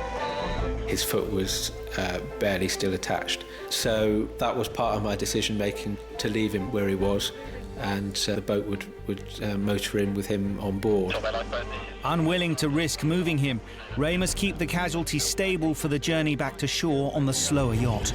Put it in there and take a nice deep breath. Right, what we'll do is take you on our pontoon. The Casualty, 66-year-old James, had been sailing with his friend Clive and wife Sally when the 2 boats collided. It was almost like slow motion. I could just see this boat had a huge, long bowsprit on it, and it was just coming closer and closer and closer. But then suddenly, it seemed to accelerate, and then it went straight into the boat. Yeah. All I could see was just sort of blood and his foot and leg underneath just sort of lying at a completely distorted angle. And I just screamed.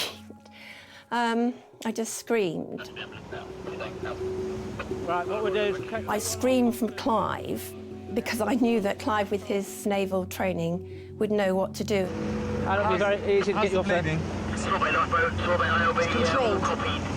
hit the stage. Okay. I could see that the bowsprit, that's the round pole at the front of the boat, had gone through his leg and then had carried on and was halfway across the inside of the boat. And it was still resting on the last bit of skin at the bottom of his leg. I was helming back and I was shaking, completely shaking, so my whole focus was on helming the boat, keeping it in a straight line and making for the RNLI station. I had enough confidence at that point in Clive that he was doing the right thing.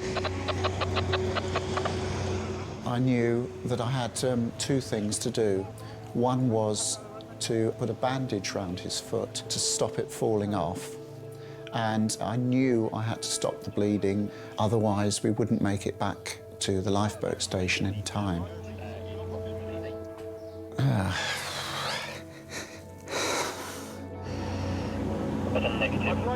I knew at that time it was a couple of minutes of dying.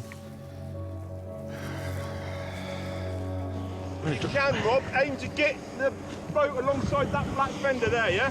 Yeah. Right, where the casualty is. Right, OK. James, we're coming alongside the lifeboat pontoon. Right. We're going to try and bring it this side too. This side, OK. Yeah, if there's any doubt, we're going to stop. We're coming alongside, we don't want to get too tight, right, because the casualty's just down here. 20 minutes after the collision, they make it back to harbour, only to discover the ambulance they were expecting to meet them is still fighting its way through the festival traffic. The vessel is alongside lifeboat pontoon, as well as ourselves. Have you got an update on the ETA of the ambulance, please, over? Negative at this time. We'll confirm and get back to you as soon as possible. They must keep James stable until it arrives. But every minute his severed foot is left with no blood supply increases the risk he may lose it. OK. Yeah? That's fine. Yeah, right about there. Where is the ambulance, mate? They're trying to find an update for me. I haven't got time on it, mate. I take it this is your wife, is it? Yeah. So what's your name, my love? Sally. Sally, if we can take Sally back to the boat, I'll just make her a cup of tea, please. Yeah. Danny, please don't look.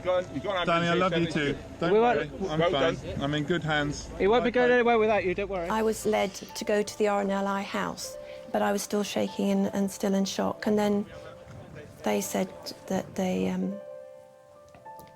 weren't going, they weren't going to lie and say it was all right, that it was serious, and that, they thought that he might lose his leg at that point. Yeah, my leg is literally hanging off. Don't worry, we'll do the work. You just lie still. I think he's here now. 5 minutes after mooring at the pontoon, the paramedics arrive. This is James. James is in a bit of a mess. I'm in trouble, yeah. I had a bowsprit drive straight through my leg, I'm afraid. Do we want to get the legs together or not? It's not held on with very much. No. It's only on with a little bit of skin. I'll keep breathing if I were you. Trust me. With James's condition critical, there's no time to risk the traffic getting him to hospital. An air ambulance is called in. The next problem is how to get him off the boat without further damaging his foot. You want to try and someone just lift him? OK, I've got the stern here, so you can pull it. Have a twist.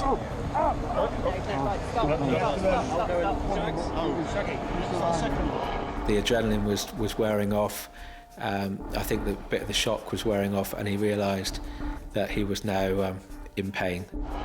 Has he had any morphine yet? No, not yet. We need to make sure that he's... Can he have some more Antilox then, before we move him? I think one of the key things is not to show, if you possibly can, that what you're seeing is quite horrific, because that way the casualty remains calm. Okay, on 3. 1, 2, 3. Okay. Right. Keep still, mate. Keep still. Okay, keep going. Perfect. Well done, team. Hello, James. My name's Nick. This is my colleague Adrian in the other red pyjamas. We're going to look after you. Get you down to hospital.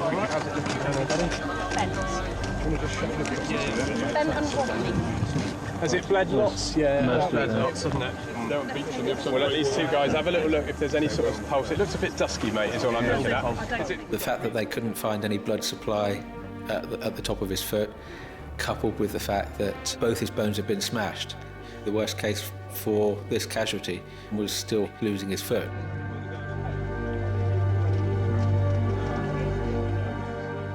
One hour after the collision, James is flown to a specialist trauma hospital in Plymouth, 26 miles away, where he's rushed into emergency surgery.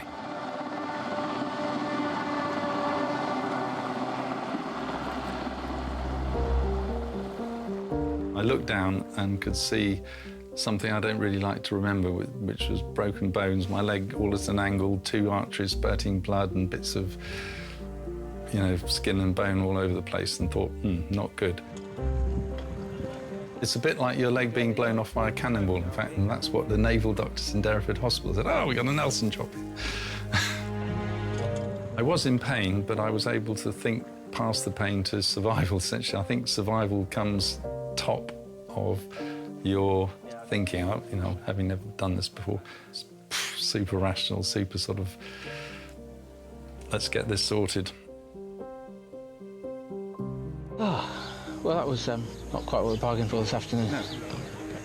When you're faced with a casualty like that, where potentially they could have life-changing or life-threatening injuries, you've got a job to do, and you've had the training, and you get on and do it. When somebody's in their moment of need, being able to help them and being able to bring those people back to safety and being able to be part of that process is incredibly rewarding.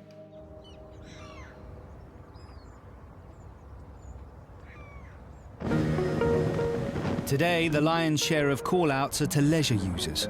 We will pull you off the rocks and we'll sort you out from there, OK? But when the lifeboats were first launched 190 years ago, their bread and butter work was rescuing commercial craft and fishermen. We'll just put an iron end of that so it'll fit over that timber head.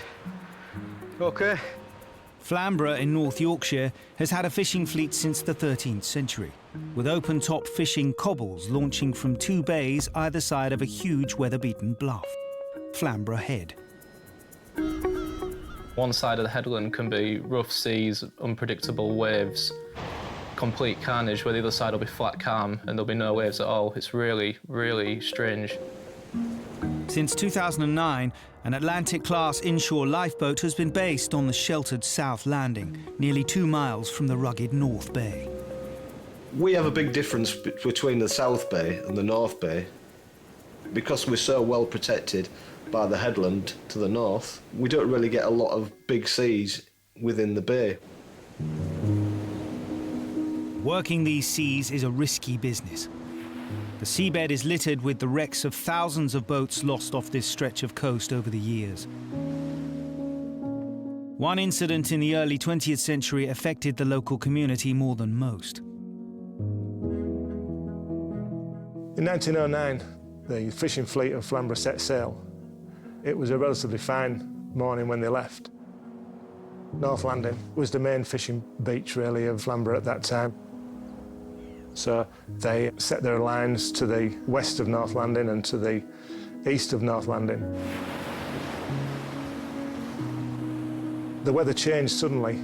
A ferocious sea from the north came in. The boats that had gone to the east of North Landing, they made it round into Bridlington Bay. But the boats that had gone to the west of North Landing, as they came back into shore, they were greeted by breaking waves. The waves were just overpowering for the boats. The fishing boats, the Gleaner and the 2 brothers, capsized on the rocks off North Landing. At that time, Flamborough had 2 lifeboats, and on the day of the disaster, both boats were launched with extra rowers to try and save the men in the water, but unable to get to them, just by the ferocity of the sea. All 6 of the men on the fishing boats lost their lives that day, including Stuart's great-grandfather. At that time, every family in Flamborough was probably a fisherman or something to do with fishing. So it was a sad day for the whole of the fishing community on this coast. In October, the seas here can be at their most unpredictable.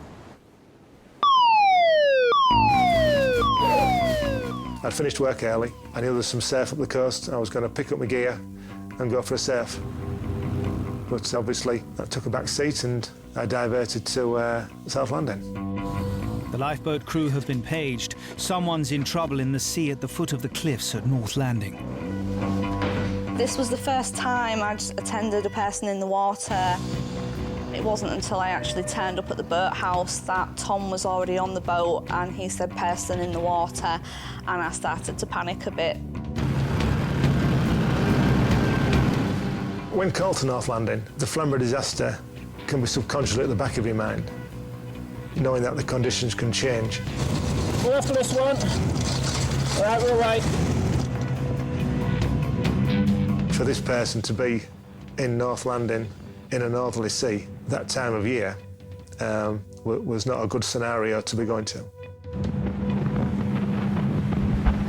We left that day and it was like a mill pond in the South Bay here. And then as we got to the corner there at the lighthouse, we could see the big northerly swell rolling in.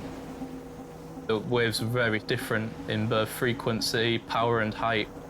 If somebody was in the water in conditions like that, unless help arrived to them very quickly or they knew a way out themselves, the chances of survival are very slim. After an 8-minute dash around Flamborough Head, the crew come into the northerly bay. The Humberside Coast Guard helicopter is already on the scene. It wasn't until we got to North Landing that we got the confirmation off the Coast Guard that the Casualty had got out of the water and climbed into a cave.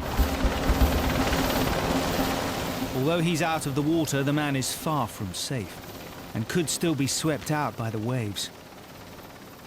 We could see this guy in the cave there, he was sort of waving at us, but it was a cave that went nowhere. It just went in about 6 feet.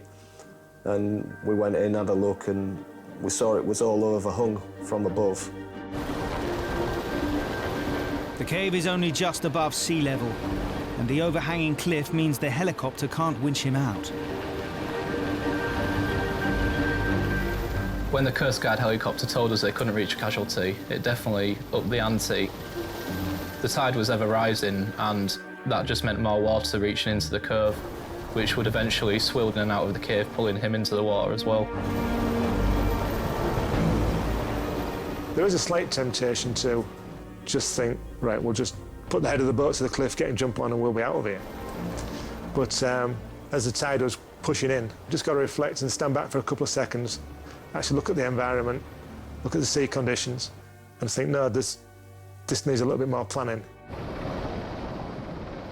The Coast Guard helicopter stands by above, while Stuart prepares for a manoeuvre known as veering down. It's a method of laying an anchor rope from the bow out to sea, and then once we have a good strong bite on the seabed, we'll take the boat backwards towards the cliff. But in swell this big, attempting to veer down brings its own risks. Taking the boat sideways into the cliff could damage an engine by hitting a rock, you know, misjudge the Casualty getting into the boat and injury to the Casualty. We've got engines running at the back with propellers spinning around, you know. That's the last thing he needs to be meeting. Reversing through the breaking surf, Stuart must time his approach perfectly. We were very close, but then I just pulled back after seeing a set of waves coming through. So we pulled back, let them pass. I remember one wave coming over the bow and nearly sweeping me out of the back of the boat. It just flooded the boat. It was pretty scary. As we were making our attempts at veering down, the Casualty kept signalling with his arms, as if he wanted to swim out to us. I was giving him hand gestures. It was like, no, stay there, don't do it, whatever you do. Despite the crew's warnings, the Casualty scrambles down the cliff face. As Stuart finally manages to manoeuvre the lifeboat near the cave, he suddenly makes his move.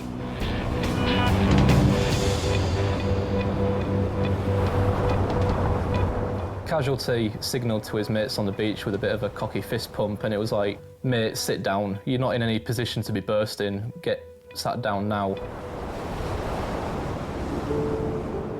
And Stuart just wanted to get us out of there as quick as he possibly could.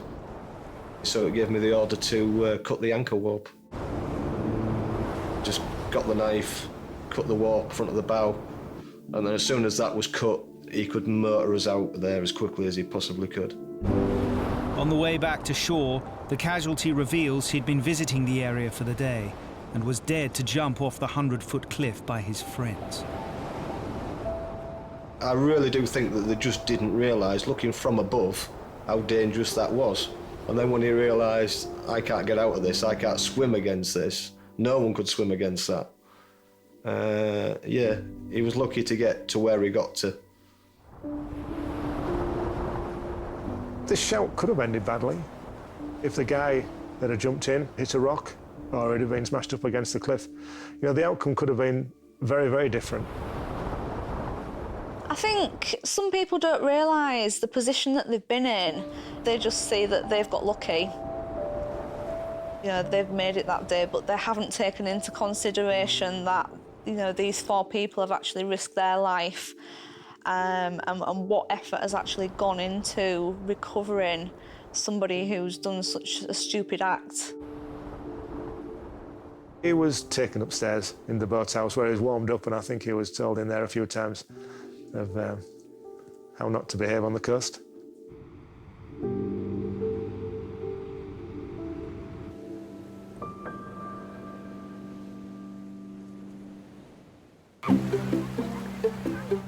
Across the country, lifeboat crews and lifeguards are always on hand to help when the great British public end up all at sea.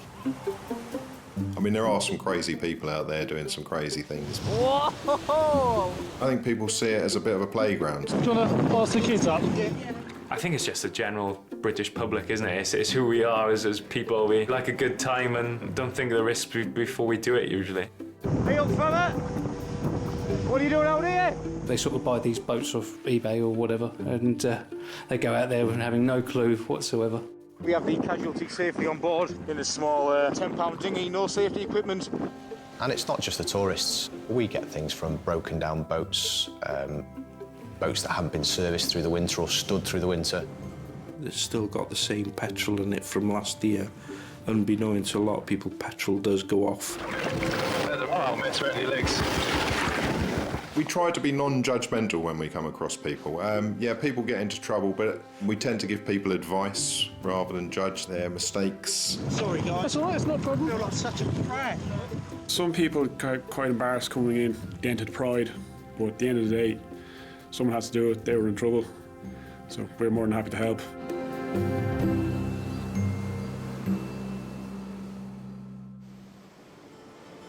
Lying on the coast of South Wales is the small seaside town of Porthcawl. OK, I'm going to go up there and drop the engine down. The crew here are the second busiest in the region, launching into the Bristol Channel 86 times last year alone. Coastline here is particularly tricky. We've got a lot of shallow patches, sandbanks, rocks, and we get big surf as well, so you kind of got a mixed bag here. One of the most dangerous parts of their patch are the cliffs of the Ogmore Deeps. It's probably one of the most popular fishing places in the area, you know. It's perfectly flat rocks to fish off. It's just a bit treacherous getting there, you know. This stretch of rocky coast attracts fishermen from all over the country. Ogmore Deeps is a beautiful place. It's a very popular place and a place that is lovely to be. It's just a place that when it goes wrong, it will go very wrong. A warm August day. The lifeboat station receives an emergency call. RD's feet. Round on the rocks. OK. We were coming back from a tasking, so we were on the lifeboat already when we were requested to launch and assist with a man who had fallen from a cliff. And that was about all the information we had. The Casualty is over 2 miles away on the Hardy's Bay side of the Deeps. When it comes through as a faller at Ogmore Deeps, there's no beach there. It's just all rocks and cliff faces. So so when they come through, we know that it's going to be kind of be a bad one, you know.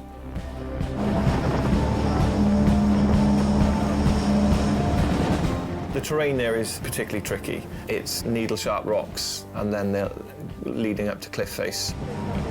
People die when it goes wrong at Ogmore Deeps.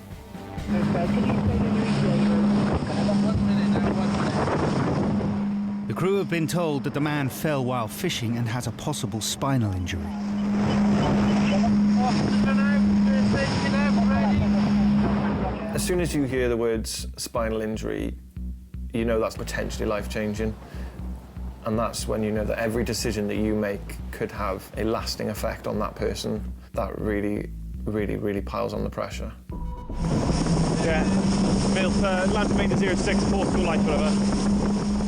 After a 6-minute sprint to the scene, the crew spot the casualty on the cliff top. Lifeboat, for information, if you head Witches Point side of the deep, server. The crew need to get to the casualty with first aid equipment as quickly as possible. But the swell and the rocky shore make it too dangerous to get the Atlantic in any closer. Last in. Yeah. B. Yeah. And hit me. You want me to go as well? 3 crew members, B, Chris and Martin, must now swim to the rocky shoreline in breaking surf with a 7-foot-long 10-kilo stretcher and 2 first aid kits. To make a decision that affects a casualty is one thing. To make a decision that could potentially affect the safety of your own crew, that's another. And you've got to be able to go home each night and know that you've done the right thing. Watch yourself, boys. Drop there. Not getting a stretch off, no? B. B. Have you got a radio? Yeah. It's only a 12-metre swim, but the crew are soon battling a big sea swell and strong currents.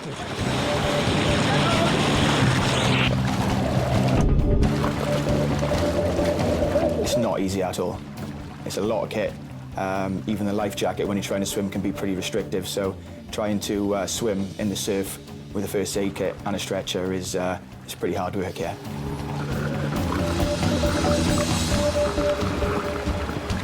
Reaching land, B, Chris and Martin now have to scale a 10-metre high cliff face in full kit. It only takes one slip and you back off the rocks, and you know the tide is pretty strong and you could end up 100 metres down the beach within a couple of seconds, you know, so yeah, it's pretty risky business.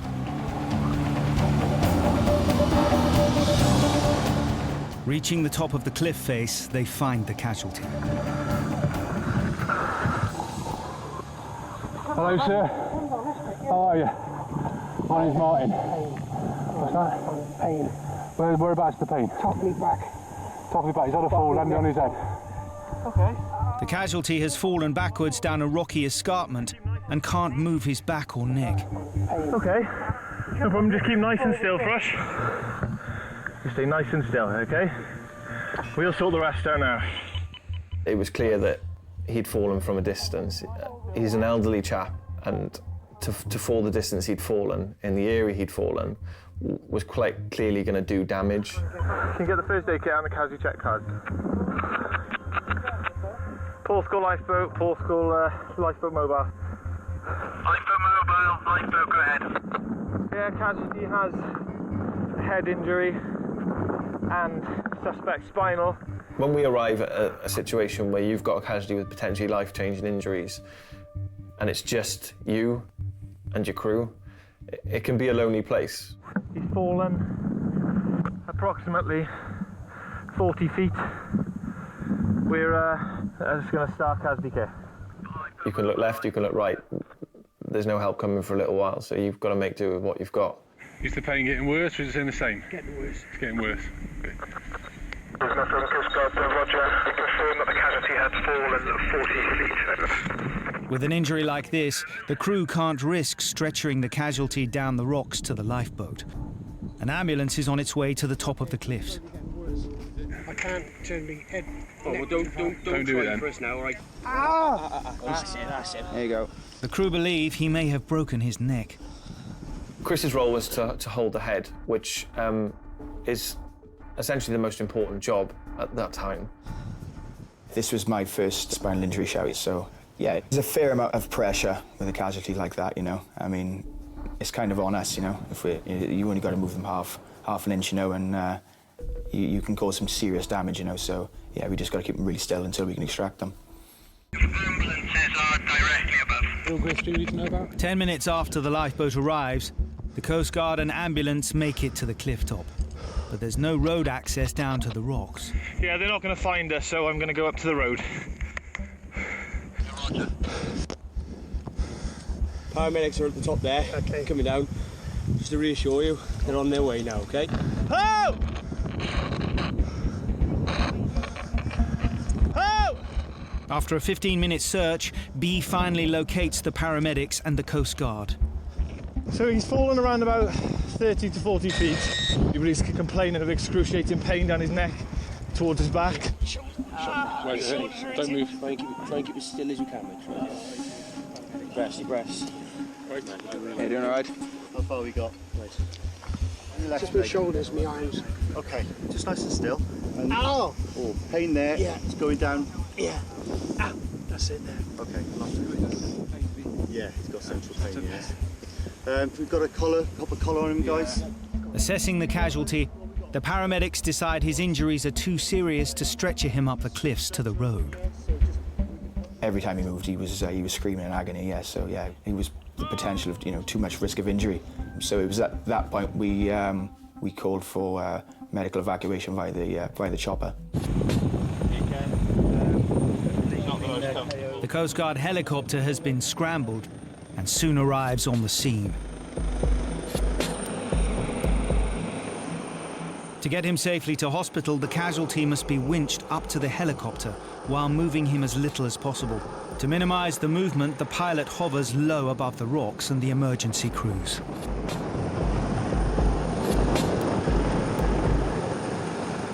Luckily, I'd done a few training operations with the helicopter beforehand, so I was pretty comfortable underneath the chopper, but it still gets pretty gnarly underneath that chopper when it's 10 foot above you. The casualty was flown to hospital in Cardiff, where they discovered he'd fractured 2 vertebrae in his neck. When you've got somebody with spinal injuries, there's a massive weight of responsibility. If we got it wrong, it would have catastrophic effects on the casualty. One of the fractured vertebrae was millimeters from severing the spinal cord. But the speed of the emergency services response prevented any further damage.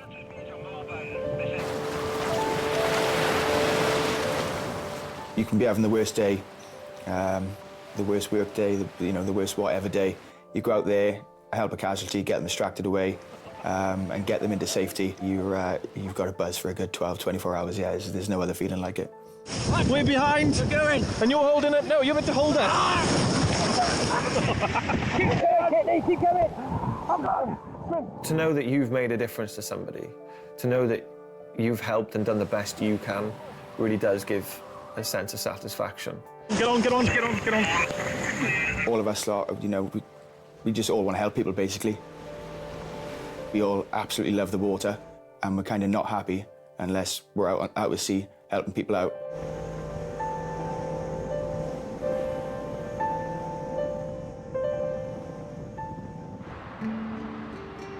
A 150 miles away on the south coast, where the River Ada meets the English Channel, Shoreham Lifeboat Station is set within a working harbour. We have a pretty busy port, so there's a fair few commercial fishermen. We've also got a lot of leisure activity. We've got jet skis, kayakers, sailing clubs. I think we've got pretty much every possible use of the sea being utilised here. Thursday night at Shoreham is station cleaning night. And it's the newer recruits who have to shoulder the dirty work. 18-year-old Isabel is one of the youngest members of the crew. As soon as I turned 17, I joined the lifeboat. I followed in my dad's footsteps. So yeah, the third generation. Isabel's dad, Simon, also known as Tuggy, is a second coxswain here. Hello, babe. All right. Yeah. You all done? Yeah. Well done. I'll write out to you, please. While her grandfather, Jeff, was a crew member for 41 years. Oh, yeah, I'll clean Granddad's flat for him. Yeah. Quick, join up. My mum and dad always knew that I was going to join up. I was always very keen. There wasn't an option. I was always going to join the lifeboat and follow in my family footsteps. They're like my second family, the crew, and they'll look after me because they've seen me grow up.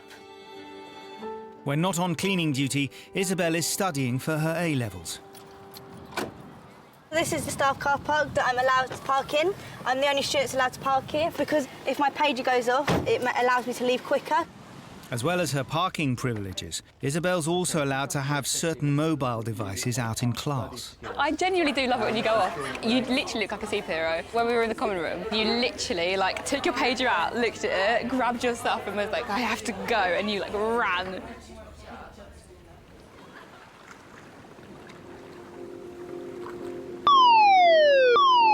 A cold April evening.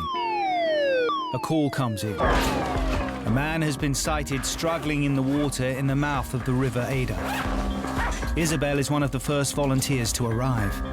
I remember running in and the helm telling me to get kitted up, and the adrenaline started pumping. I don't think I've ever got kitted up so quick in my life. I decided to take Isabel on the shout because I felt it would be a good experience, and an extra pair of eyes when you're searching for someone is never a bad thing. If I'd known a bit more about the job we were going to when we launched, then that would have changed my decision. 5 minutes after the call comes in, Shoreham's inshore lifeboat launches into the darkness and heads upriver. There's definitely a small window of opportunity to find someone conscious when you first launch for the person in the water. Obviously, the longer they're there, the worse their condition's going to get if they can't get themselves out or someone else can't get there before us. Water temperatures in the river are below 6 degrees. The crew may only have minutes to find the man before he succumbs to cold and shock. It's pretty hard to spot a person in the river. I mean, there's lots of little bits of buoyage and stuff like that, and rubbish that could be misinterpreted for a person. At the end of the day, you're only looking for someone's head. So it's like trying to spot a football in the dark, really. This is Isabel's first shout to a person in the water. I do worry sometimes what the job is, and I do worry if I'm going to be able to cope with it, as I am quite young. I do worry if I'll be up to it and be able to do it.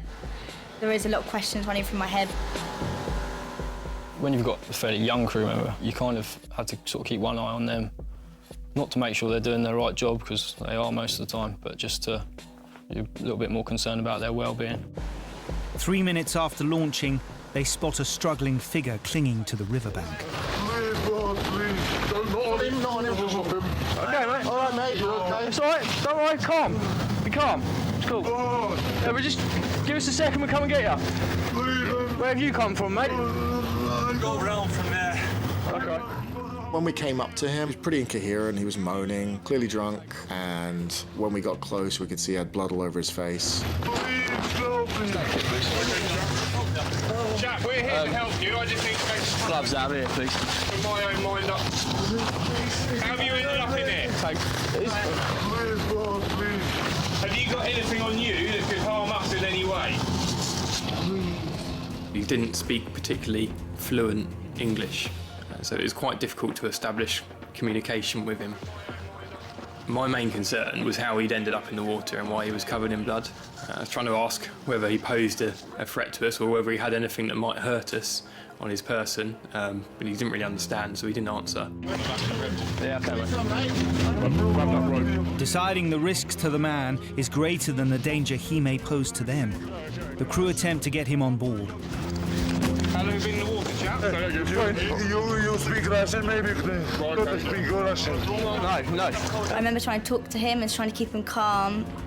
When they're drunk, cold and in shock, you can never predict how they're going to be. It does worry me if they're going to get aggressive, because I'm not the biggest of persons. My friend, my boat. Tell he's really distressed. He was obviously quite intoxicated. You don't see it on a day-to-day basis. As a trainee, I would have been a bit unnerved, I think. Hello, my friend, because my... Your friend? You, yeah. Is anyone else in the water? Yeah. Yes. Kenzie, there's someone else in the water, mate. Is there? Yeah, there's someone else in the water. That's me. So, let's get that searchlight in the river. You never want to hear that there's another person missing when you've just found the one person that you've gone there to find, because obviously you've potentially gone at the same time, so that amount of time that you've spent rescuing that first person has already lapsed for that second person. We'll be clear, there is one person unaccounted for. Very big man. Very crazy. Keep scanning all the way down this wall. Where is your boat? Looking down these bits. My body going... Red boat, red. Red sailing boat. This guy then started to describe they were on a red sailing ship. So we're headed up the river. As well, Right, there's a boat right on the bow. That's not really right. That shouldn't be there. The boat was pretty much in the middle of the channel. It was pretty unusual for us, so that's why we gathered that it was their boat fairly quickly. Yeah, my boat. Yeah, okay. My boat. Okay, chill out. I think I can see. No, there's not. It's the right boat, but there are no signs of life on board. There is my boat. Yeah, there is. As we got close, we shone a light actually into the cabin. You could see somebody actually lying down in the cabin. That person wasn't in the water. It does not mean he's safe and well. We were hitting on the window and trying to get his attention, and we weren't getting any response from him whatsoever. So we were thinking the worst. Crew member Chrissy goes aboard to check on the unmoving figure inside. Yeah, and then we'll come back for this.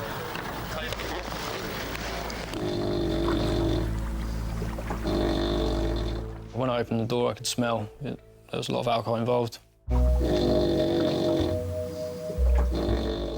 He was snoring quite loudly. I was pretty convinced he was asleep. Hello, Jack. Can you hear me? Can you hear me? Hello? He's completely unconscious.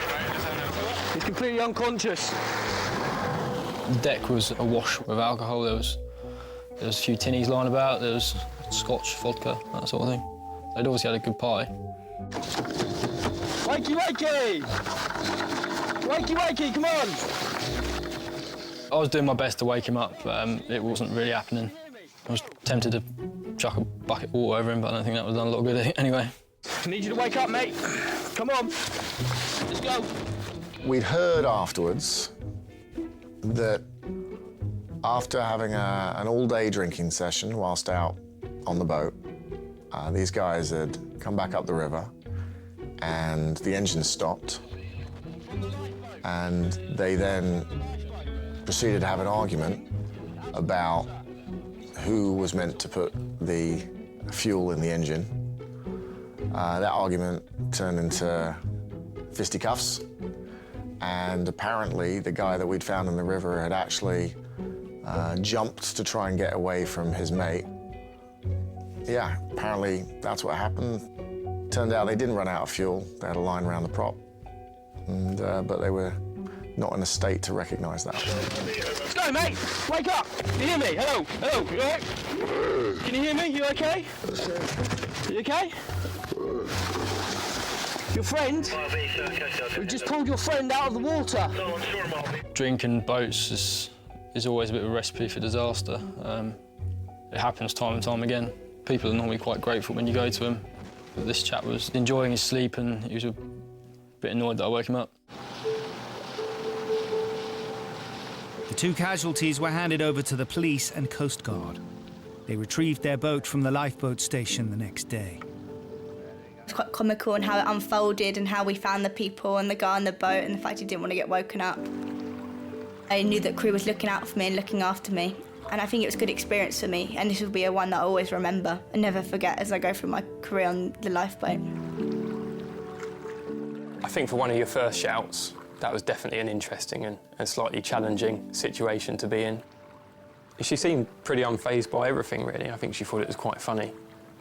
With a father like Tuggy, Isabel's going to be made of pretty tough stuff.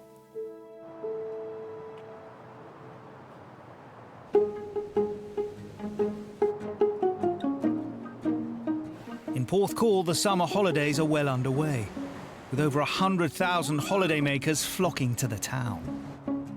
Tourism brings on the silly season. We definitely get an influx of shouts. We can get shouts from missing kids, blow-up dinghies being blown out to sea, even people buying boats and just going for it. We attract every type of seagoing person. You've got surfers, kayakers, fishermen. We get people cut off by the tide.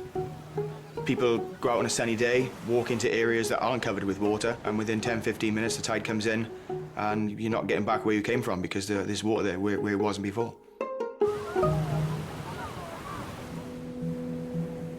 May is the beginning of the lifeboat station's busiest season.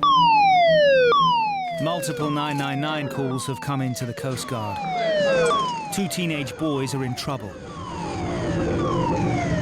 Within minutes, Porthcall's D-class lifeboat is launched.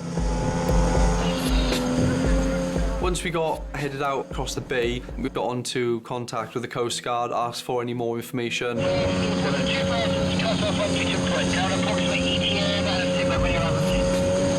What we got, kitten there? Newton Point. Get stuck on Newton Point. 2 boys have been spotted stranded on a rock just off a nearby headland. I'm assuming they're on those rocks just up the point there. Newton Point is around 1.5 miles from the station. It's not a particularly good place to be cut off. There's quite a lot of rocks, outcrops, shallows. I was kind of dreading, really, getting in and around and being able to manoeuvre the boat in there. Today is one of the highest tides of the year.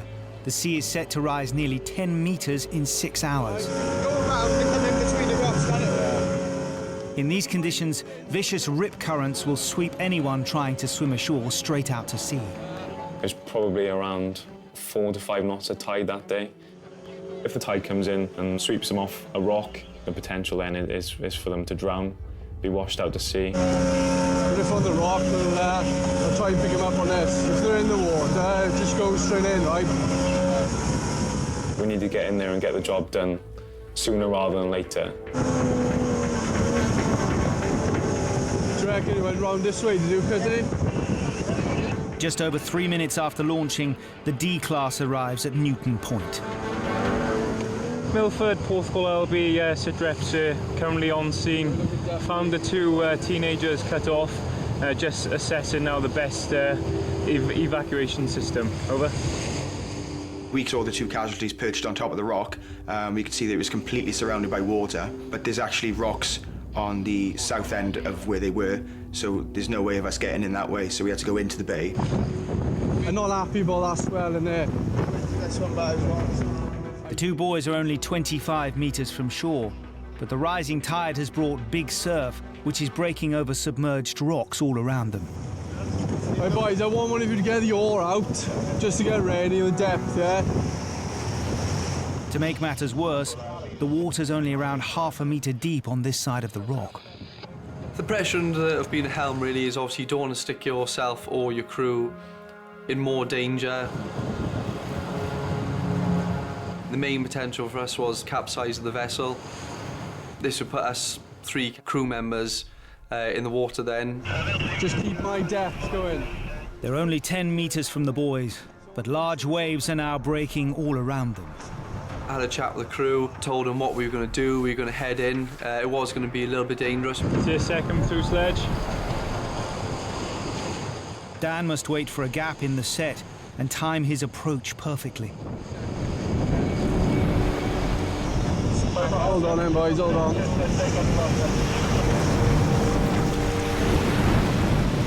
Ready then, boys? Go for it.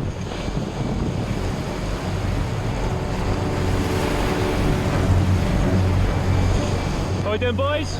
All right.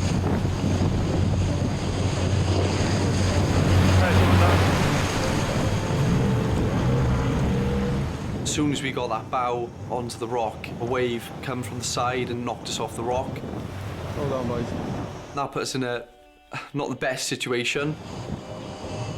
Once we went back to sitting in the middle of the gully where we were, waiting for the waves to calm down. With the spring tide flooding in, the water's rising fast. It won't be long before the boys are swept off the rock.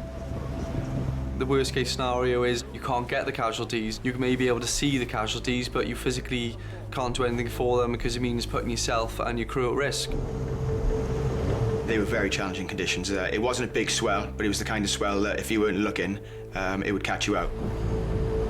So that's when it turned into a snatch and grab and kind of get in there and get out as quick as possible. Kidney, what I'm going to do, get you off and going back in, right? Get ready to jump off. I'm going back out there. Ready, boys? It's going to be a bump, but we're going to do it.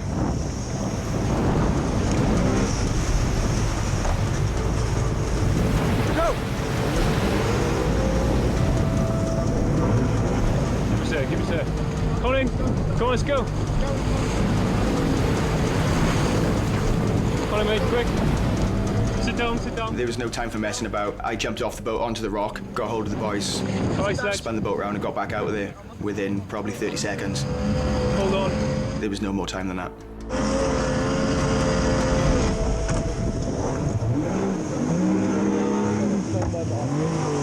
Alright? Yeah, man. I'm Chris. What's your name? What's it? Alright, you need to put this on, mate.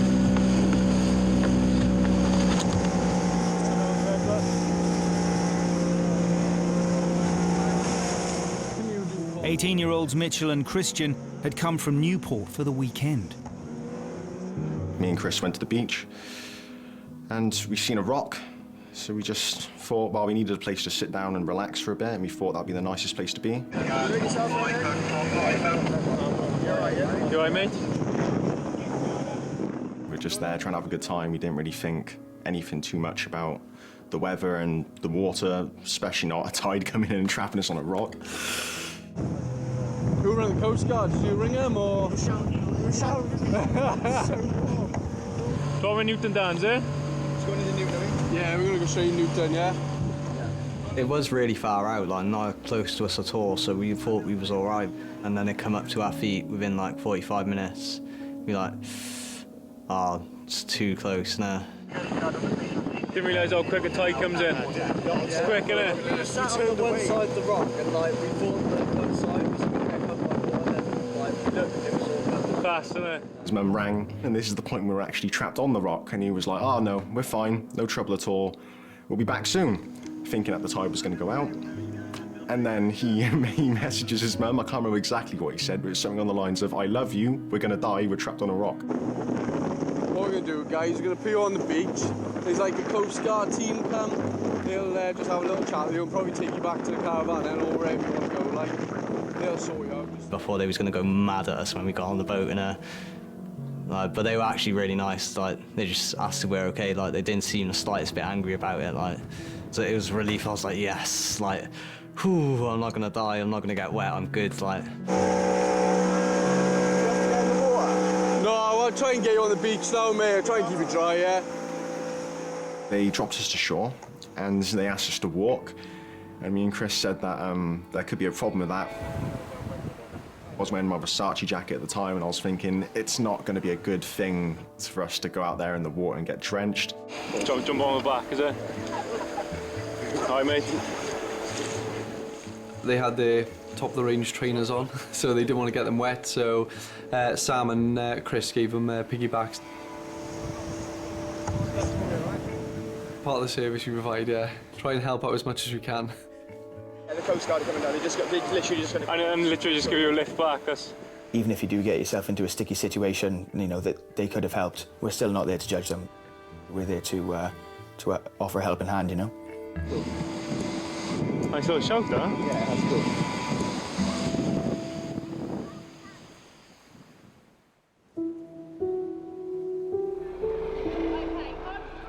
It's been a year since the collision in Torbay.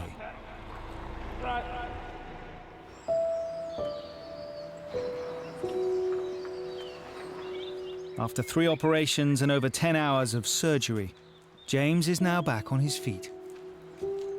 I was very surprised at how my leg came back. So May to August, I could move around. I didn't push it, but equally, I didn't sort of just stay all covered up and worried about things. I thought, well, I'll have a go. The doctor said it's okay. Let's see what happens. It's been amazing what they did and how well he's healed. And, you know, that he can go for a walk. Yes, he gets tighter than he did before, but, you know, it's incredible. The lifeboat saved my life. The air ambulance getting me there quickly saved my leg, and the doctors in Derriford. I do feel eternally grateful and lucky for that lot to exist.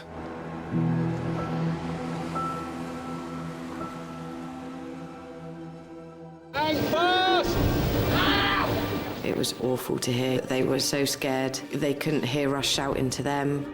There's absolutely zero point trying to hide, my friend. I know you're there. He thought we were the police, and he was a little bit scared of the repercussions. She was a big girl, and it dawned on me what kind of a rescue this was.